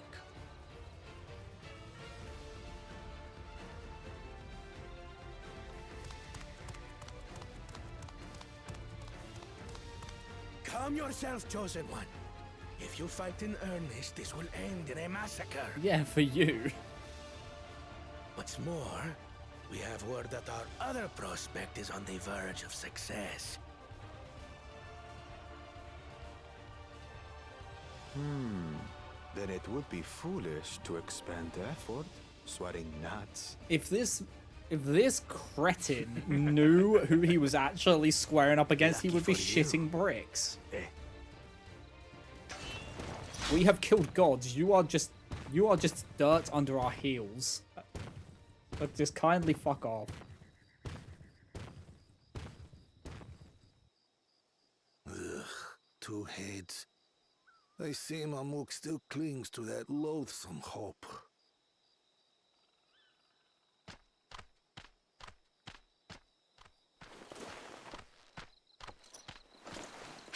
Talk to us, Third Promise. You're not dying, are you? It'll take more than that to kill me. So, are we having this festival or not?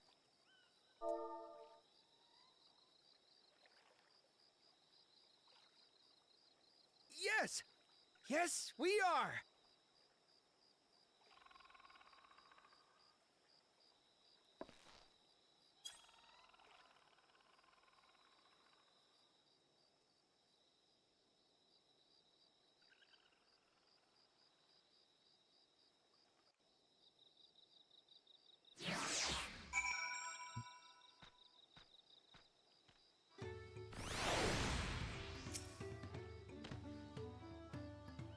Thank you for coming to our rescue. I tried to protect the float, but against that two-head, I may as well have not been there at all. Nonsense. You stood your ground and brought us the time we needed to make it back. You were incredibly brave. God.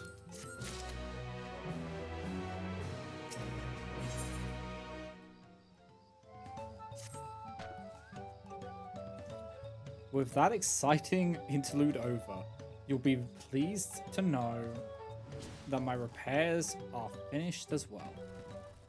Before we commence the festival, however, it would be a courtesy to inform the villagers that I'ihana will be held after all. Go forth, but do not forget your greetings. At this stage, I should hope the reminder is unnecessary. Ohokali. See, I remember.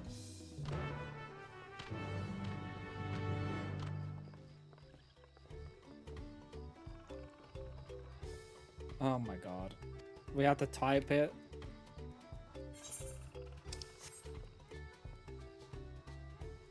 I bet you when this, like, came out, the chat would have been flooding with people saying it.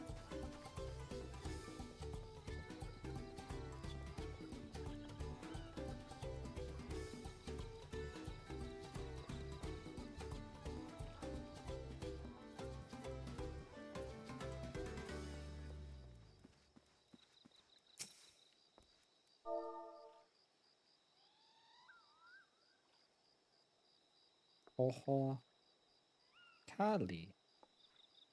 It would help if my... Oh my god. Huh? Oho Kali. Thank you for letting me know. I would very much like to attend the festival, but the repairs should be finished as soon as possible. What to do, what to do.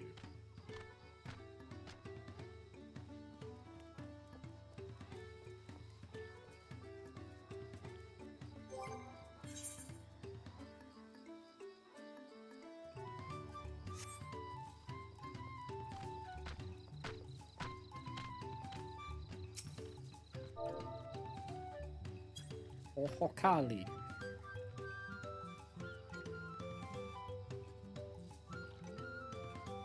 The festival is about to begin? What do you expect me to say? Besides, of course I'll be there.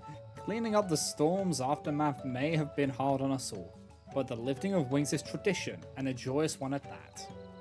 I won't sit here brooding my days away. Give me a moment to get ready.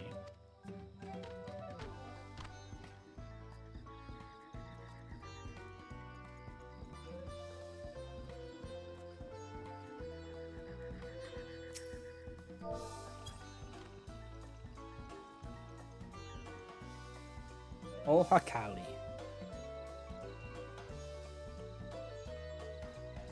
What? The float is fixed? Our fallen friends would be glad to know that I'ihana will soon be underway. They would have wanted us to honor them with celebration, not let their loss deter us from it. I must go and enjoy the festival for those who no longer can. I feel like I'm getting to the end of this try, like this test.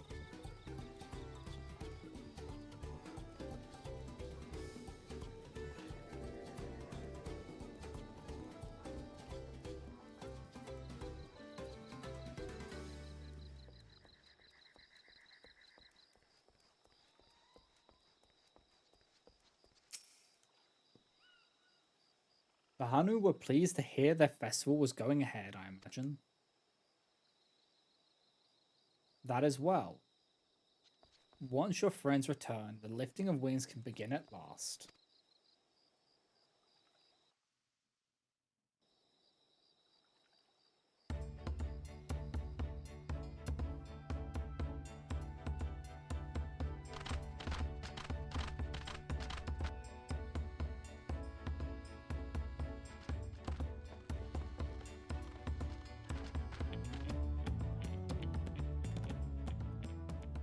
So few have come.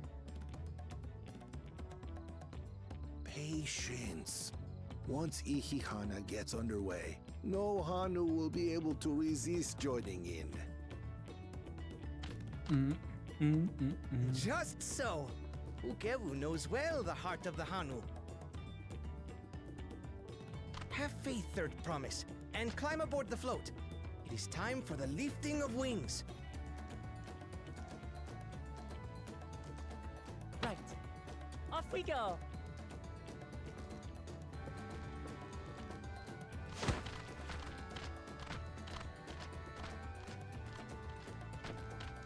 Ihihana is a prayer for bountiful harvest. But this is not its only meaning.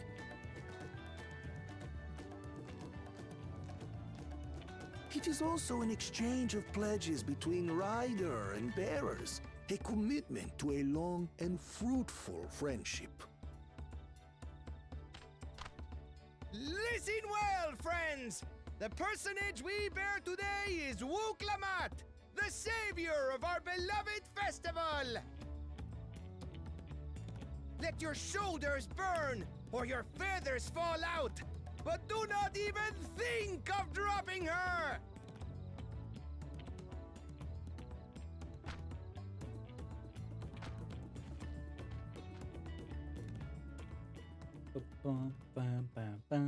Ready and...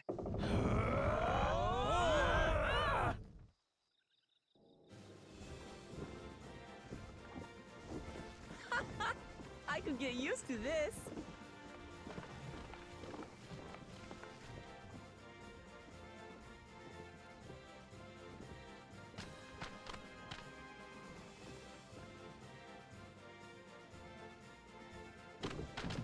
Will empty bellies stop you from joining in the fun? Come and help us carry the float!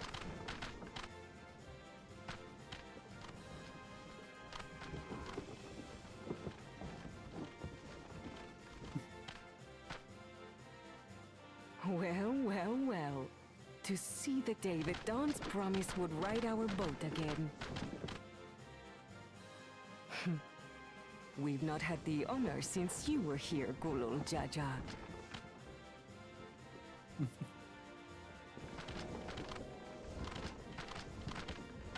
Right, we've enough bearers now. Onwards to Kozaduaki!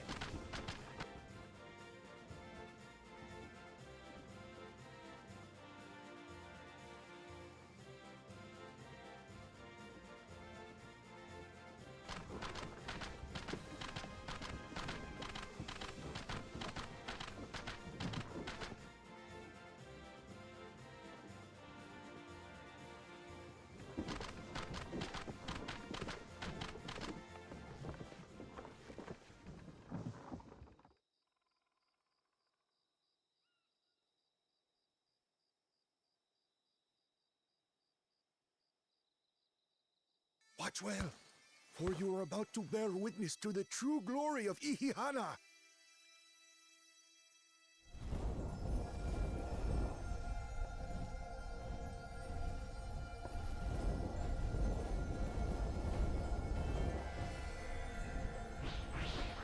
So yeah, it gathers all the energy.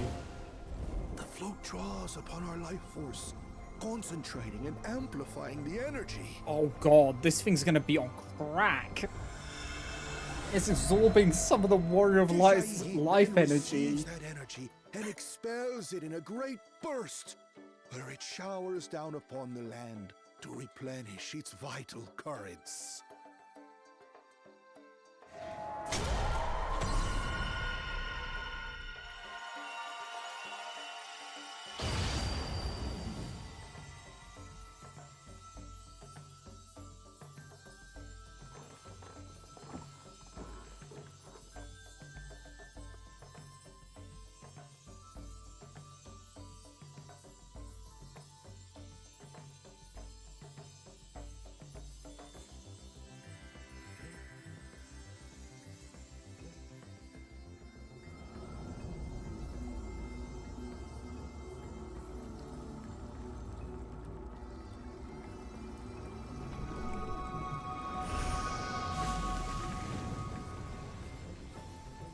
Ooh. There we go. Oh, that lagged a bit, though. It worked.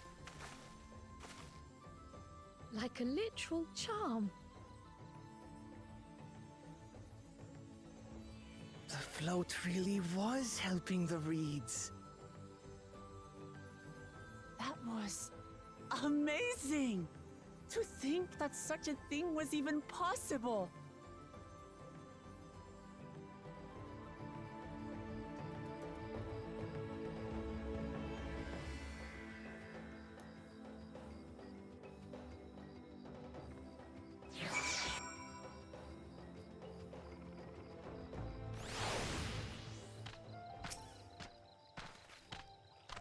Should I have left the float behind like that? I was so excited to see the reeds. Nothing to worry yourself over. My brethren have been swept up by festival fever last I saw. They were taking turns at the carrying poles on the way back to the village. Please feel free to look over the fields and enjoy the sight of what you've accomplished.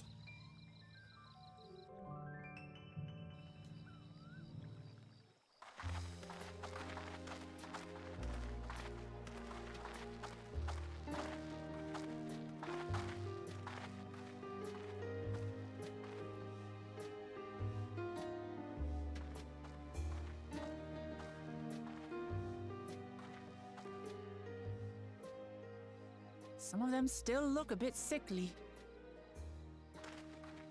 I imagine even the harvest magic has its limits. If the Hanu continue their festival tradition year after year, though, the entire field should eventually recover. Where does that leave us with the feet, then? You've got nothing to fear on that account. Our situation could never have resolved itself. The revival of even a single reed would have served to demonstrate your commitment to the task. That you recognized the nature of the float and found a near-perfect solution in Ihihana proves your dedication. What's more, I don't think I've seen the festival produce such impressive results since I was a mere chirper. We have been lax in maintaining the float, diluting its magic and reducing Ihihana to hollow theater. But today's events remind us of the power in tradition.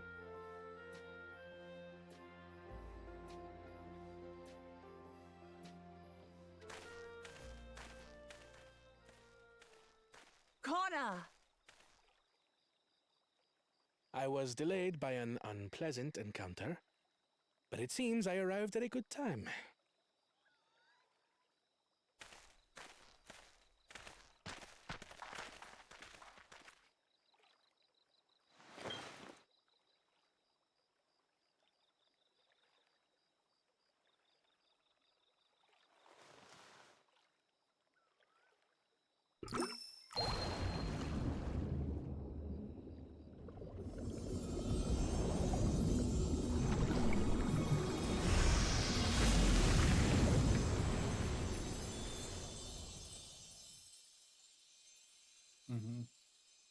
Oh, isn't that wonderful? What? You just pour in some mystery liquid and problem solved? Stagnant ether was to blame for the reed's poor condition. I assumed that was an alchemical concoction which enhances ethereal conductivity. It utilized the flowing water as an ethereal current, thereby promoting the transfer of life energies. A method I could not have devised without the education I received at the studium and the cooperation of my Archon allies.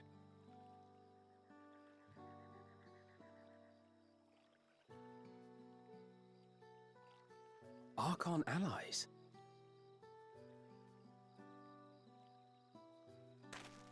You see, Lamachi, this is why we need to embrace foreign knowledge and technology.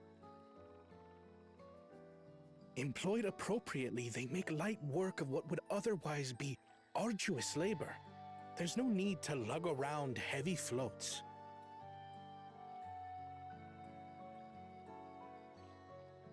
Well, you always were the clever one, brother. Your approach was no less effective, Wooklamat. It achieved the same result. Indeed it did. And you enjoyed the festival, yes?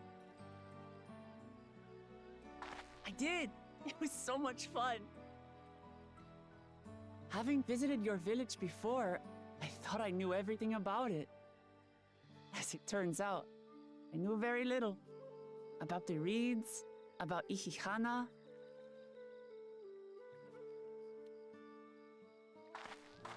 With all I've learned this time, I feel as though I've really come to know the Hanu. And I like you even more now than I did before.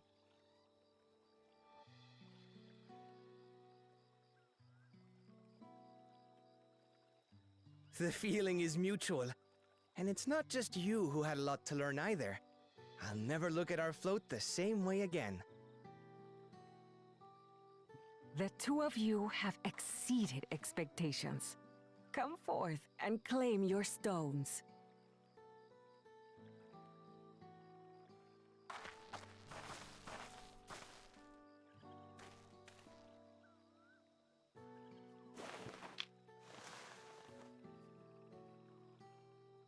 So this is what they look like. Go on, set it in the tablet.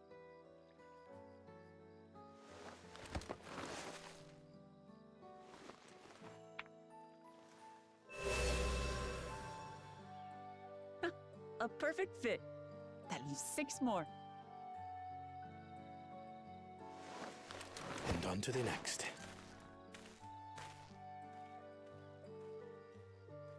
Not even a moment of celebration. That's Kona for you. The third promise? You must join us for Ihihana next season. As Dawn Servant, of course.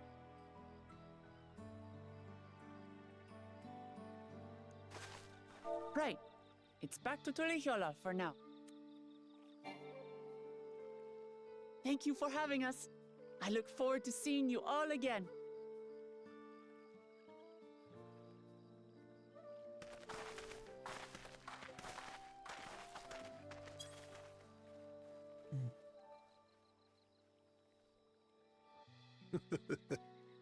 These are interesting times indeed.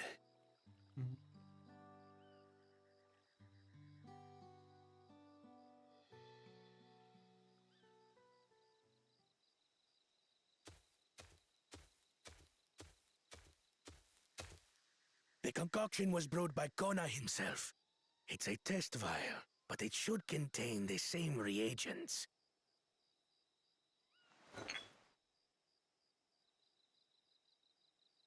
Good work. We'll use whatever we must to win. For win we must.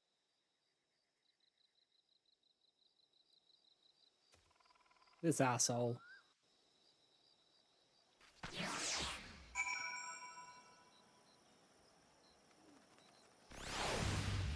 I just want to kick him in the teeth. My journey has just started and already I've met so many wonderful people. Rukevu, for one, he's a bit eccentric, but everyone can stand to be as respectful of our other cultures as he is. And Lianu Hanu, it warmed my heart to see him honor his departed friend through Iihana, and to help others do the same. I can't help but feel excited thinking who else I might meet over the course of the contest. Come on, let's head back to Zaobao Zatyab. Seer.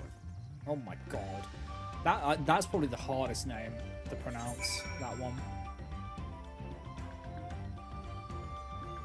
Oh, got some right for the off. Okay.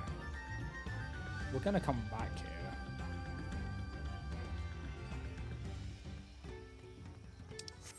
But yeah, let's grab these. Let's do these.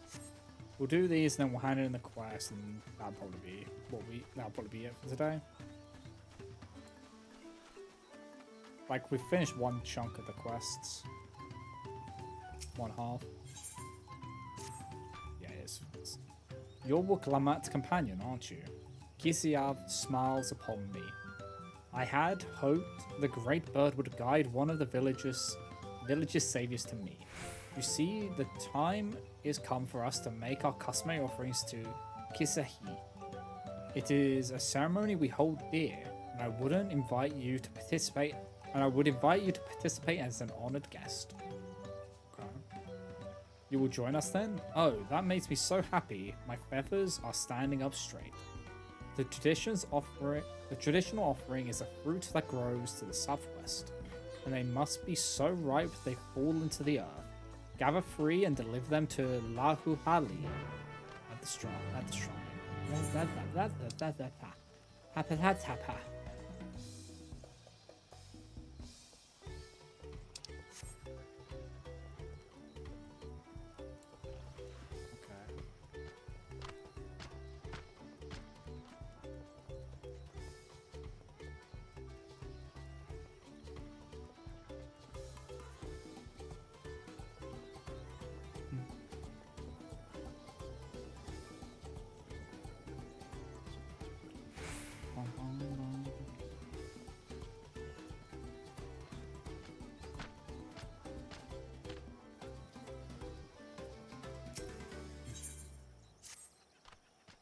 Okay.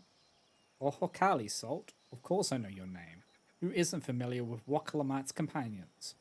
Not to mention your friends can't seem to go a moment without mentioning you. Ha! I'm Lanu Hanu, and I have the honor of being the wind's chosen. It is my feathers which adorn the festive float.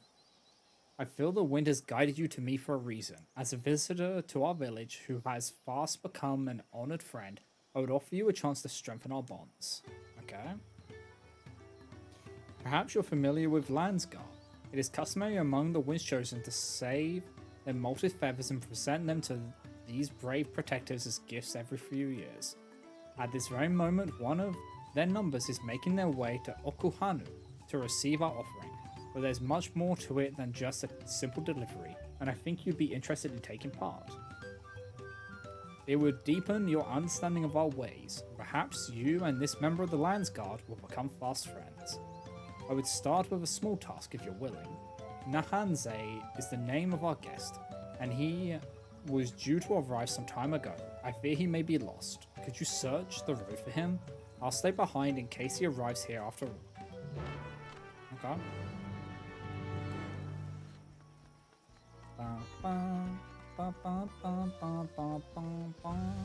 Wait, is that an A rank? No, they're just normal guys. They're just normal guys. Causing trouble.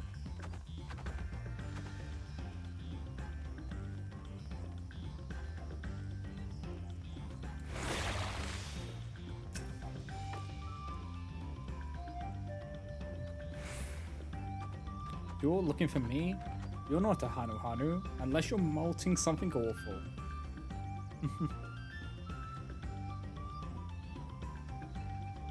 So that's the way of it.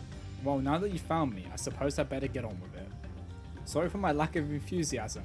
I joined the Landsguard hoping I could bust some skulls, slaughter some beasts, you know? Use these muscles of mine. But for my first assignment, I'm lugging crates of supplies around. It's not exactly what I had in mind. I suppose complaining won't get this done any faster. Let's go and meet this Lanu Hanu then. Ah, he's a meathead. That makes sense.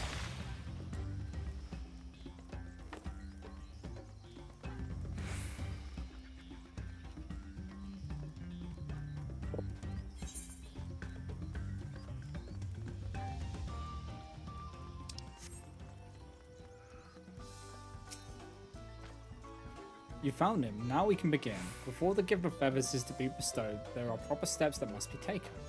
Firstly, I bid the warmest of welcomes to Nahanze. As the Winds Chosen, it is my solemn duty to show you what sights our humble village has to offer. As one of the Landsguard, it behooves you to become familiar with all corners of the continent, yes? Then come with me to the center of Okhanu, where you can behold the entire village at once.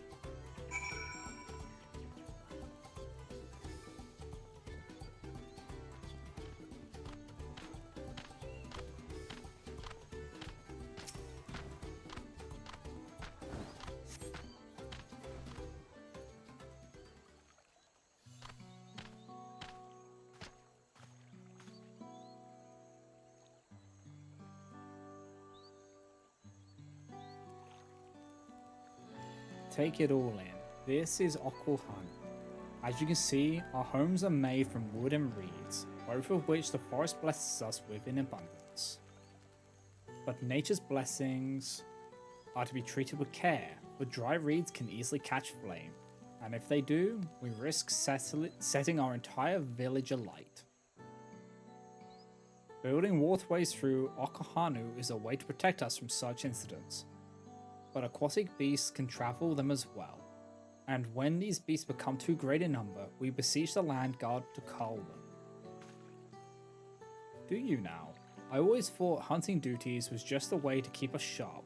While I'm here, I'll make sure nothing troubles your home. All of Okuhanu would thank you. And now for the reason you came, the feathers of the winds chosen. They're used to adorn the equipment worn by the Lands Guard. The design evokes the image of Kisai-hi, the great bird revered by all Hanu-Hanu. The feathers give it a touch of authenticity that makes the soldiers appear all the fiercer. Every soldier's outfit is designed according to their profession, and each feather must undergo an elaborate process of dyeing and oiling to meet the Lands Guard's varied needs. So without further ado, let us begin. I first ask that you come meet me at the gate to the southeast. Fine. I should warn you, I'm not known for my delicate hands.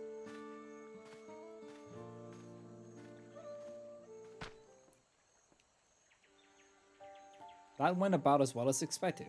Could you stay behind for a moment, Salt? I would like to hear your opinion on Nahanze.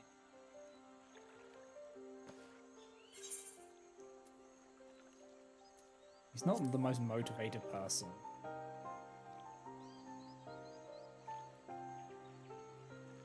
I had the same impression. Truth be told, his attitude is the same as every Land Guard troop who come to receive this gift, and we're meant to fix it.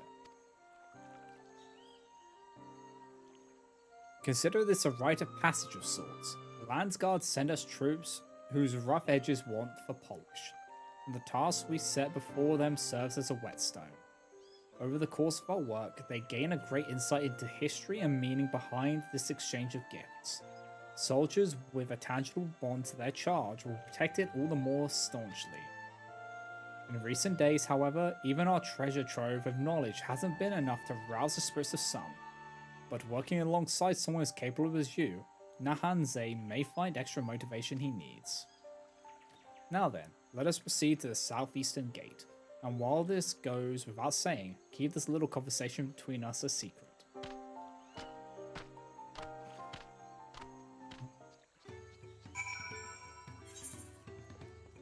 Okay, so that's like a multi one, but I will just get the Aether current and I can come back and do this later, finish it up.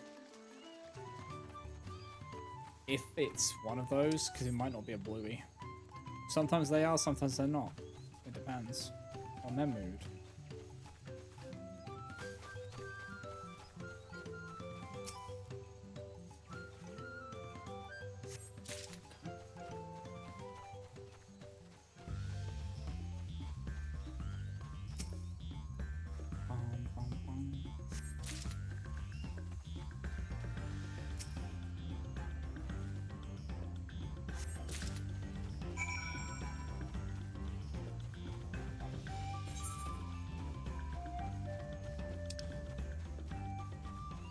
Okay, so we'll go this one, which is over here.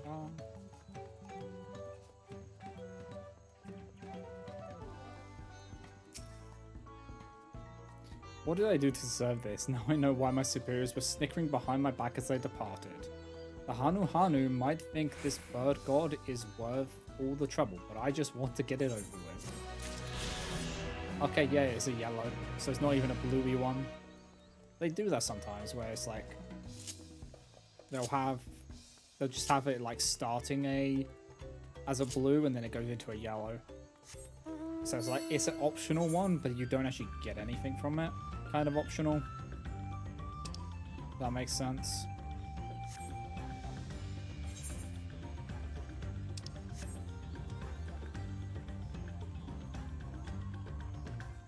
It's actually nice to see that this is actually grown now and not wilted like it was before. But yeah, I'm enjoying the story of Dawntrail. Can I cross this?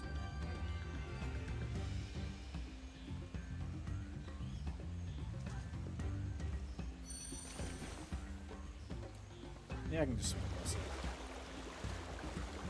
It's a strong current, but I'm apparently a very strong swimmer.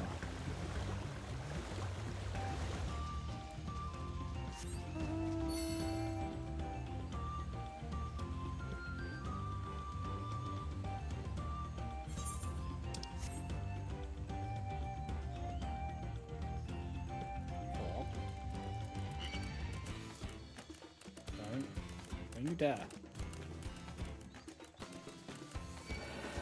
Oh my god.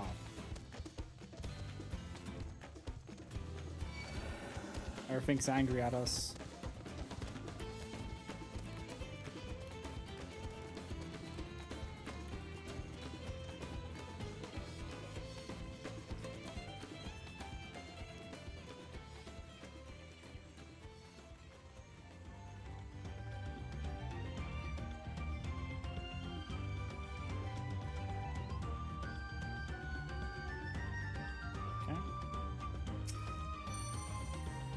Go.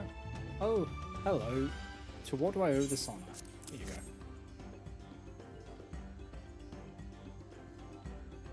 Ah, Kixia will be most satisfied with these. Today you are more than an honored guest. You are the very heart of the ceremony.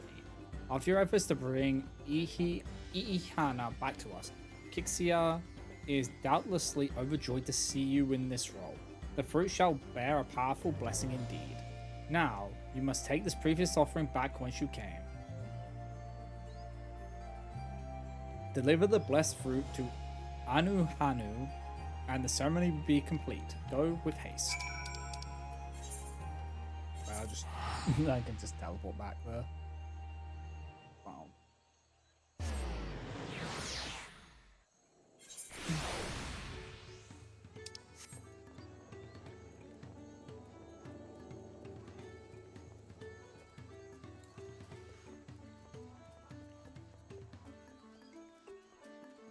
I got a gift for you.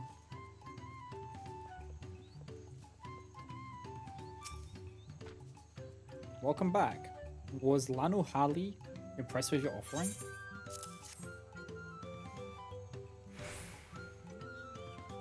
Yes, I can feel Kiaxia's grace emanating from these. Thus the ceremony is complete. The younger Hanu Hanu clamor to participate in this rite, you know.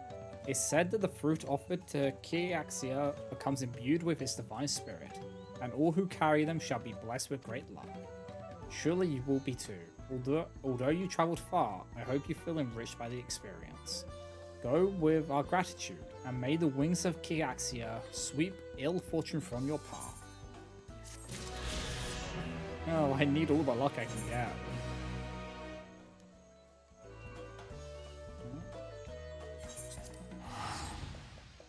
We'll travel. We'll just TP. The fact that we've completed one half is real nice. I'm actually very happy about that.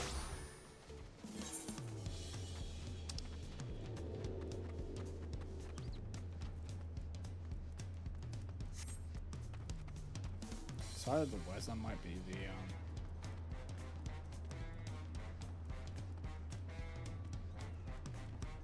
that might be the job.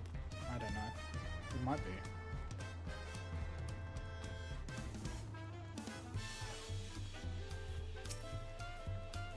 Okay. And just like that, we found an Elector and won our first keystone. I knew I was right to trust your instincts. Come on, let's keep things moving and march onward to Urapacha. Chances are good we'll find an Elector there as well. Before we do anything, however, we should see what your opportunistic fellow friend has to say. Okay. So yeah, this is what we'll call it for today. It's been good. I'm actually really enjoying Dawntrail. it's a nice change from everything we went through last time, you know? Like we went through a lot of pain and suffering and now it's just nice. A nice just chill time.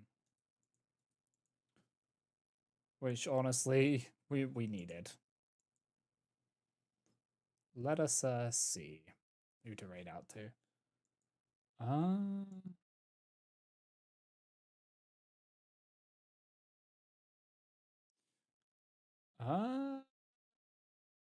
We are gonna raid over to Bubba, who it looks like is gonna be writing poetry today. It's a handcam stream. So yeah, we'll go over there and say hi. So here is the follow raid and the sub raid. And yeah, I appreciate everyone for stopping by. I really do. I think the plan tomorrow is going to be clan ad, hopefully. Hopefully we can get back into clan ad. I'd really like to be able to. Because we haven't done that in a while. So I think that's the plan, is to do that. But yeah, until then, I will see you all next time. And I hope you have a great rest of your Thursday. Take care, everyone. Bye-bye, guys. Bye. Bye.